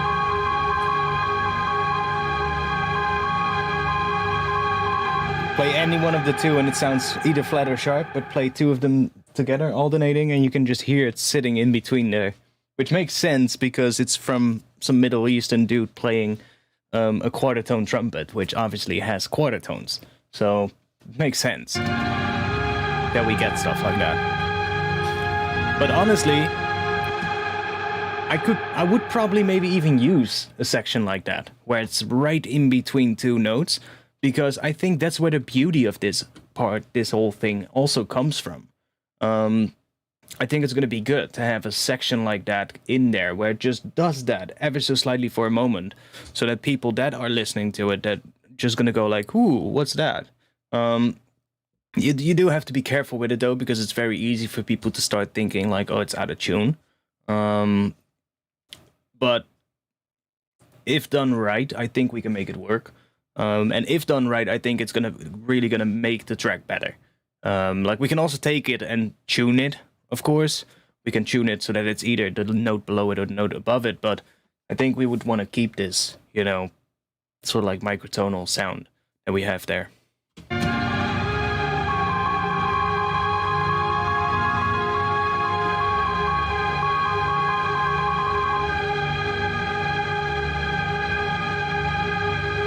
So you can almost hear it.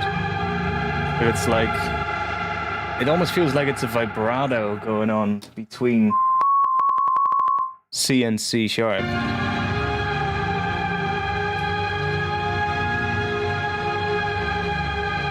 Like right there.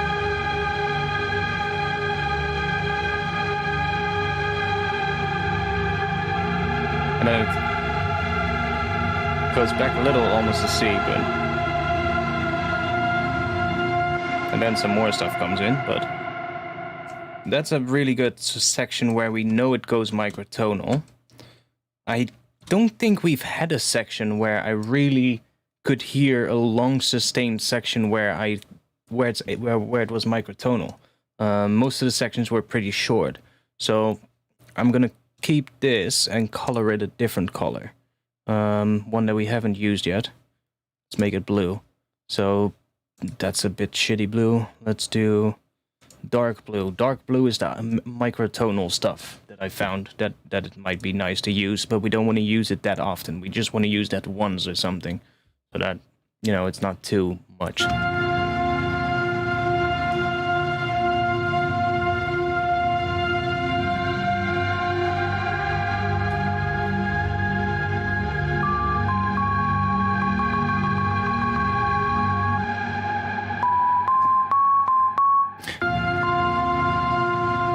Here at the end of that, it's almost C.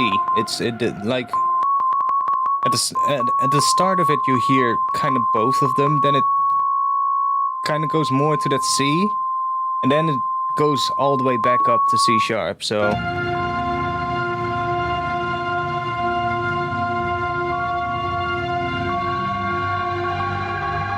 there comes that C sharp again. And then comes that C back in as well. But this whole section here, there's a lot of C and C sharp. We can even extend this just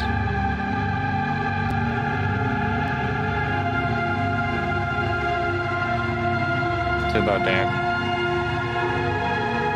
So what's that? That's a weird cluster there.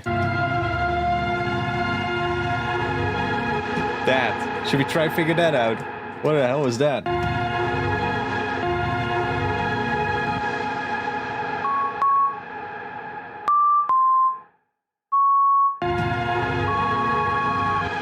I hear C sharp.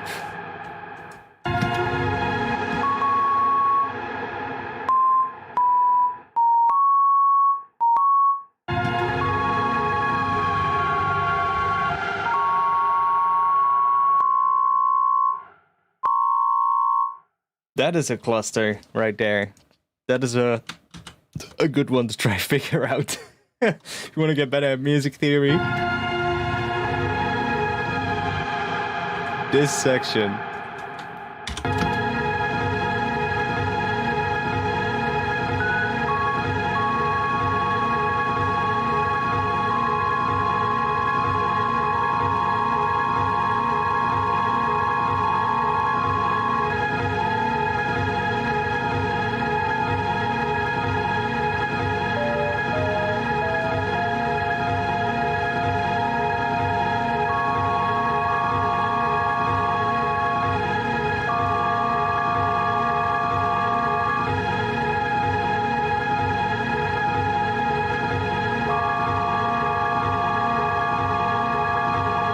Kind of sounds like all of that.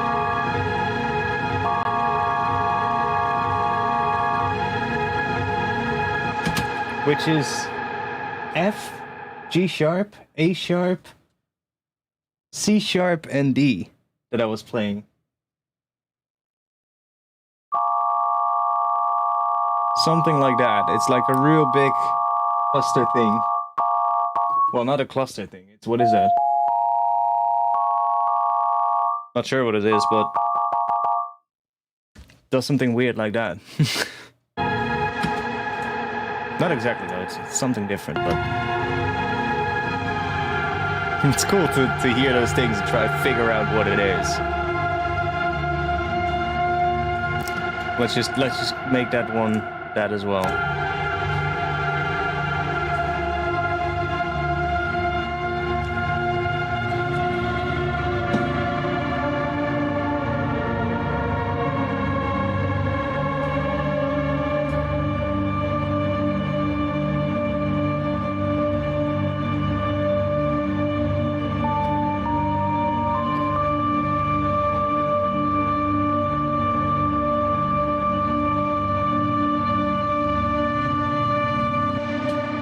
Ooh, I like what that's doing there. How it's getting louder there. Almost swells. Slowly. Here. There. That's nice. Whoa! I like the start of that thing, what it started doing there, but then it went a little bit weird. But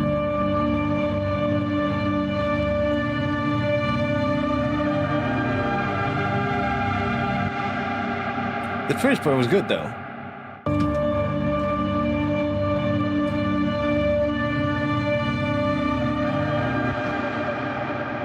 Like right here, that until here it sounds good. And then it goes to different notes that are not good, but yeah, right there. But till about here is pretty good.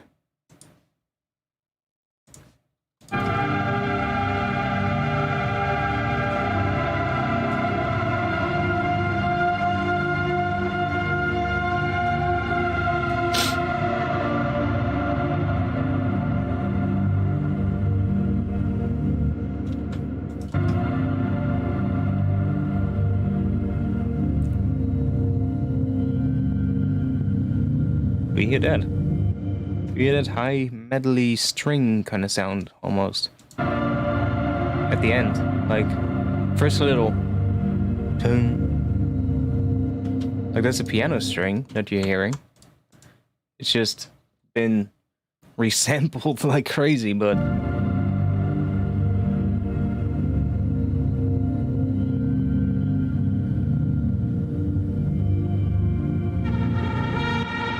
That's cool. Let's just keep that. Even though it's a section with no trumpet, let's keep it. Yeah, like that.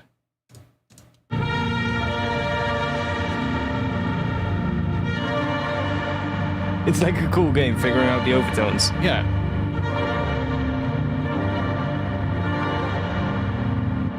It's actually quite interesting.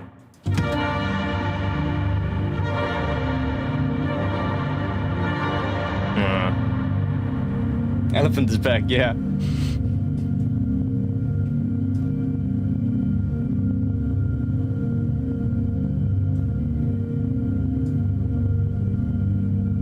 This is just a background tone.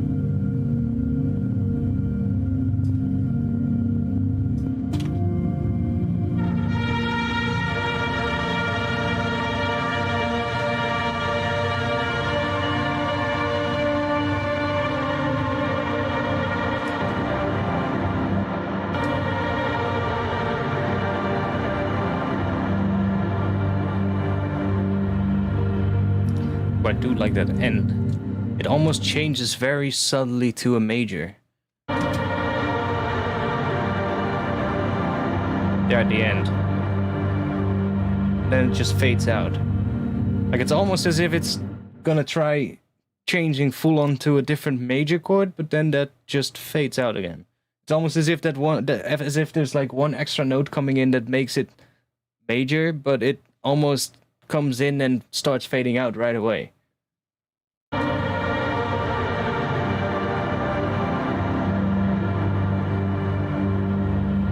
So it almost doesn't get the chance to fully come in, but it's really interesting.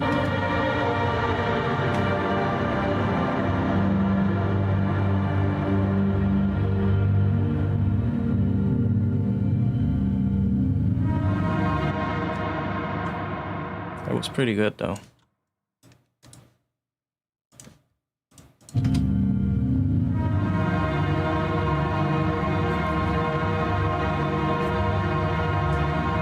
Well, I mean, I'm trying to make music now that I want to hear. So I'm one thing that I see and what a lot of people say to me, when you want to do that, you want to just listen to what you like and start messing with that and seeing what you get.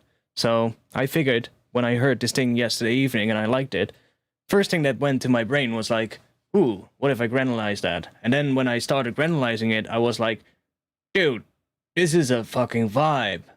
And I don't care how I'm going to make this into a tune, but I'm going to make this into a tune. That's what I know. And yeah, the rest is history. Well, we haven't made the tune yet, but we're making starts.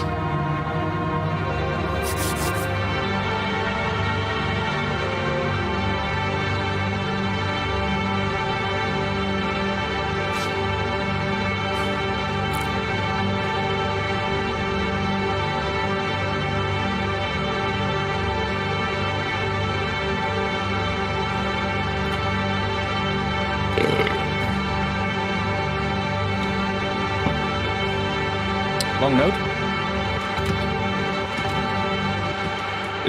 Was it taking a piss or something? Oh, there we go.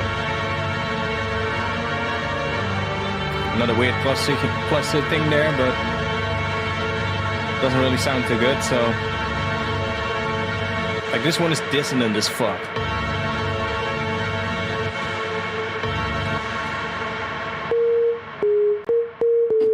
I hear an A. Low A. And I hear...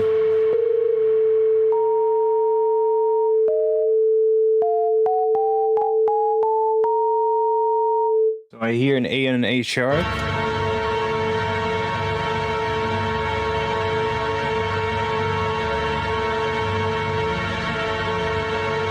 Yeah.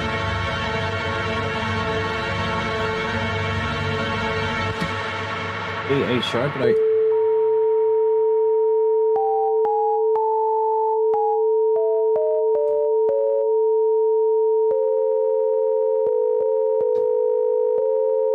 maybe almost a C?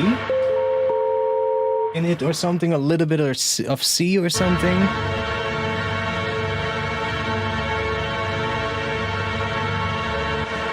Last question, do you ever bind your MIDI to control pigments? Not necessarily. Pigments for me is just one of those tools where I can just sit down and just mess with it. It kind of depends. Like if it's a shorter file that you're using if you're using it in pigments, then I would just map it to a control on my MIDI controller and just be able to just do it with my hands like that. But because this file was pretty long, one twist with like the knob here, with like one value on the macro knob in Ableton was already like, I don't know, 50 values inside of pigments. And if I hold shift and with my mouse move things around, I saw that I was able to go through every one of those 50 settings that are in between that step from 0 to 1. And then there's 128 steps total, of course. But there's a lot more information than just those 128 steps that Ableton tells you. And if you hold shift, you can smoothly go through it. And I started noticing that the values in the rack that I made did not line up with the values in pigments. Like I noticed that while I was moving the macro knob would still say the same value, but in pigments it was already changing. And that's just because it was a lot more precisely displayed in pigments. But when I mapped it to my MIDI controller, it's just gonna snap to those exact values of the macro knob. So 0, 1, 2, 3, and so forth, all the way up to 128. So yeah, didn't really work. So I just sat there with my mouse, really carefully just with shift held, and then just moving it like a fucking millimeter on my mouse pad. Just up like that, so just going through it really slowly, but it worked and sounds amazing. So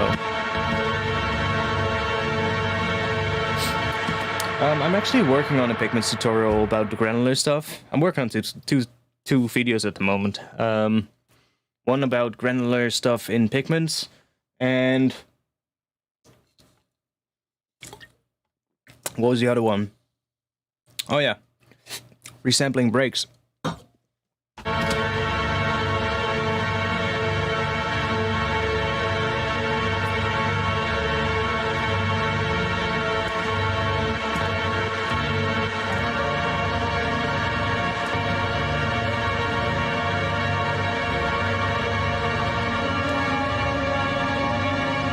So in there, a new note comes in.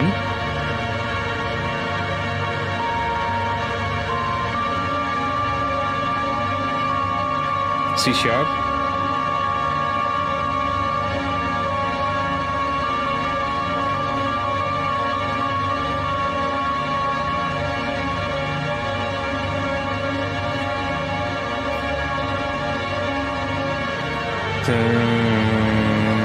No.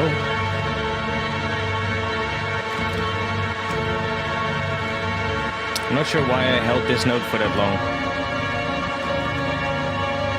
I think at the moment when I was doing this, I thought it sounded amazing, but right now I'm like, why did the fuck did I stick on this note?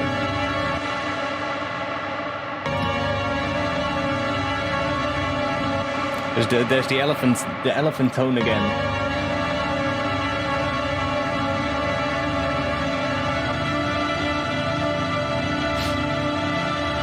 That's the clear elephant tone that came in.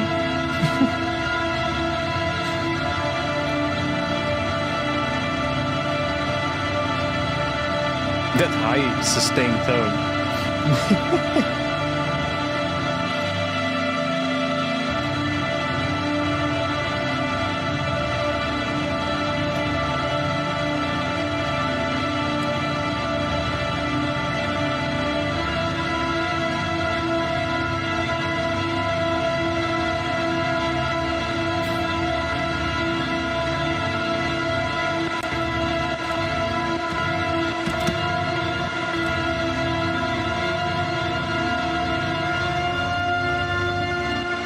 Oh, that's a clean.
That one is good. That. I like that.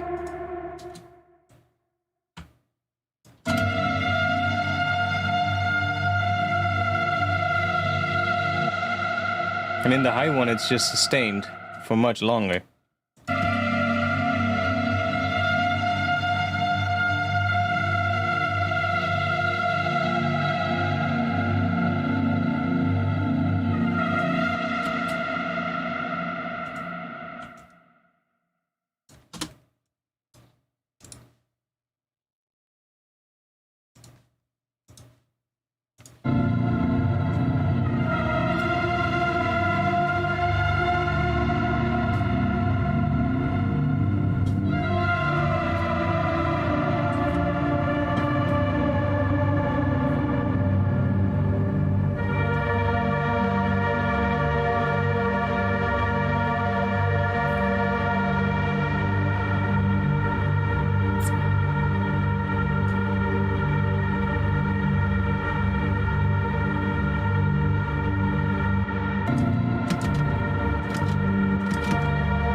That's a sick change as well.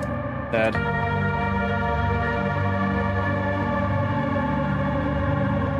Smooth. Into that tone, into this. It's from that to that,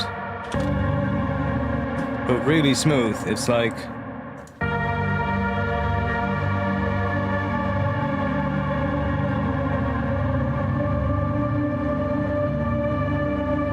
that's really good. Definitely have to use that change somewhere.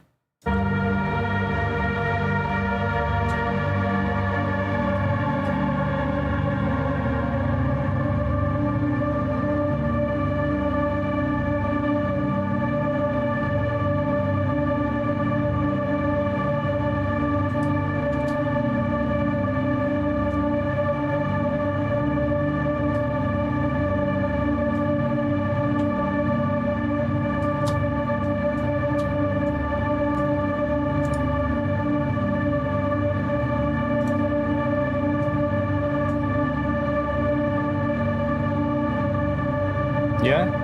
Gonna change?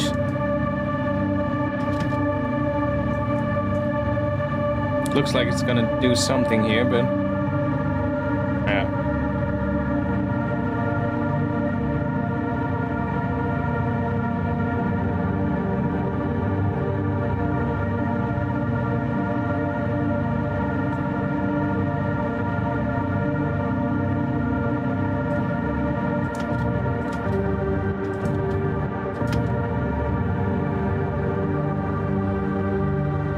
That's good too.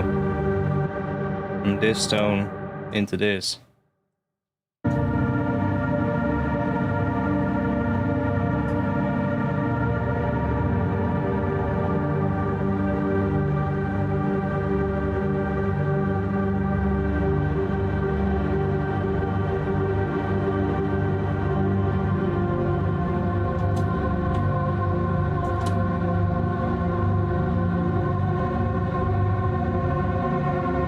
Ooh. What is that? That is really beautiful. Well, beautiful, that's really almost haunting, in a way, what happens there at the end, but not sure what it's doing. Hearing A sharp.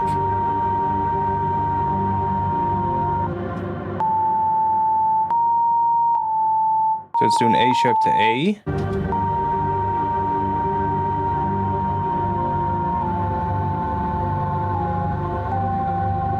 But also a bit of G. Almost, I think.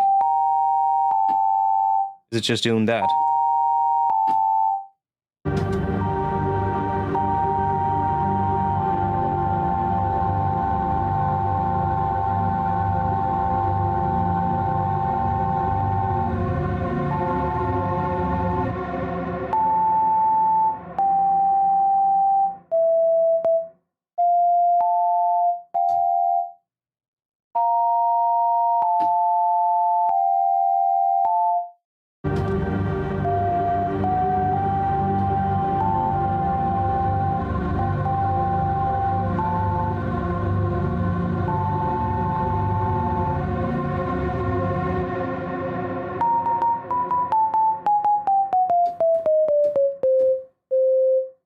comes in there? Right around here.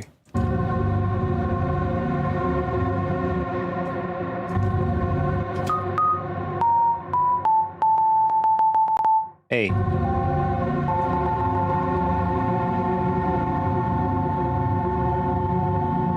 Yeah.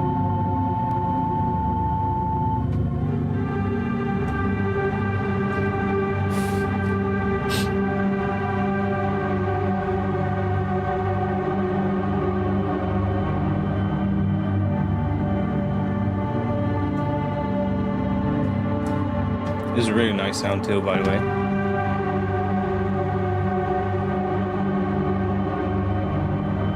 Yeah, that changed right there.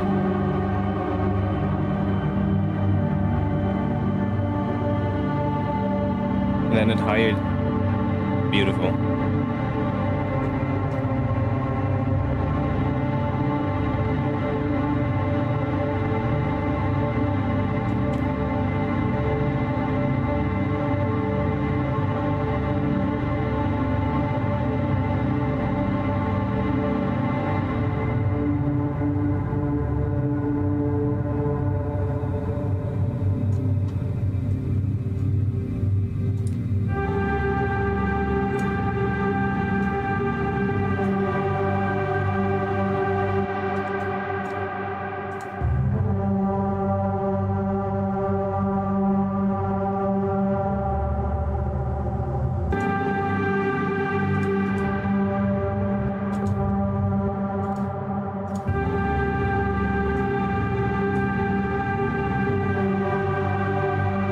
That's actually pretty cool.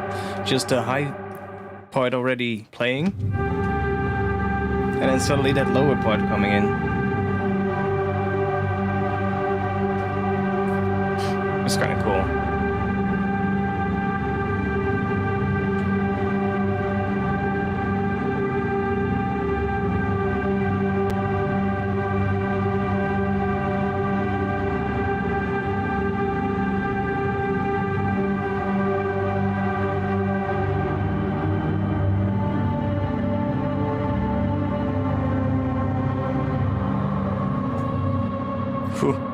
I hear something there. Let's just leave that like that, maybe. Something here, a high note coming in.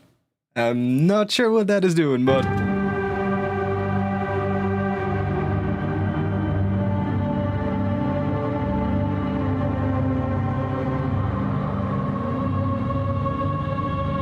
that.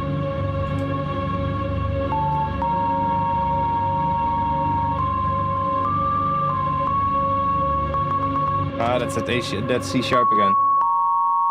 Over an A sharp.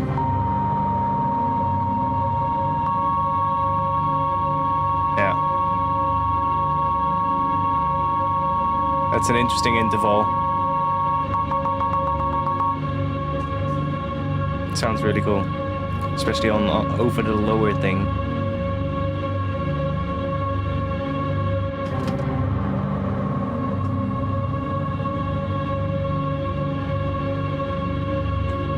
It's a really, there's a lot of tension, this. Because it's such a long note that has a, it wants to resolve, but it doesn't. That's why it has tension. And tension, as we all know, is what you need for builds and build-ups. So, this might be a good build-up note. Right here.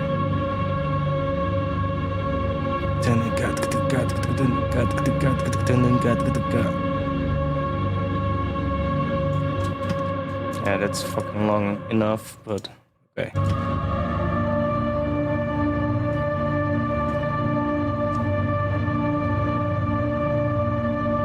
We're almost at the really loud part.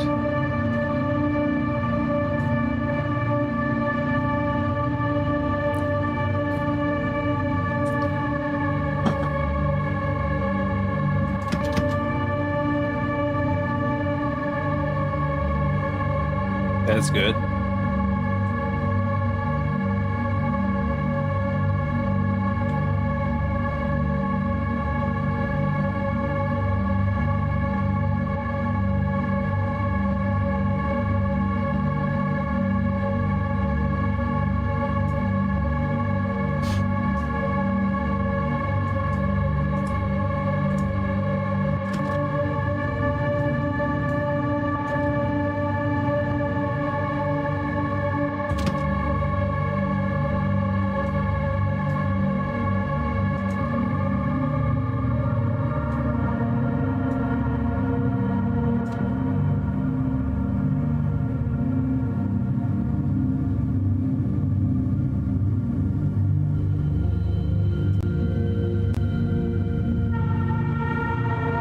Here again, there's almost like some wind chime on top.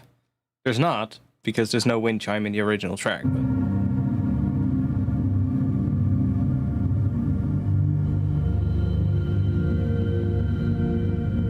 It literally sounds like a wind chime in the distance there.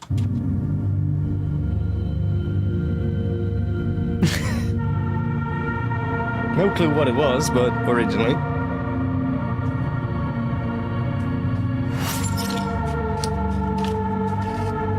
Yeah, I could put it in the sampler. I could. I'm probably just gonna, you know, listen to them again and figure out what the notes are, and then organize them by key. So when I'm making the intro, I can just take like, I can just say like, you know, I can just start writing maybe some like reese bass with a synth or something, and find out like, okay, what bass note structure do I like? And then see like, okay, what can I fit with that? What do I have in terms of the chops? What did I find out with good parts? And then see like, okay, can I use this here? Can I use that there? And see how we can puzzle it together. Because it's gonna be a puzzle. Holy shit. This is gonna be a puzzle. But it's also not gonna be something like, these are all very ambient, drawn out sections, right? Even though there's clearly some like melodies happening in it, and there's clearly some runs and other things, and there's a melody line in this all hidden somewhere, but it's very spacious and drawn out, so we're gonna have to do long fades and like make one sound morph into the next one. So yeah, that's gonna be a lot of fun. Believe me.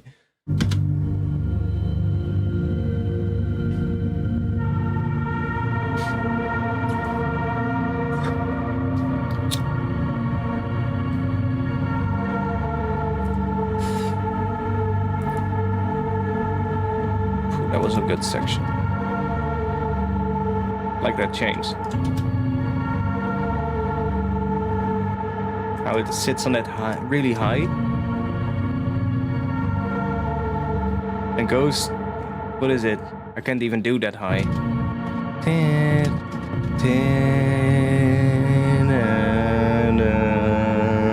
How it just quickly goes to that one other section, that one other note in between, instead of going from ta da. No, it goes ta da da, which is really nice.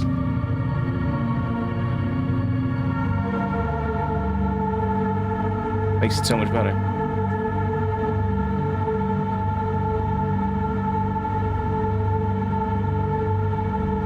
And then nice long sustained note after it to fade into the next one.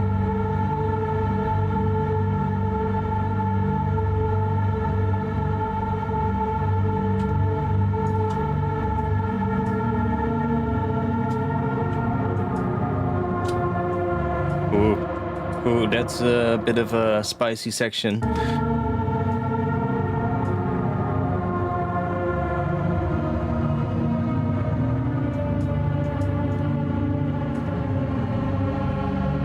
Ooh, bendy, bendy, bendy. Right there.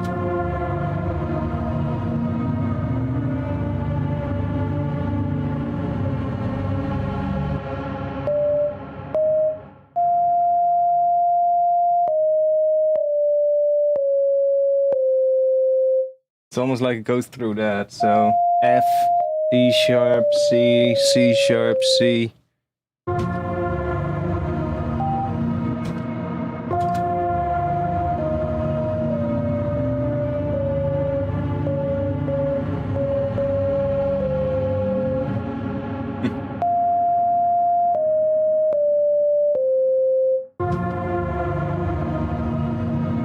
I wonder how many chords you have now. Yeah, quite a lot as well. Yeah. That's why it's going to be good to organize them as well per chord. Just, you know, use Melodyne, basically. Just quickly record the sections in Melodyne to see what the chord underneath it is. Especially with, like, the bass note. It's going to make it so much easier. And then just, you know, organize them. Probably just make a couple of tracks with like what chord it is, like sort of like the main tone of the sound that you hear, and then name everything so that I know exactly what is, and then it's gonna be a lot of work, but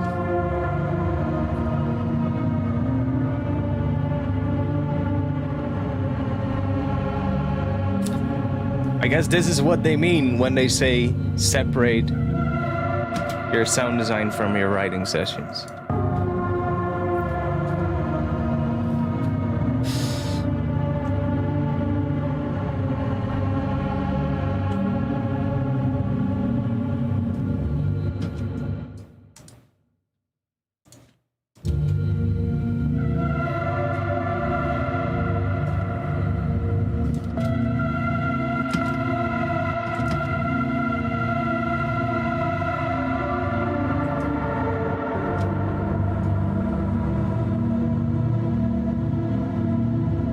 Loud bit is coming.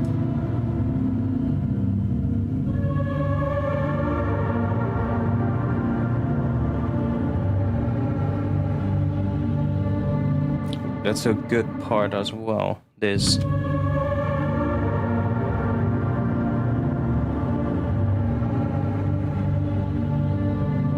Goes through a couple of chords there, which is really cool.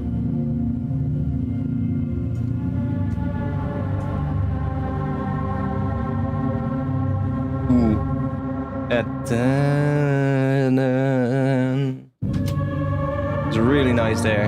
After this, and then that. That could be a tune.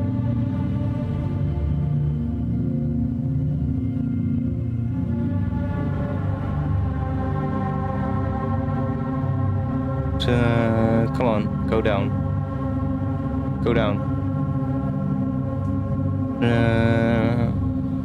No? No?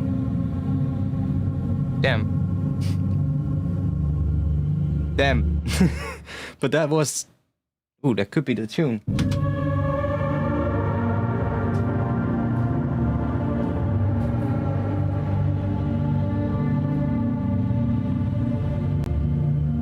Right here, somewhere.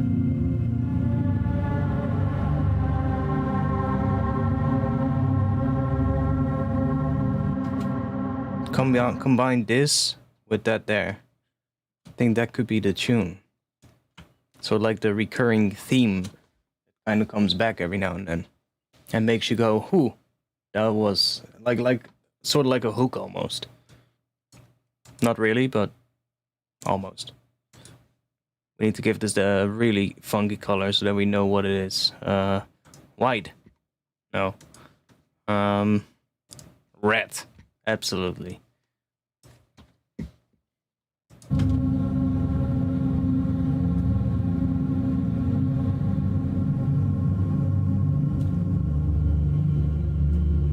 This is also probably going to be one of those tracks where I'm literally just going to write the intro in a completely different project from the actual track. Probably just have the intro written and then just go and bounce at the audio. And then just do it the rest in a different project. Because this intro is probably going to be a lot of like little micro edits and stuff and automations and like ton of shit.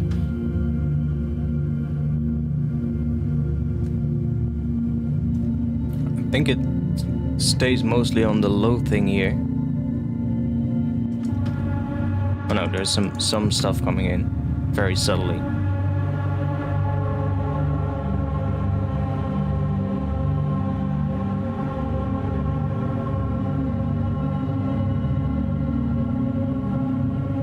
That is a nice tone though. Like right this section here, that's a pretty good part as well. Let's make that color because it kind of fits with that other section pretty well.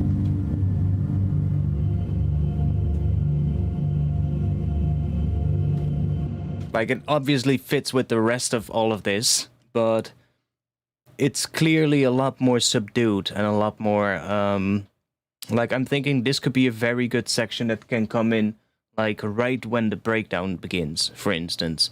Like when everything cuts out, but you only hear a very subdued version of this tone, because it has that sound, right? Maybe not that start, but like what comes after it, right here. That has a very subdued tone, and then that matches pretty well with this.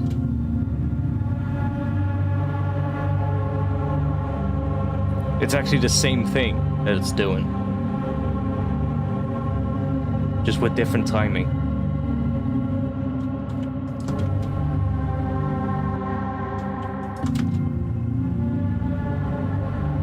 Ta-da. And here as well.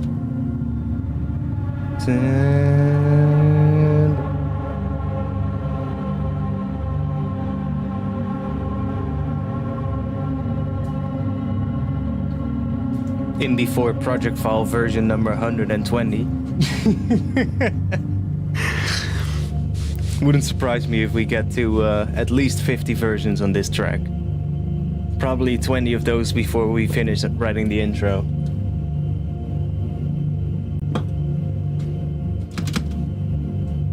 But that's fine.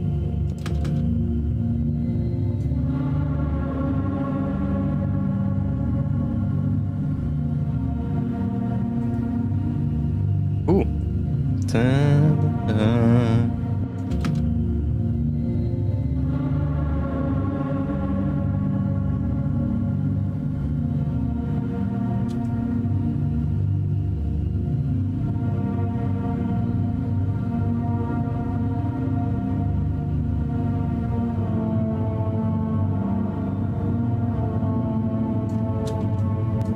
There I found another cool interval.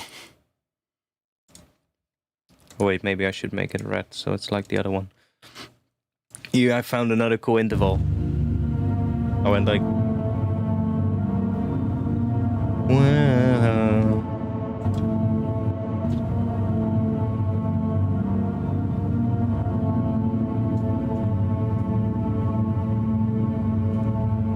Same one that is happening in front of it, but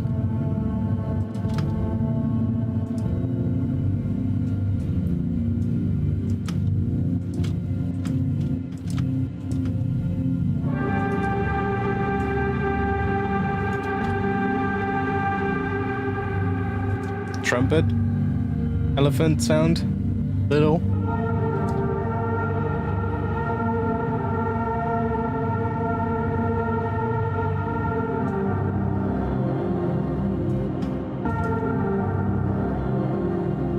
Can almost hear that run in there. That.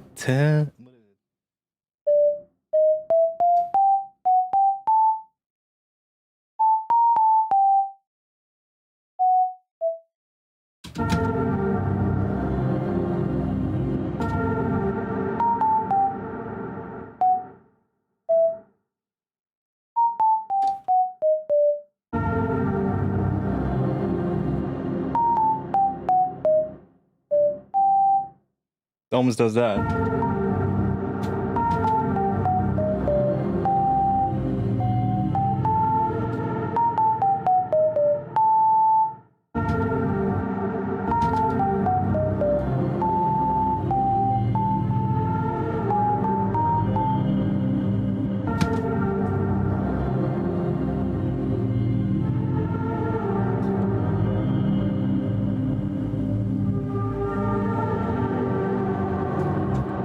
There it changes a little underneath it.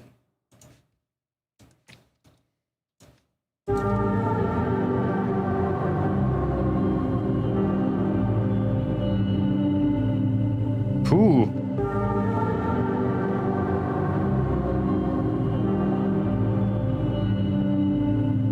That one, that.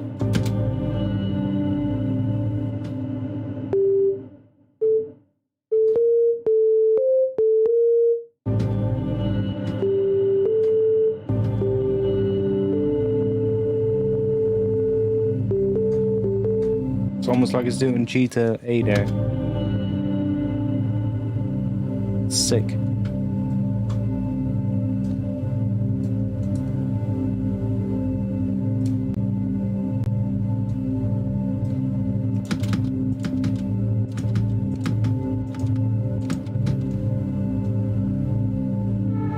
The louder part is coming up now.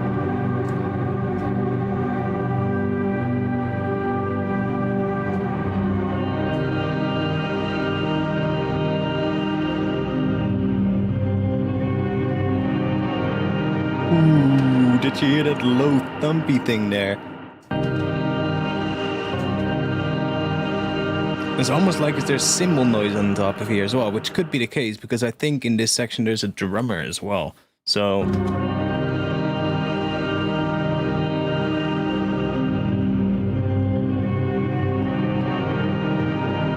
ooh, that change there was really cool.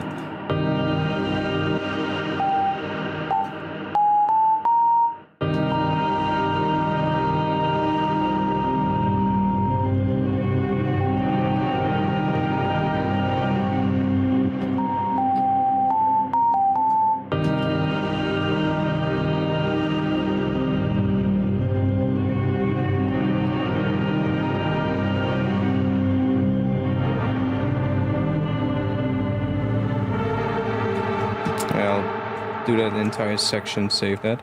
This is the louder bit, so let's just let's make them green.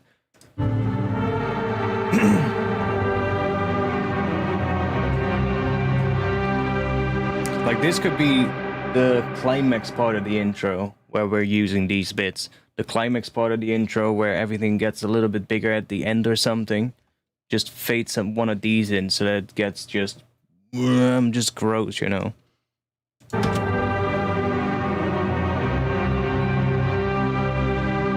Like that.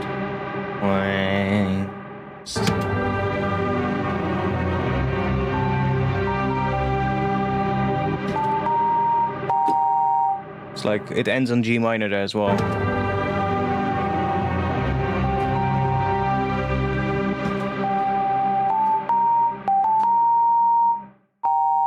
Or not.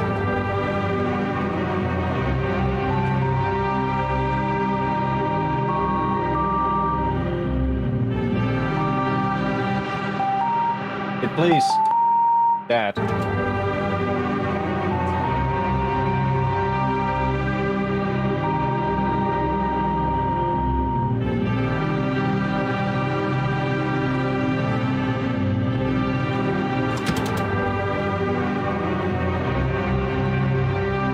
Like right there.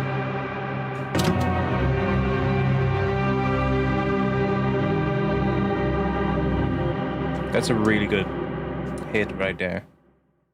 Which color was it? That one? Looks like it. No? That one. Sounds good. Yeah, it does.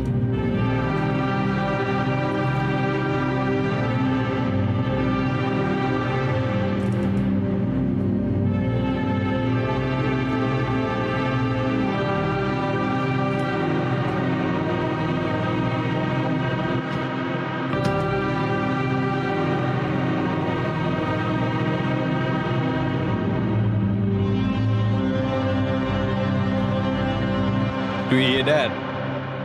Ooh. Almost gets bombastic in that section there. Which is really good. Like if we're talking about the climax section of the intro. That's so good. That...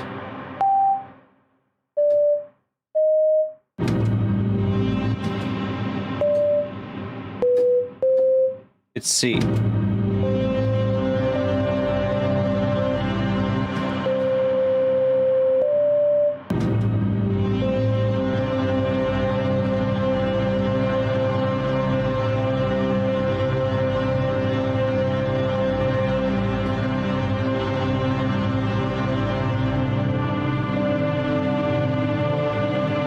C to D.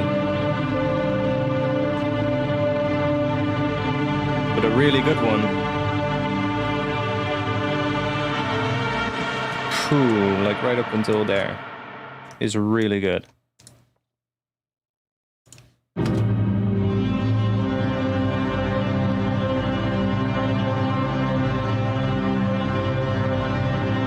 Like it drags out a bit too long, but we can cut it shorter.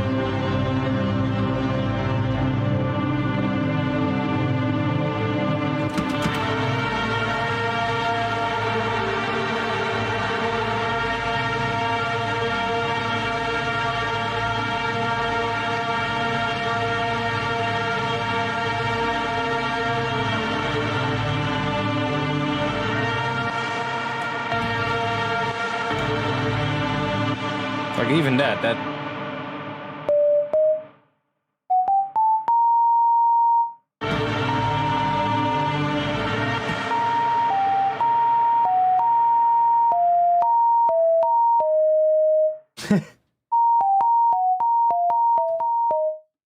Interesting.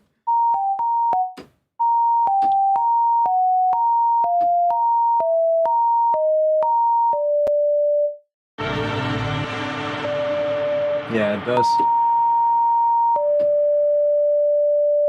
So it's A sharp to D. What is that? Oh, that's that same interval again as what we had earlier, which is A sharp major, but with the major third in the lower register. So you get that. That's where it goes to.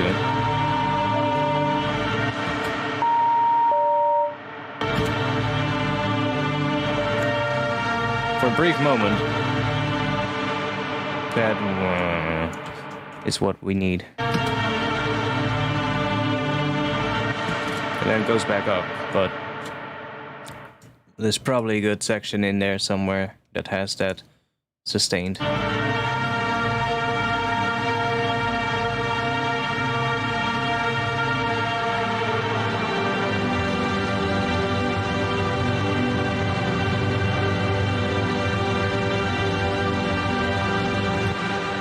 That's the big ending chord.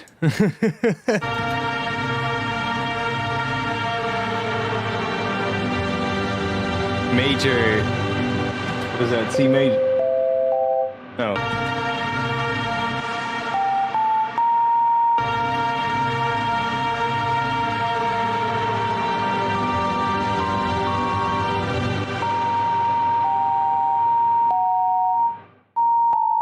What comes in there?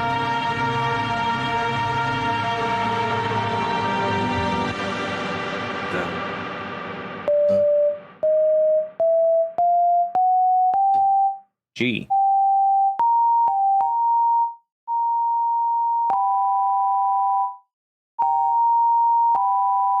Is it doing the minor to major thing again?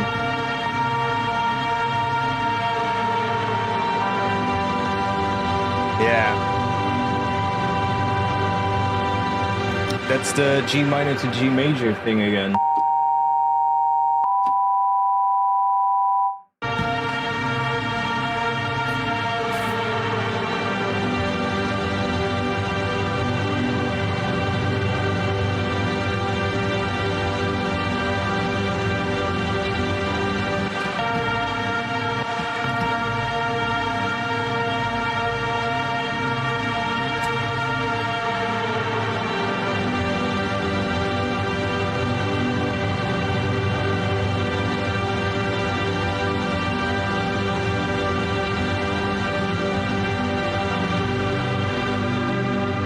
Ooh.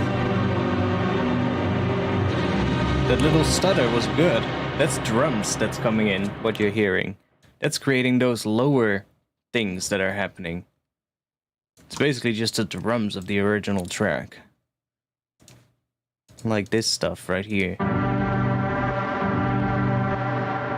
It's probably a kick drum.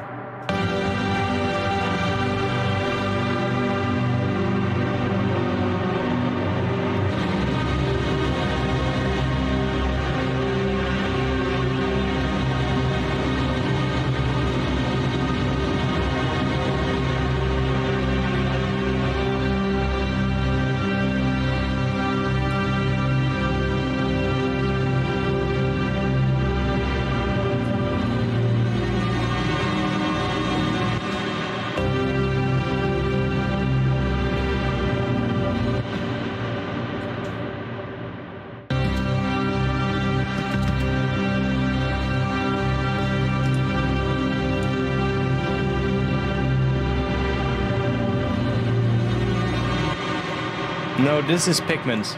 This is not from Paul Stretch. We talked about this earlier as well, why I didn't do Paul Stretch. Because Paul Stretch, it stretches things, right? It makes things longer. So all the quick little details and all the quick little runs in this original thing are going to be lost if we stretch it, because all of that is going to be longer. Whereas what I did is I used Pigment's granular resampling so that it keeps the playback speed the same, but it just re-triggers, right? You know what granular stuff is, so you've made your own granular synth in Reactor, so you know what it does. But this is what I said in the Discord. This is that recording of Ibrahim. What was it? Ibrahim Malouf. Didn't you play with him? Didn't you say that? You played with him? Ibrahim Malouf? This is that track Beirut of him that I granulized with pigments yesterday. And we're going through it.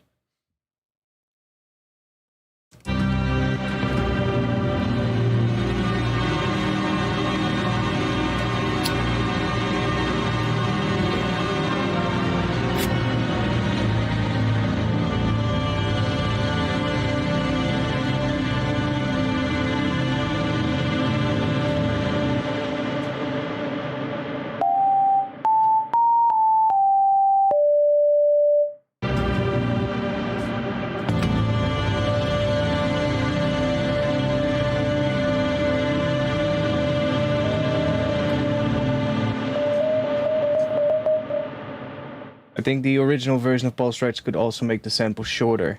Yeah, of course, it can. It can also shorten things. You can also go the opposite direction. There's a nice D note in here.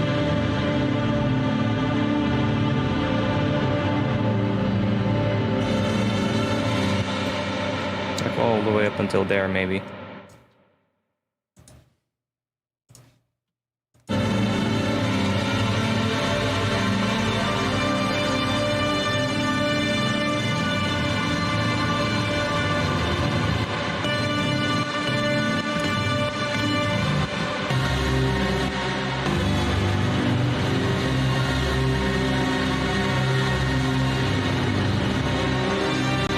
Yeah, there's a lot of other stuff happening here as well. It definitely gets denser in the original track.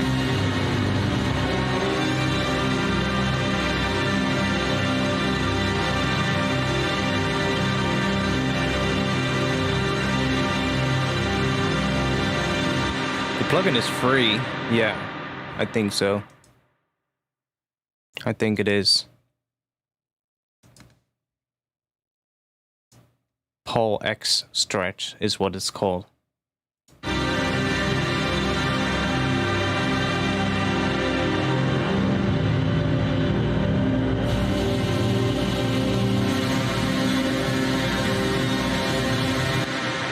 think that's the distorted electric guitar coming in there that we're hearing as well.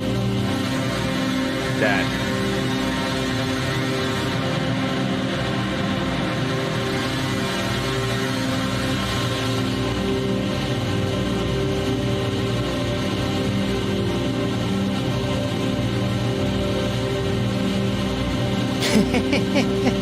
Yeah, this stream is literally called Big Reese's, and you tune in and it's literally like, what is this? Am I watching Cryo Chamber?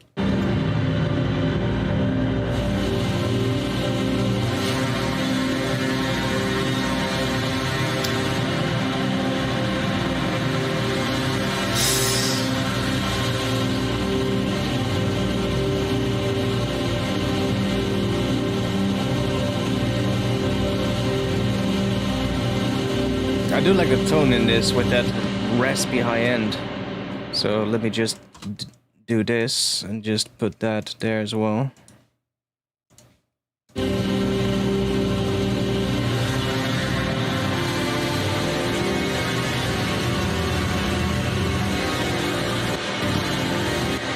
Definitely starts becoming a bit more unusable here.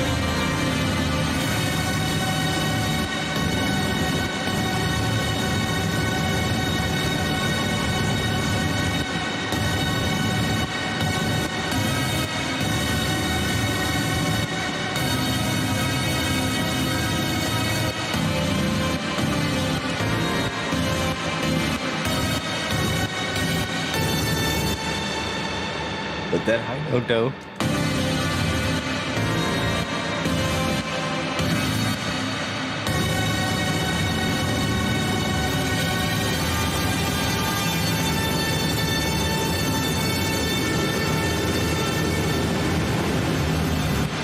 It almost sounds like this is a build. right here.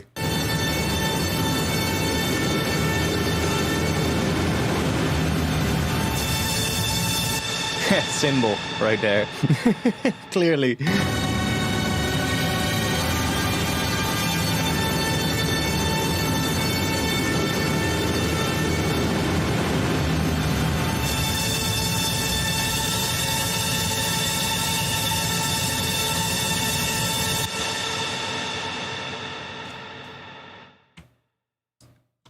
Just save that section for now. I'm not sure if we're gonna use it, but...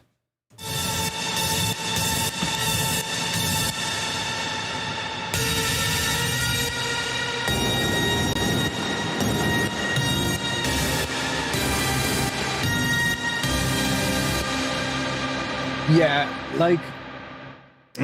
Pigments is in a way, or Pulse Stretch is in a way granular, yeah, but it's just because the lengths are so big, the distances it stretches by are so huge that everything just gets completely washed out, and it also makes the grain size is also really small, so it tends to become a lot more smooth than regular granular synthesis.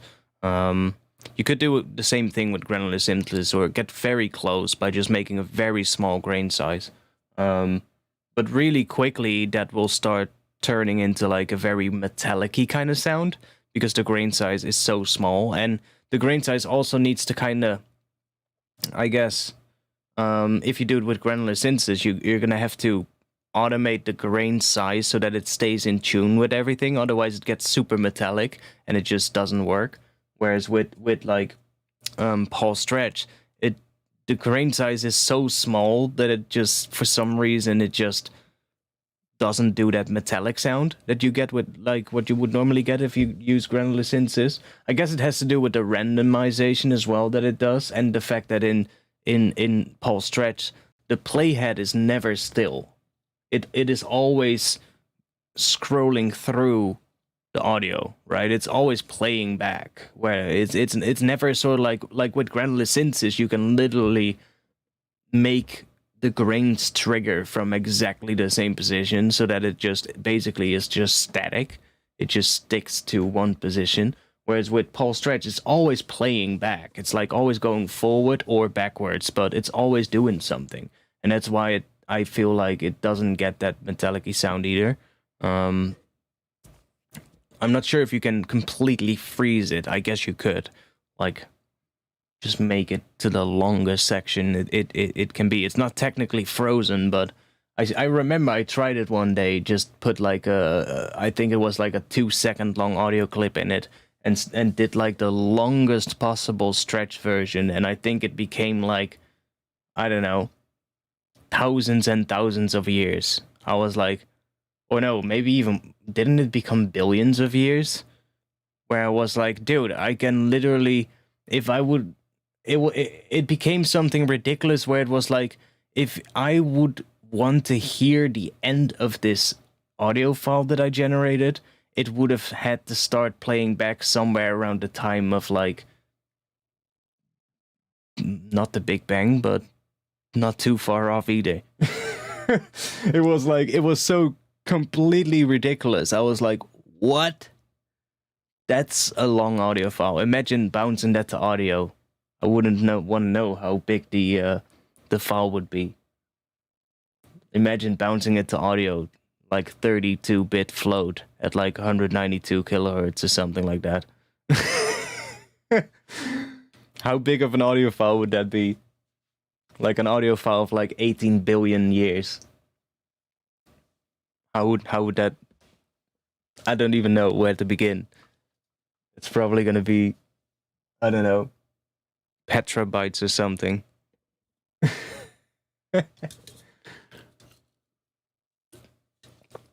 It was literally ridiculous. I was like, damn, that is bizarre. Imagine throwing this file in it. Like if you throw this file in it, which is already 80 minutes long,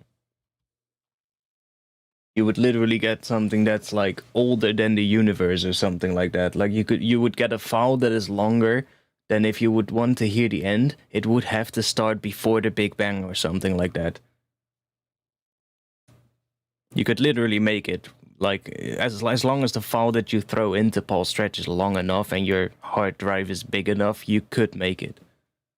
You could literally... I'm not sure if there's a hard drive that's big enough, but maybe if you split the file and then do some weird hack that puts the things back, which is... Imagine, that is insane, that you generate a file, that you have an audio file that, technically speaking, like, is so long that if it would have literally been recorded like in a live way, it would have had to start playing before anything existed. Bruh.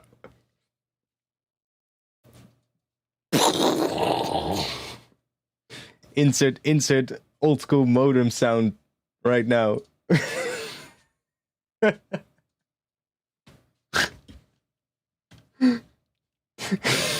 Place the file, it will reach the second universe next to us. What are you talking about? It will reach the first atoms before they split. But it's bizarre that you can literally do that. It's like there's no hard drives to store a file on that large, but you could do that with Paul Stretch, which is so amazing.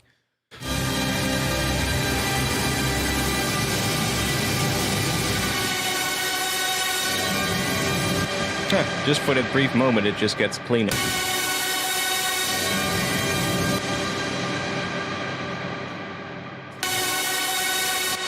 Very distorted, but what if we take trash off here? How does it sound then? Still very distorted.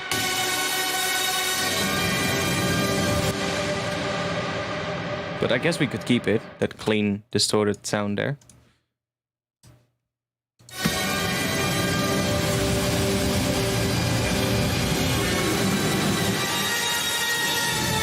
Another one there, but that one is...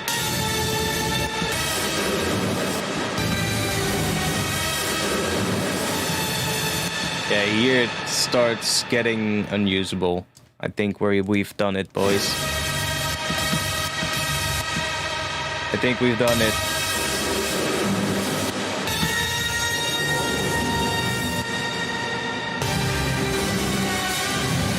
Sounds like a horror sequence. Yeah, this part really sounds menacing.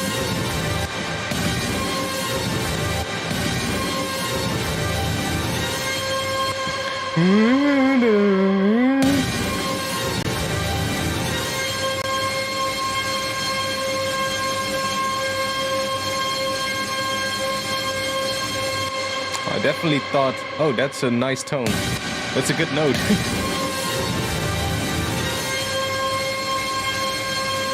Honestly, that one isn't that bad.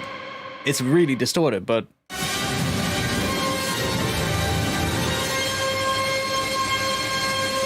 might actually be able to use it, filter it. Like, if you filter that one, you can get that tone out, filter all the noise off. And then, I don't know, that could be another one we could turn into a weird lead or something.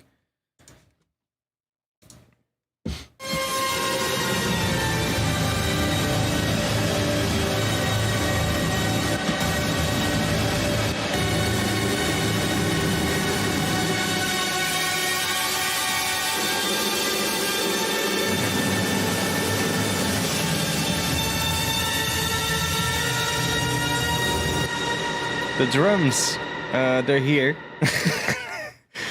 90 minutes back in the project file, that's where they are.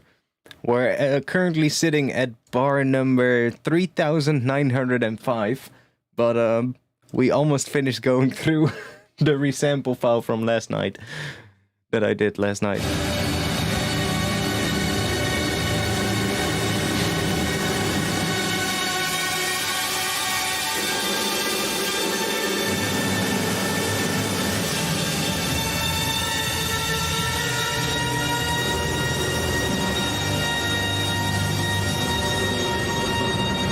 It also feels like we're at the end.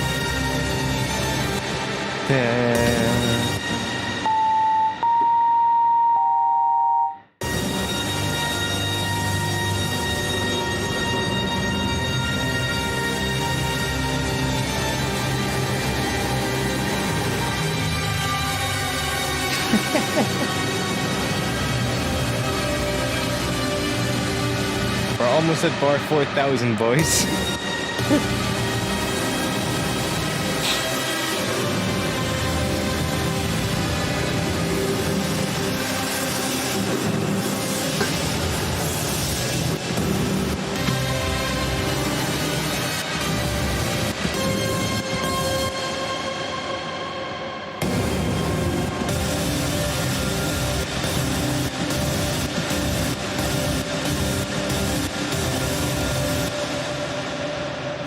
We did it.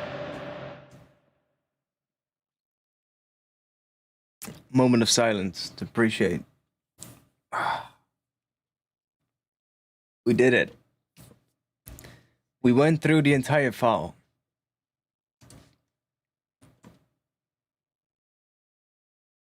Whew. Who might not want to be that loud? It's really late. It's 2 a.m. Well, I think that about sums it up for today. That was an interesting stream. I went into today going, we were probably gonna make some bass, and we ended up doing something completely different. How long was it? What? This entire fall?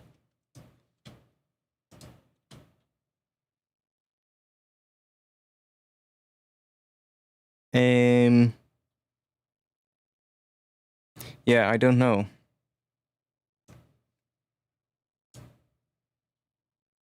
$80 minutes.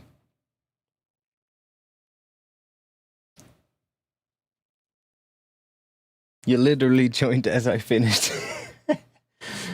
Shall we do it again? Should we go through all the good bits and preview them?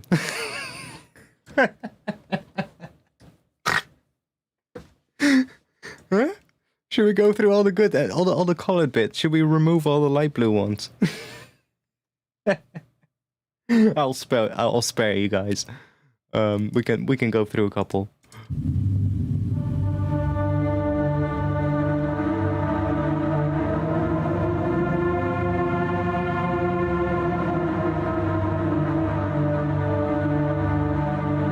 It's definitely a good one. Ta-na-na-na.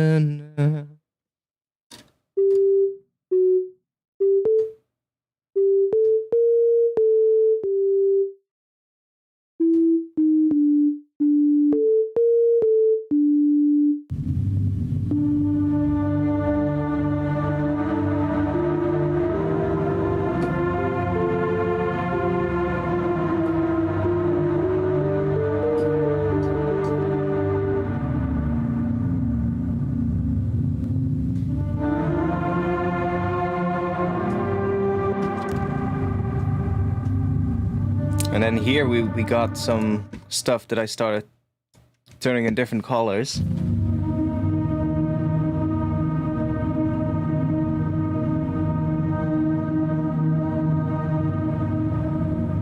Yeah, because that sounded really good.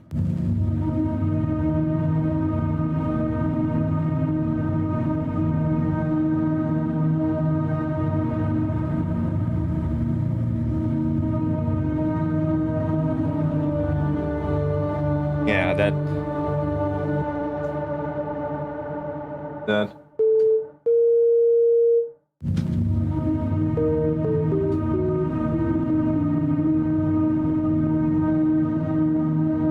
D sharp to D. That D sharp to D there is really nice.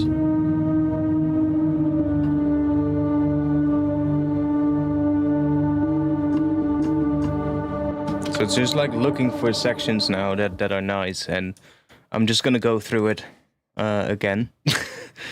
Delete all the light blue sections, and then all the sections that are left, I'm gonna have to analyze it and see what everything is, so that I can organize them into like ones that belong together in terms of the key, and then write an intro with it. F sharp is minus 50 cents. Oh yeah, there's a bunch of ones that are microtonal as well.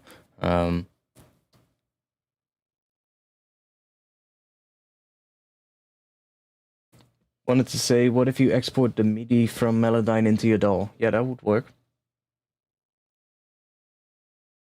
That would definitely work. And I'm probably going to use Melodyne as well when I'm analyzing all the bits that we've cut out today.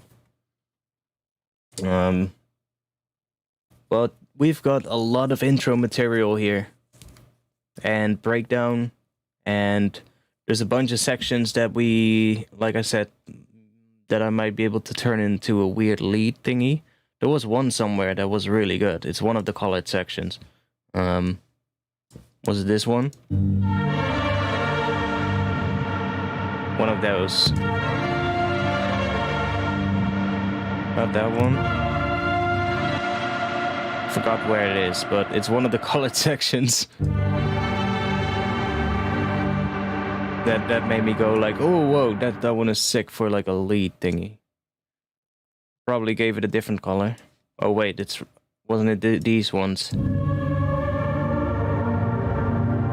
No. I don't know. It's somewhere.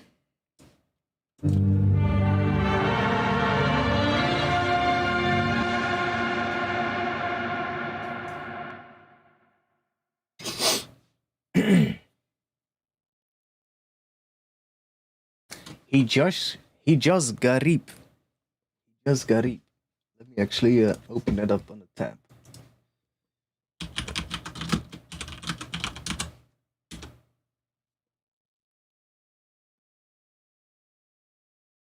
I'll have a look into that. Thanks.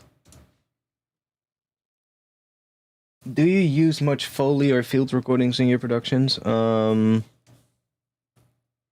I mean, I guess sometimes when I do like resampling things, when I'm making sounds. Yeah, I guess. Like when you're making stuff, like it's always nice to take something that is, you know, like sampled. That is something that is different, you know? Like you can let's say you're looking for like some for an intro, you're looking for some sort of like percussion kind of thing. Like you can just be simple and just grab Contact and grab like some, I don't know, film percussion library or something and just make yourself a pattern, you know, and call it a day. But it's always, or well, I would say 99 out of 100 times it's going to be a lot more interesting if you just go out, take your microphone and just smack some fucking things against each other somewhere, like take a metal pipe and smack it against a wooden pole, or I don't know, just find some cool stuff. Kick a bucket, you know, I don't know. And it's most of the time just naturally going to give you more interesting results if you then start, you know, going through your recording, chop out the good sounds, and then when you're done, remove all the bad shit. That's why this is so important, like this whole stream. Like, I actually am glad that we did it today, that we did this, that I actually ended up suddenly doing this, because if not, I would now still have to go through this 80-minute long file, which I was really dreading. But now we've done it, and I have ton of inspiration now for it, for this tune. So that's gonna really help.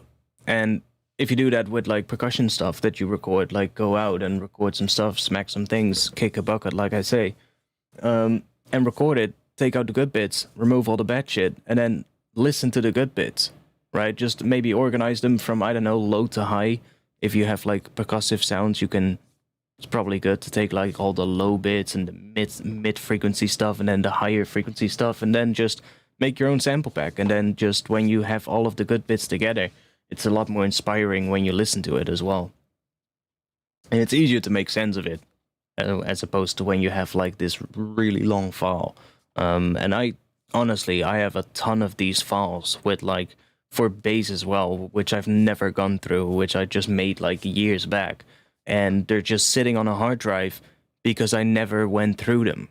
So yeah, that's just what happens, because it's a file of like 10-20 minutes, and you're like, I'm not gonna drag that in. It's a hassle, right? But if you go through it, maybe even bounce all the ones that you've cut up, bounce into audio so that you have them in shorter separate samples.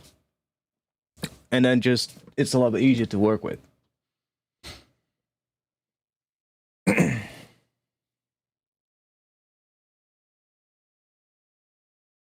Desert cities. Yeah, I guess we already made our own stuff now.